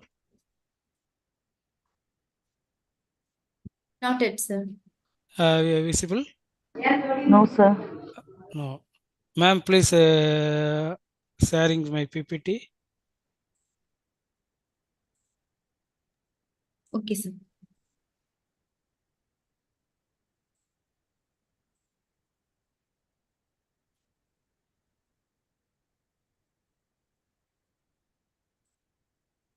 Ma'am, visible?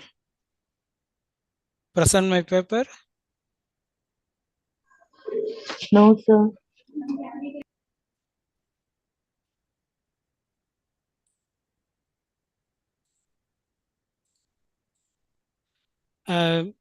Organizer, ma'am.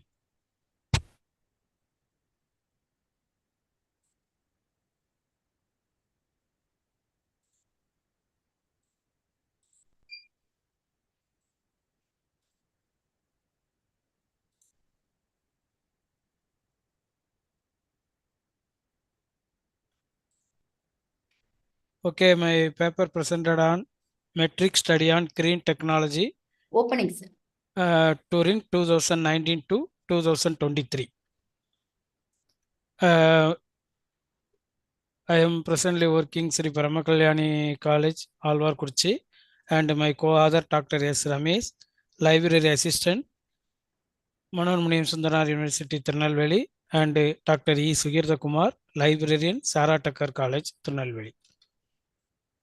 The term green technology reveals the needs of humans and the natural world and the ecological sustainability to be eliminated.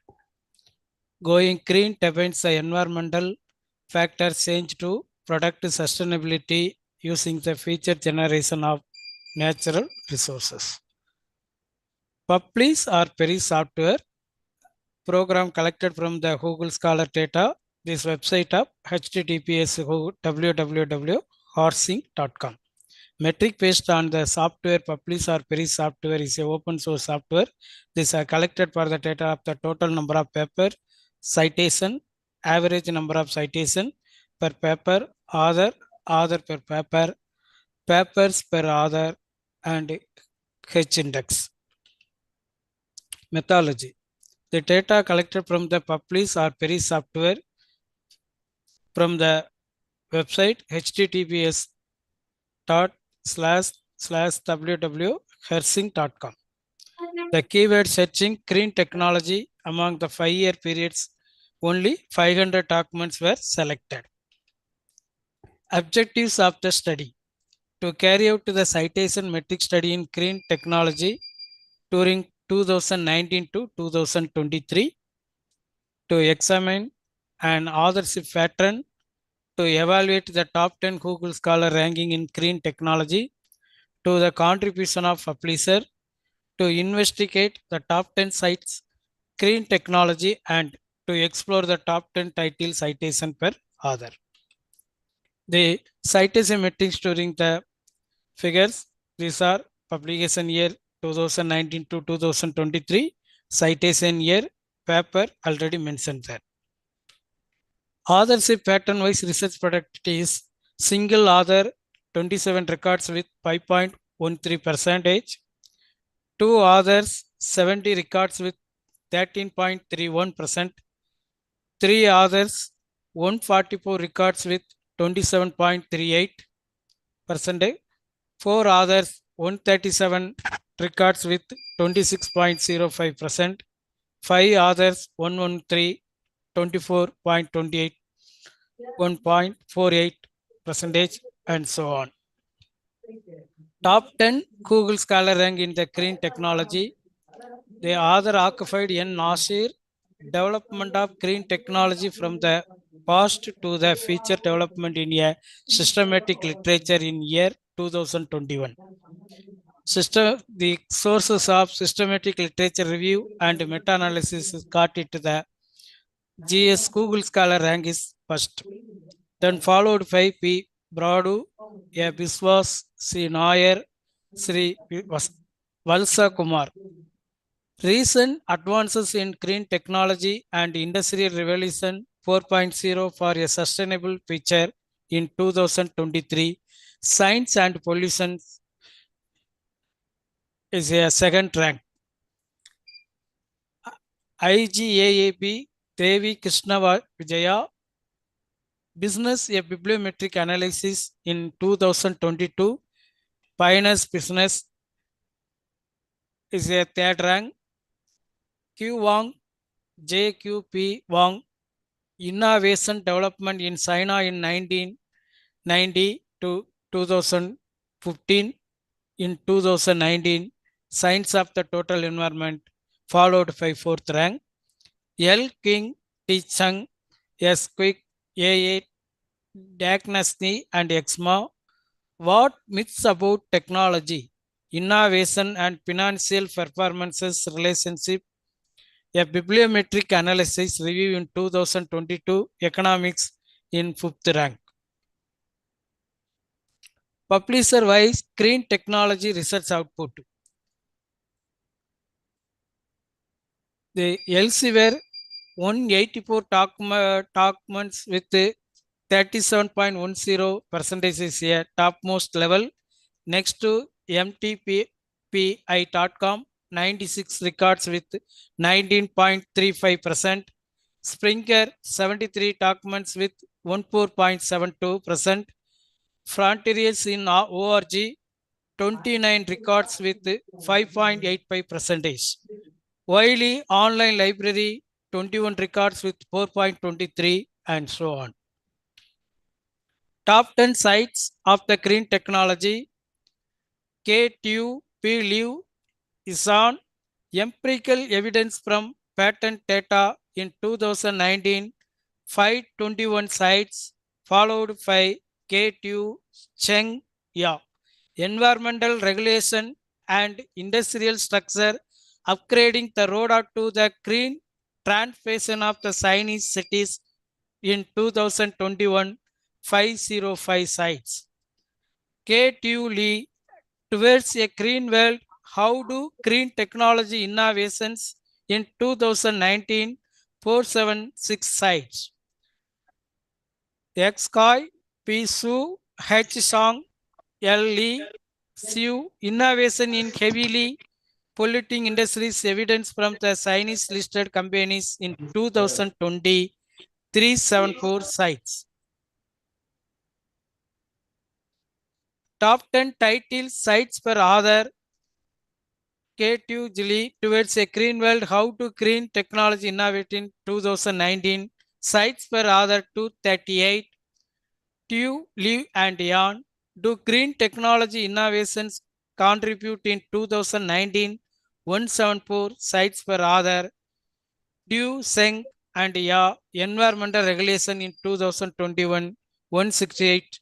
It got it at the top 3 position. Finding and conclusion. The origin design generally utilizing the 3 other distribution is 27.38%. Topmost level into begin with rank by Nasir, improvement of green innovation from the past to a orderly writing audit papers in 2021. Efficient writing survey and meta-analysis taken after by movement rank by Pradu, Biswas, Nair, Srivalsa Kumar. Later progress in green innovation and mechanical in Jerchery 4.0 for a economical feature in 2023. Science and contamination third rank by IGAAP, Devi, NNK, Krishna Visaya and PI Unita in 2022. Green innovation for business, a bibliometric investigation in Pioneer State and so on.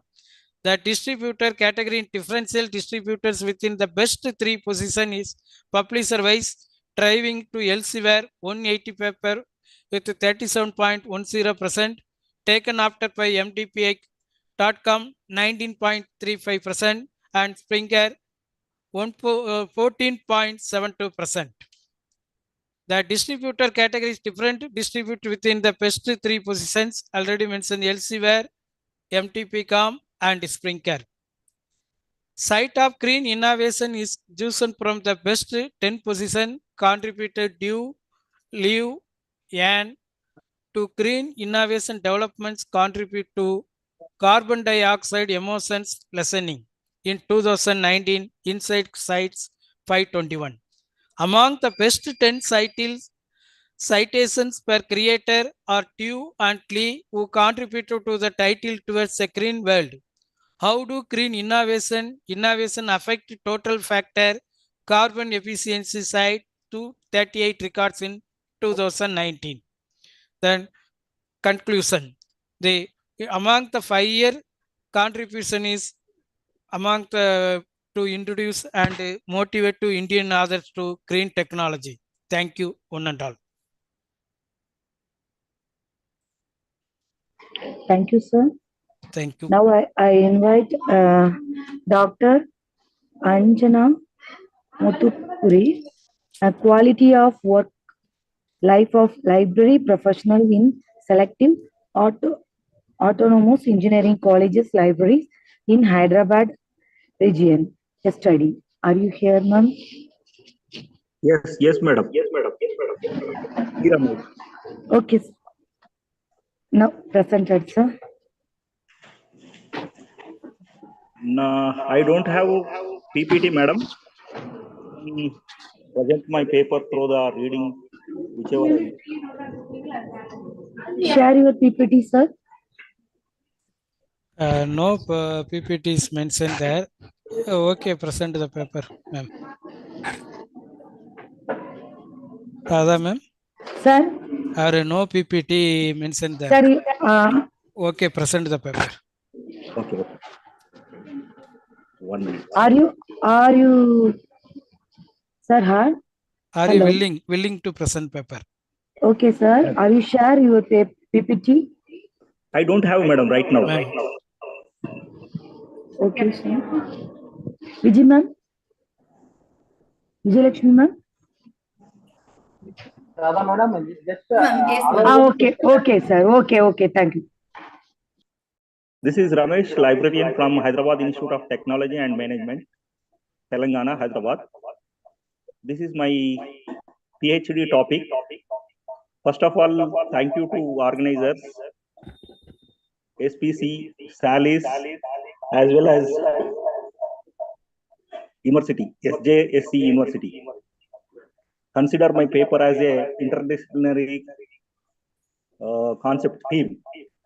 Quality of work life of library professionals in selected autonomous engineering colleges, libraries in Hyderabad region, a study.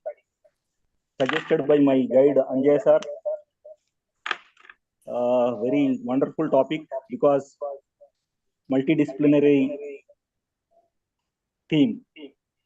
Because psychology, management, library science mixed in this concept.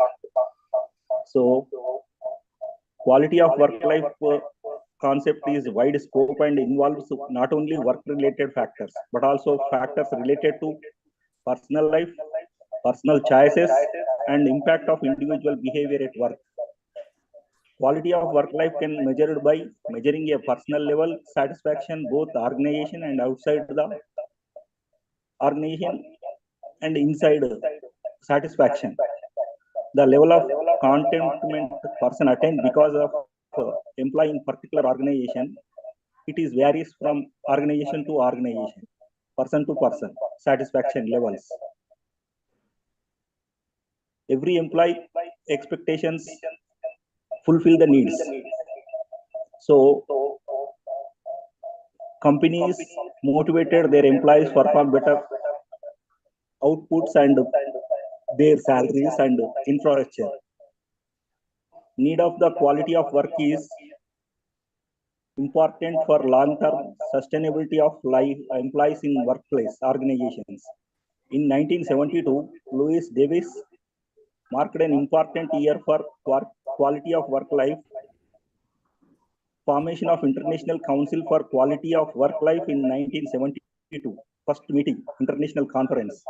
Then slowly employers realized the importance of quality of work life, impact of profitability and satisfaction of the employees, productivity as long as quality of work life. 1981 Conference on Quality Work Life of this thing, Canada law, approximately 1/3 of participants, academicians, other managers, as well 1990 also, emphasizing quality of work life importance, recognized the companies so that HR policies developed and implementation for output, profitable, and as well as employees satisfaction. In this paper, role of the quality of work life emphasizes that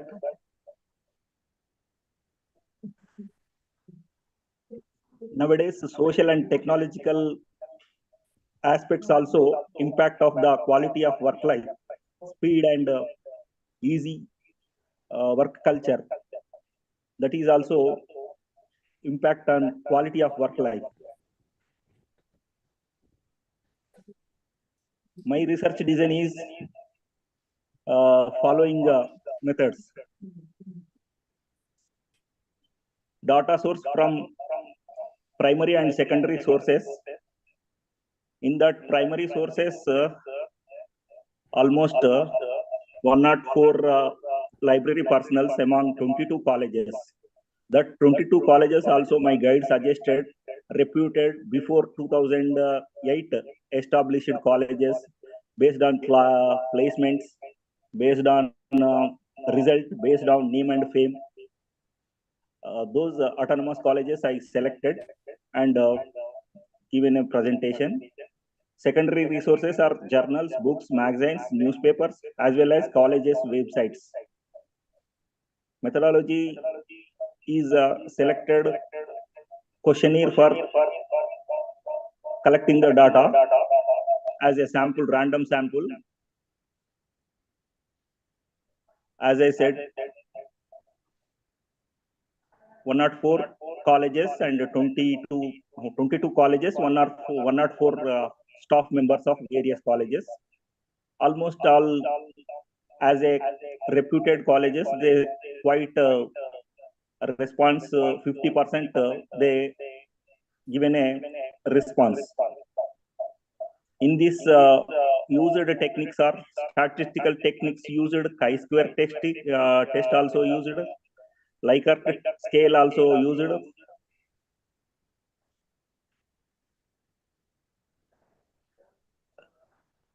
These are the objectives for this study I selected for to know the HRM important component of quality of work life, to know the existing remuneration pay scales given to the library professionals in autonomous colleges. Not only that, feasibility and conditions of library professionals, to study, evaluate existing infrastructure facilities, contribution to the quality of work life of among library professionals of various autonomous engineering colleges in Hyderabad, finding training services and on-duty facility to library staff by the colleges, and also levels of the job satisfaction and welfare benefits by the college under this study. Major findings are based on different parameters, gender-wise distribution also collected. Almost all 100% collected the data, 66% are male and 33 point female. Age-wise also different age groups are working in various colleges. Job experience also different given their data. Educational qualifications also PhD to CLIC, they expressed their qualifications. Impact of their parents' parameters also influencing quality of work life. That's why educational status of parents also collected. Almost 50% parents are illiterates. City background and village backgrounds mixed this response.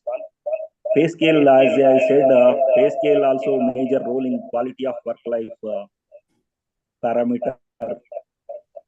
Most of the colleges not giving pay scales of AICT, UGC. Even though 50% respond, they are satisfied. So 50-50, I got the responses. Based on performance appraisal, they got getting what it is called rewards and increments. Sometimes annual awards also some colleges given. In this also 50% I got positive response. Not only that, some colleges on annual days, Deepavali festivals also giving incentives based on the performance and based on the result and achievements of the college. Existing job satisfaction also I collected the data. In that also mostly 50-50 satisfaction and negative response is there. Cooperation between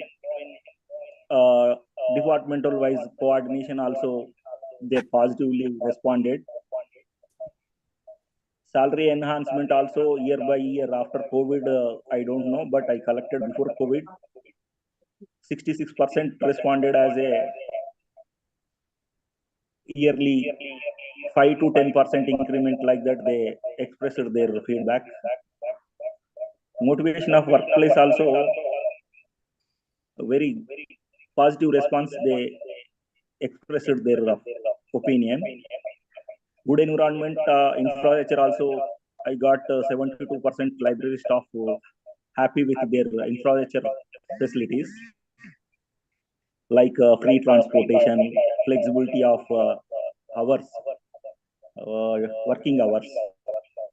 Annual increments also got 50% satisfied and 50% not satisfied, up to the mark. Some colleges are on duty for working these workshops and online conferences, presentations, encouraging their registration fees and on duty for up and down, to and fro encouragements. Not only that, based on their satisfaction, their family members encouraged to study in our field, library science field. In that also, I got 46%. They ready to encourage their family members to LIS study and LIS profession. In social status, as we know, very poor this thing. No respect and no value in that parameter. Almost all 53% librarians are satisfied as the autonomous colleges. Based on my observations, conclusion is respondents had been asked provided opinions, their issues, they confront and additionally provide ideas in case for enhancement quality among the library staff while forming policies like higher officials not giving priority to the librarians. So consider taking suggestions as they part of organization serving many years. This will enhance them work to fulfill the institution's object as well as quality of work-life satisfaction. Library staff should be accommodated to increasing the unconventional benefits. Organizations should address the stakeholders by providing no-cost, low transport facility, even low-cost canteen, free canteen facility, health insurance, health checkup facilities, flexible timings, flexible shift duties, etc. They are expressed to this thing for quality of work life expression. Selected library professionals are unfortunately reported that profession there is not properly recognized both the university as well as the contemporary society. As I said, no sir. That's why AICT, UGC authorities, state level authorities should take essential policy choice by designing the status of library professionals as equivalent to teaching staff, together with the amounting appeal incoming packages as well as perks to them. The best tool for the present generation library staff is using these social and professional networks like Salis, these kind of conferences. Also, yeah, quality of work life, major part for all of us. Building good professional competences, such kind of initiative will definitely improve all our LIS professionals' quality work life. This is my findings, sir. Thank you. Thank you. Thank you, sir. Okay, ma'am. Thank you, sir. Organizer, ma'am, Sjsu, ma'am. Once again, thank you, sir. The technical section 5, total paper presented are 14. Now I presented 6 papers. Thank you to all presenters. Our wonderful presentation. 1 minute, ma'am. Yes, ma'am. 3 persons are willing. 2 persons are SP student and 1 of the faculty members. Okay, sir. Organizer, ma'am, please inform to me, ma'am. Yes, we can allow them actually. Okay. Okay, upon the Gilson entered the name available. You now willing to paper Yes, present? Yes, sir, I am available. Okay, present your paper. Yeah, thank you. Sir. Kilson. Hello, sir. Hello, This hello. is Deepika from Nanda Politics College, sir. Yes, yes. Now we are willing to present a paper, sir. Yes, ma'am. Present paper. Yeah, okay. Thank you, sir. Okay, sir. First, they give the chance to Deepika. Okay, okay.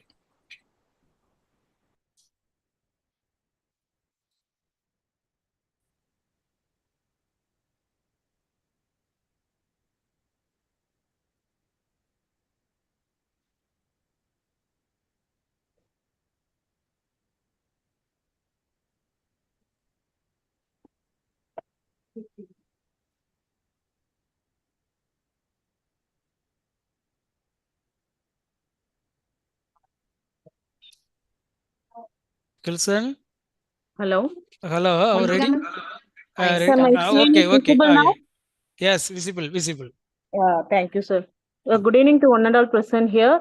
First of all, I thank Sankar Polytechnic College and the organized team to make our knowledge expressed in online mode.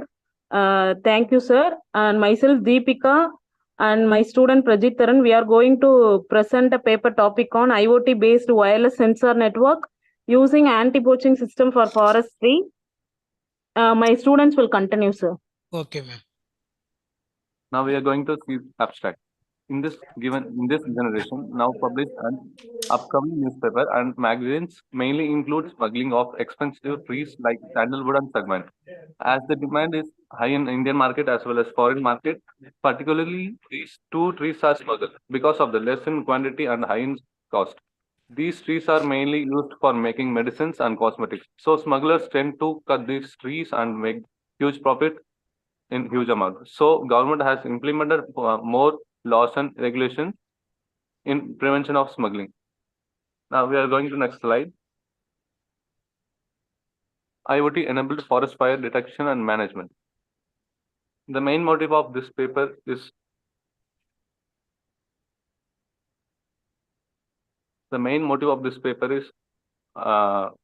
the usage of several technologies for the forest fire prevention.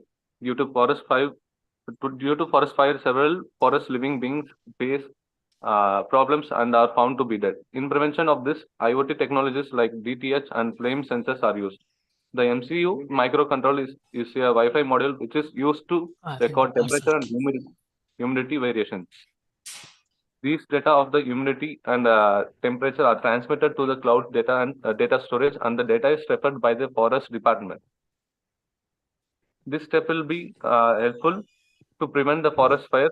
The main remark of this paper is these technologies can be executable for wide areas, and this method is insufficient. Now we are going to the next slide. In daily basis,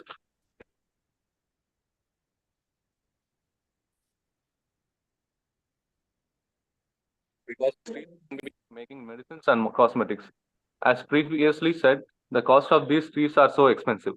tree like sandalwood costs at least 12,000 to 30,000 per kg. As well, the tree like timber costs 10 crore per tons in the foreign market. Using Raspberry Pi, the data of these trees tracked and monitored. The main remark and drawback of this Raspberry Pi is we can't use it in Windows operating system. Now going to the next slide. In our day-to-day life, we frequently hear the news about logging and smuggling and felling of trees. In prevention of this issue, IAPF has taken several steps. It has implemented a framework which includes IoT-based remote sensors for a specific area, which is used to detect activities like forest fire, felling of trees, and smuggling. Remark is, for this anti-poaching sensor system, there is no requirement of any Android phone. Now moving to the next slide.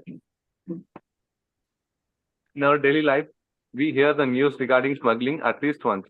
Throughout the world, due to the high cost and less availability, the demand is very high. So smugglers take advantage of this and get huge amount of profit in illegal way. In order to prevent and avoid these activities, measures should be taken, like the implementation of anti-poaching systems, which includes the monitoring of smuggling using flex and flame modules. The main remark of this page is flex sensors are made so flexible, but it is not up to the mark. Now moving to the next slide. Expensive trees like sandalwood and saguaro are smuggled. These types of trees are mainly smuggled because these trees can be used in making medicines and cosmetics. These trees are mainly used in field like Ayurvedic medicines, cosmetics, and also used in making skin-related diseases medicines. Saving forests should be the main motive of this citizens. Now moving to the next slide. In this technical generation, it is very difficult for the people to protect trees. Due to deforestation and smuggling, we face lack of trees, due to which O2 is affected and affects the environment socially and economically. IoT-based systems predict the forest and deforestation and smuggling the data to the area concerned officials and stop the fire accidents.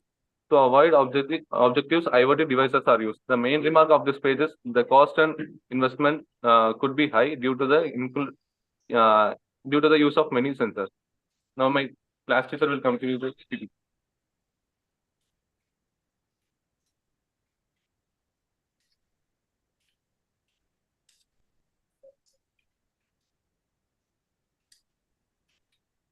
The sensor were used is humanity sensor. The humanity sensor is used to find the current and temperature in the hair. Sound sensor. The sound sensor were used to detect while cutting the tree there will be a sound. So we can find using the sound sensor. The vibration sensor is used in the tree because of if while cutting the tree we can sense it will show some vibration. So we can find using the vibration sensor. Metal detector sensor. While cutting the tree, the equipment are used where like a metal rod. So we can find using the metal detector sensor. Relay is electrically an operating switch. The relays were connected to the water pump. When the fire is occurred, the relay switch will be opened. The water from the water pump will be sprayed.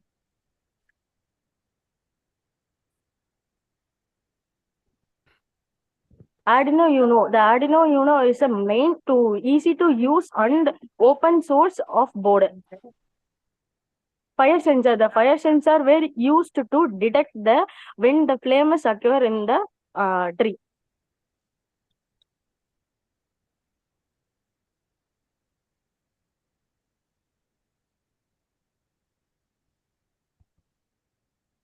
So this is our designing model of our projects, and finally we conclude that in our system we put an alarm for safety trees. It indicates potential threats of trees, such as fire, severe weather, and extra.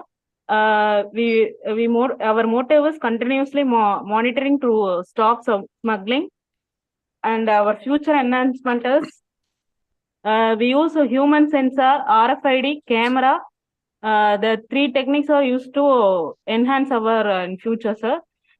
These are some of reference of our project papers. Finally, we are very happy to share our knowledge in this online conference, sir. Thank you so much. Oh, thank you, man. It's a very good study and innovative idea that you are going to introduce. Actually, have you done any small project, something like that?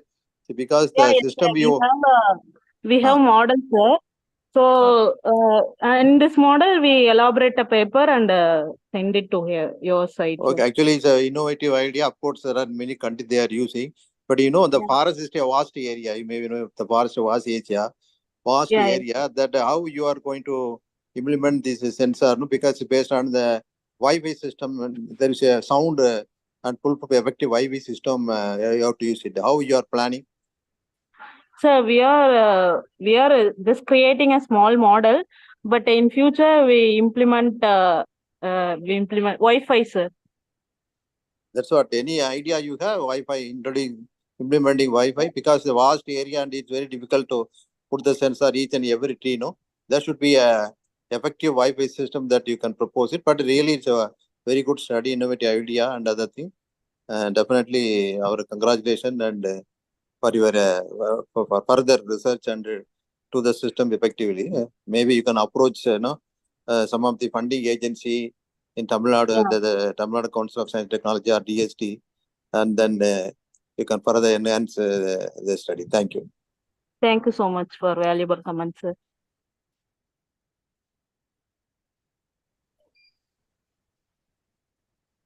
Okay, any other willing to present the paper?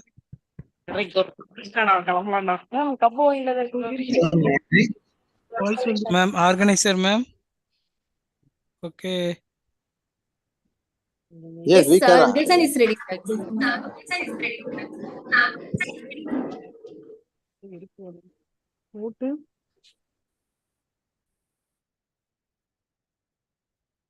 Yes, your present your paper.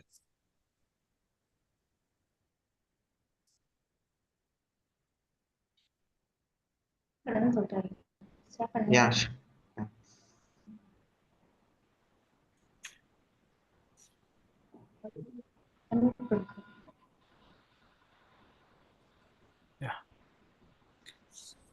Yeah. So, so am I audible? Yes, audible. Please present paper. Yeah. Good evening, sir. And I'm Gulson, and I was doing my final year diploma in mechanical engineering from Shankar Polytechnic College. And today I'm here to present my paper, wireless charging implementation for the hybrid vehicles. Actually, the thing is, in India, the innovation is getting a little bit lower than the US. So, at least my idea is to implement the technology which is far more in the future when it comes into the car. That is what my point is, and these are the topics I'm gonna conclude in these things. And the first thing is abstract. So what mine is to implement the wireless charging in the hybrid vehicle. When it's come to the hybrid vehicle, the first thing is run on the under the battery, and then it will switch over to the diesel or petrol thing whenever it's necessary or in the emergencies. So when we start to implement this wireless charging on the hybrid vehicle, it means a lot in India, because the word affordable makes a lot of sense in this thing.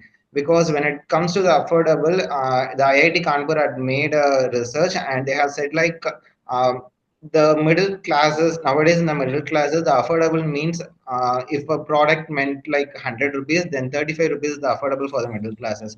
So that is how it meant like. So when it comes to the wireless charging in the hybrid vehicle, my idea is to implement under like 35 lakhs. So that is what I mean is. It is like quite tough, but still it's quite implementable. So that is what the abstract is. So I'm going to cover the importance of the electrification and the challenges of adaptation and wireless charging implementation. So the first thing is importance of electrification.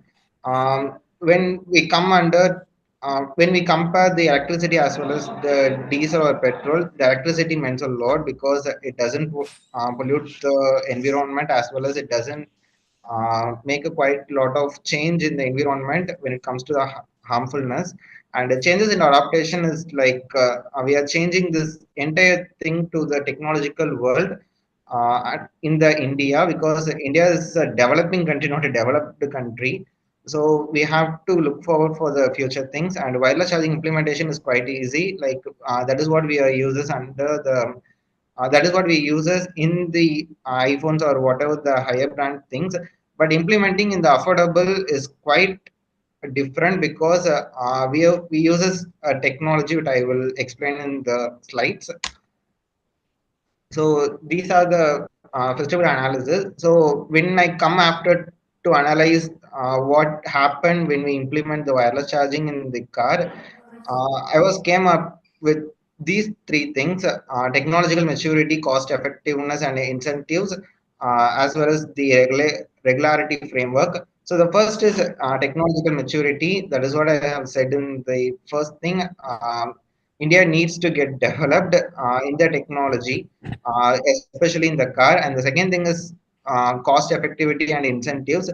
The actually when it comes to the incentives, the government of India had started to give like around 35 percentage for all the electric car and the hybrid car when someone is getting it. Like if someone is getting a car like 10 lakh, then India's definitely is giving 3.5 lakhs to 4 lakh as an incentive.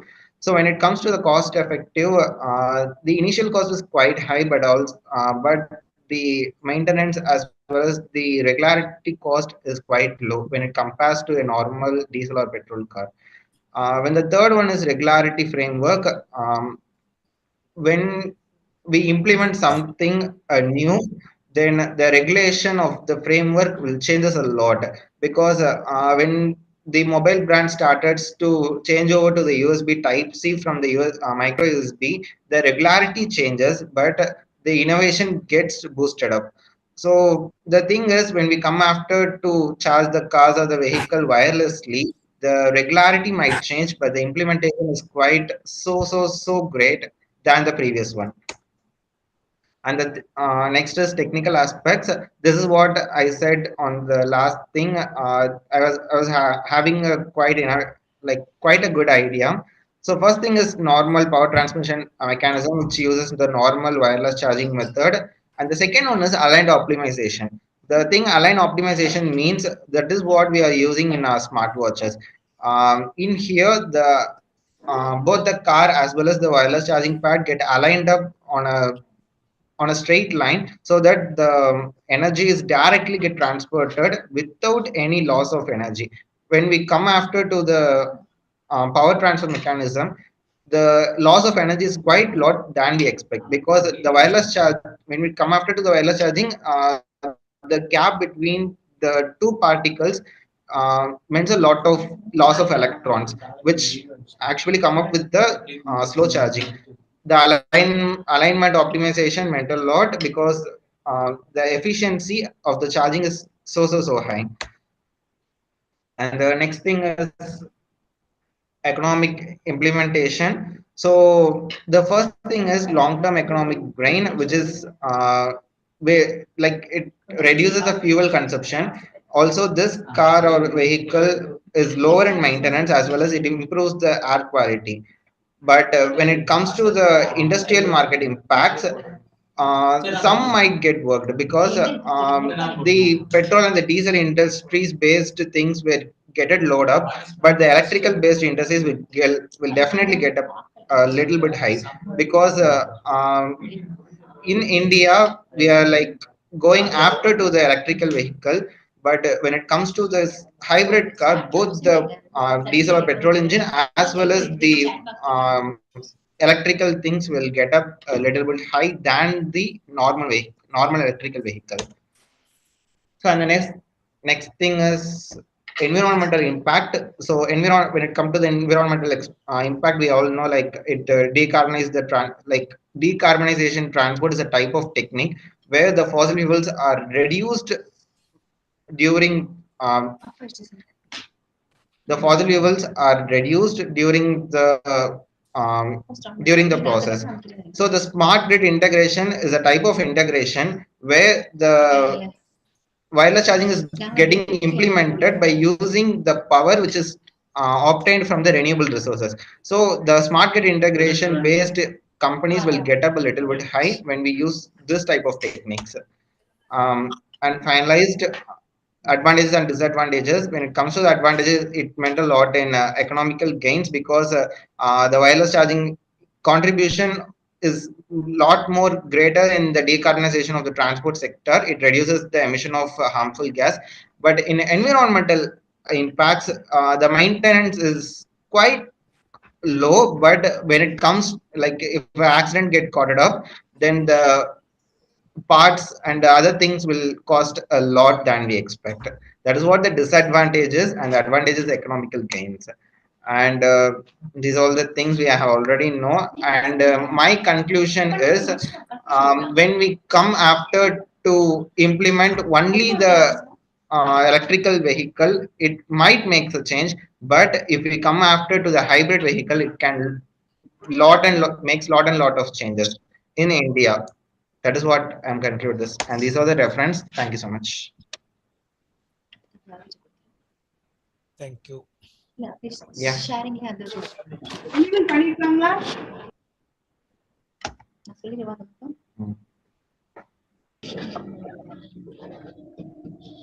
Are you willing to presentation paper? Ma'am? Yes, ma'am. One more student, Adi Nagin is waiting. Okay, ma'am. Okay, ma'am. Thank you. Thank you. Thank you. Please present your paper.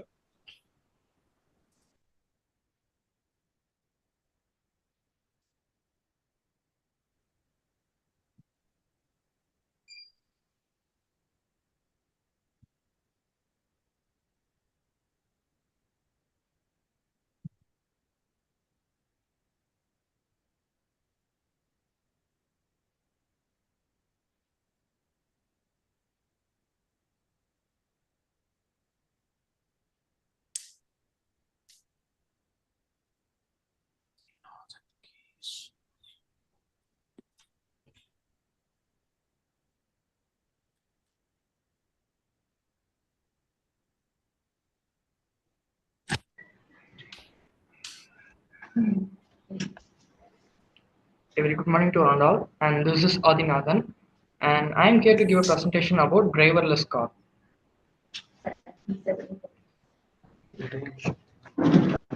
Introduction. Driverless car is nothing but it is also known as autonomous car or self-driving car.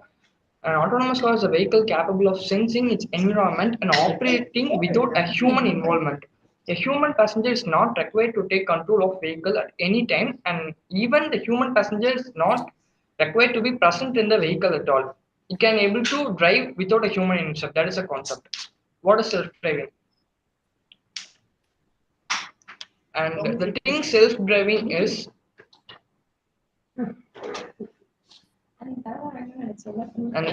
self-driving or autonomous vehicles are equipped with technology that allows them to navigate or operate without a human input. These vehicles use a combination of sensors like cameras, radar, lidar, ultrasonic sensor.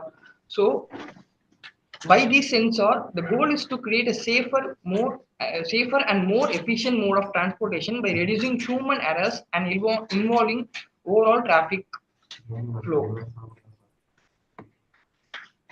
History of autonomous car. During 1939, an artist named Norman has drawn a painting where a car has been driven without a human, but it wasn't very popular during that time. But the GMs were taken over that idea and developed by using pickup coil sensors. This is the starting point where the driverless car has been started off. After that, Germans were added cameras and increased the success rate, but speed it's been limited up to 20 miles per hour. And finally, Japan's entered, and Japan's were taken over this project seriously and made the first driverless car in 1968 and increased the speed to 90 miles per hour. So these are all historical events, but now in presence, many of the countries has been developing this. That is why it's becoming very hot topic nowadays. So these are the car models which having the self-driving features. Tesla autopilot mode. Tesla is one of the most famous brand in self-driving future, and Tesla is one of the most number one car in selling electric e-vehicle. Tesla autopilot mode. Autopilot mode is a software or tool that can only manage the aircraft under certain conditions using the vehicle's hydraulic, mechanic, and electronic systems. I added a small video clip about Tesla autopilot mode.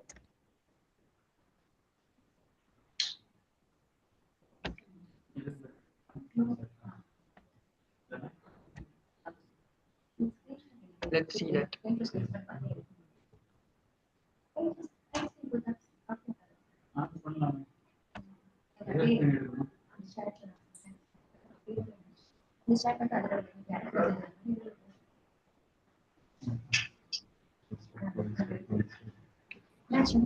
We can able to talk freely to the car just like a driver. So Google self-driving car. Google company has a self-driving car, namely Waymo, which is used in foreign countries as a taxi. And Google's company have one software we can able to install that software in our normal car to make our normal car into autonomous car. So these are challenges of autonomous car. So these are the challenges of autonomous car: traffic management, infrastructure, revenue, police and emergency response, social justice to equality. And there are three main sensors used in autonomous car. There are three main sensors used in autonomous car, namely LiDAR, radar, and ultrasonic sensor. LiDAR means light ranging and detection. Radar means radio ranging and detection.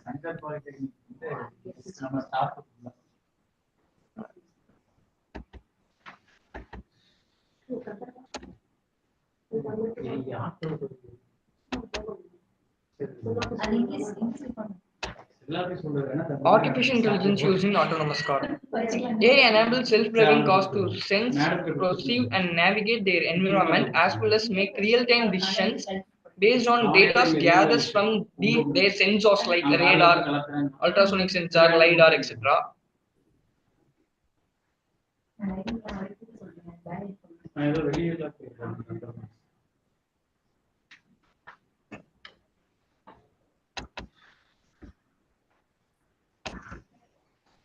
Conclusion. And finally, we come to the conclusion. To walk up driverless cars makes a revolution chapter in automotive industry, promising increasing efficiency, reduced accidents, and newfound convenience. As we embrace this area of autonomous driving, it's implemented to address challenges like cybersecurity, ethical programming, and infrastructure adaptation. Seeking a balance between innovation and responsibility will guide us towards a future where driverless car not only redefine transport but also contribute to a safer, more accessible, and sustainable world for all. Thank you. Thank you. Hello, thank you. I congratulate you actually. Very nice presentation and a very good attempt. Actually, this kind of project being implemented or maybe in Western countries only, but still you have taken a model Madam, the Tesla also. Any other presenters are waiting, ma'am? Any other person or presenter? Magdiswaran sir? Ma'am, no chat box, ma'am. No chat box. Magdiswaran sir, student is on waiting. Okay, No, okay. no, sir. No, I am asking her to allow her to attend the meeting. Okay. Thank you. Okay, ma'am. Conclusion, ma'am.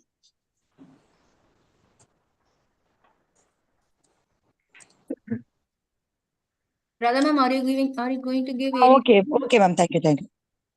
The technical section 5, the total presented are 14. Now I presented 9 members. Thanks to all presenter for wonderful, colorful presentation and innovation presentation, sir. I would like to thank Dr. Vijayalakshmi ma'am, Dr. Hariharan sir and committee members and all. Chairperson Dr. K. Murugan sir for wonderful opportunity. Once again, thank you so far. Such a wonderful opportunity for rapporteur for this session. Thank you. Thanks a lot. Ma'am Vijayalakshmi ma'am. Yes, thank you, sir. I Dr. thank K. you. Murugan. I thank you to Vijayalakshmi ma'am, Sankar Polytechnic College, San Jose State University, and Salis Dr. Hariharan sir and Salis team members and presenting papers, rapporteurs, and thanks to one and all. Thank you. Thank you, Dr. T. Murugan sir, and thank you, Dr. G. Radha madam. Now I request Dr. T. Magudeshwaran, General Secretary, Salis, and HOD, Department of Library Information Science,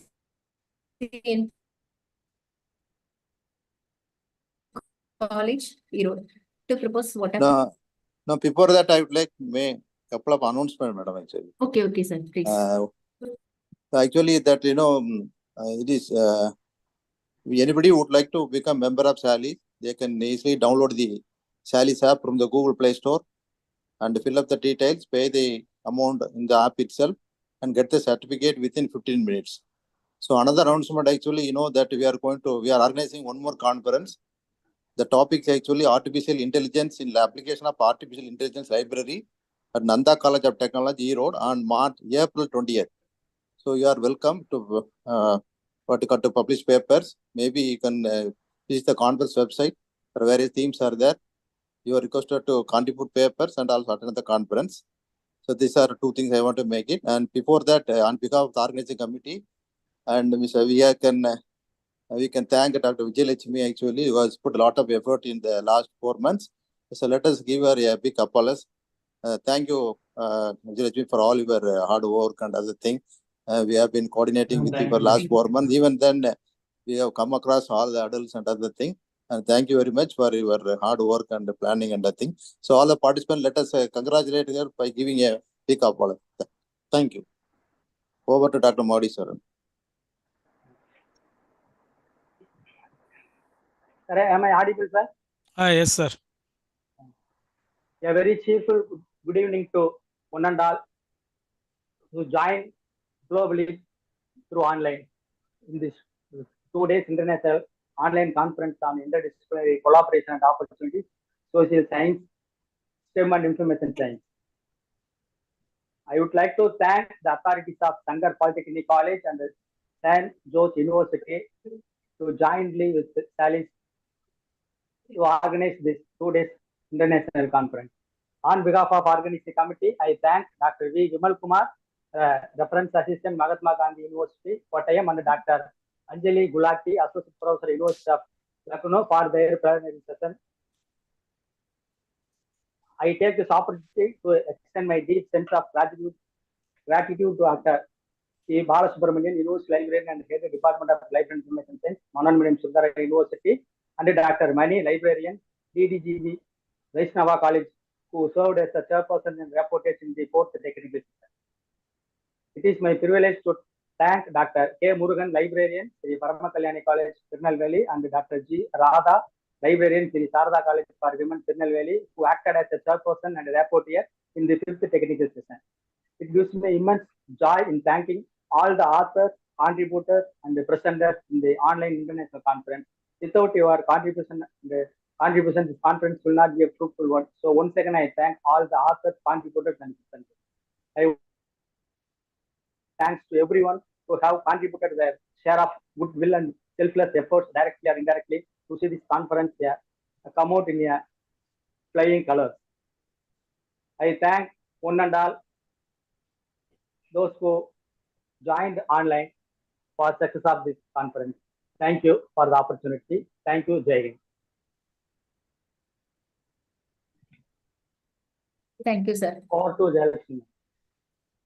Thank you very much. Thank you.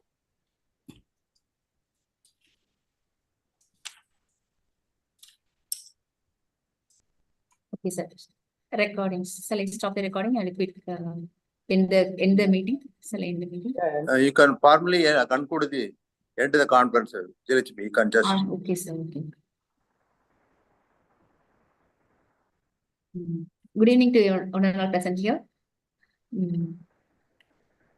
Last 2 days, we had a nice time with Sjsu University and Salis team and participants from various disciplinaries, various subject disciplinary. It's hard to leave. Now our session, our conference is getting over. And you will all get the certificates, participation certificate, presenter certificate, and chairperson rapporteur, and everyone will get a unique certificate for them, printed e-certificate. Signature, digital signature. We have to prepare all the certificates, and we are sending to Sjsu University, and they will embed their signature, and they will send us back, and we will email to you, and we will share the ebook link also to your email ID. Thank you, Honorable President. Thank you for your and also all the presentation by the. All the presentation, maybe we can give you a link to them. No, we can upload yes. And yes, inform them. Yes, sir. No, you can inform them formally so that. YouTube link, sir. No, all the present, no, they are all the research person given their presentation, no, so that we can put it in yes, sir. All the research. All the recordings. Okay. All the recordings and even recordings and the lectures and the lecture PPT. Everything. Yes, PPT also we will make available. PPTs, recordings, and certificates, and e-book proceedings of the conference. Okay.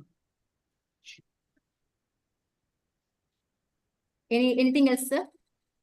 That's all. Thank you all the participants. So if anything inconvenience caused, we regret actually, it's not intentionally. Thank you once again for all your cooperations and active participation.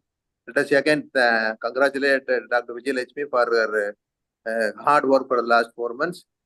Thank you, madam. Thank you. Okay, thank you. Thank you, Nana. Congrats, Vijayalakshmi madam, for your hard work, because conducting international conference is very difficult. You work hard. Congratulations on behalf of Team Salis. I congratulate you for success conduct of this conference. Hello, madam, can you hear me? Hello, sir. Hello, not properly, sir. If we, yes. No, I congratulate you because you have hard work.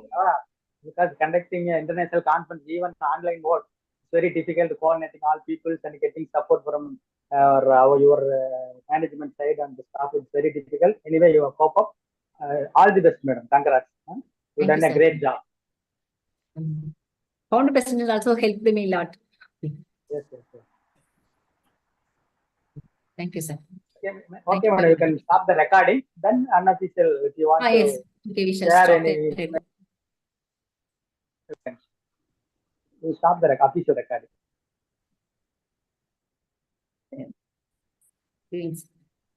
End பண்ணிடுவோம். end பண்ண வேணாம் sir. இந்த recording மட்டும் stop பண்ணு. Stop பண்ணிடுவோம். Stop பண்ணு. Okay sir. Okay. Live பண்ணிடுவோம். Live YouTube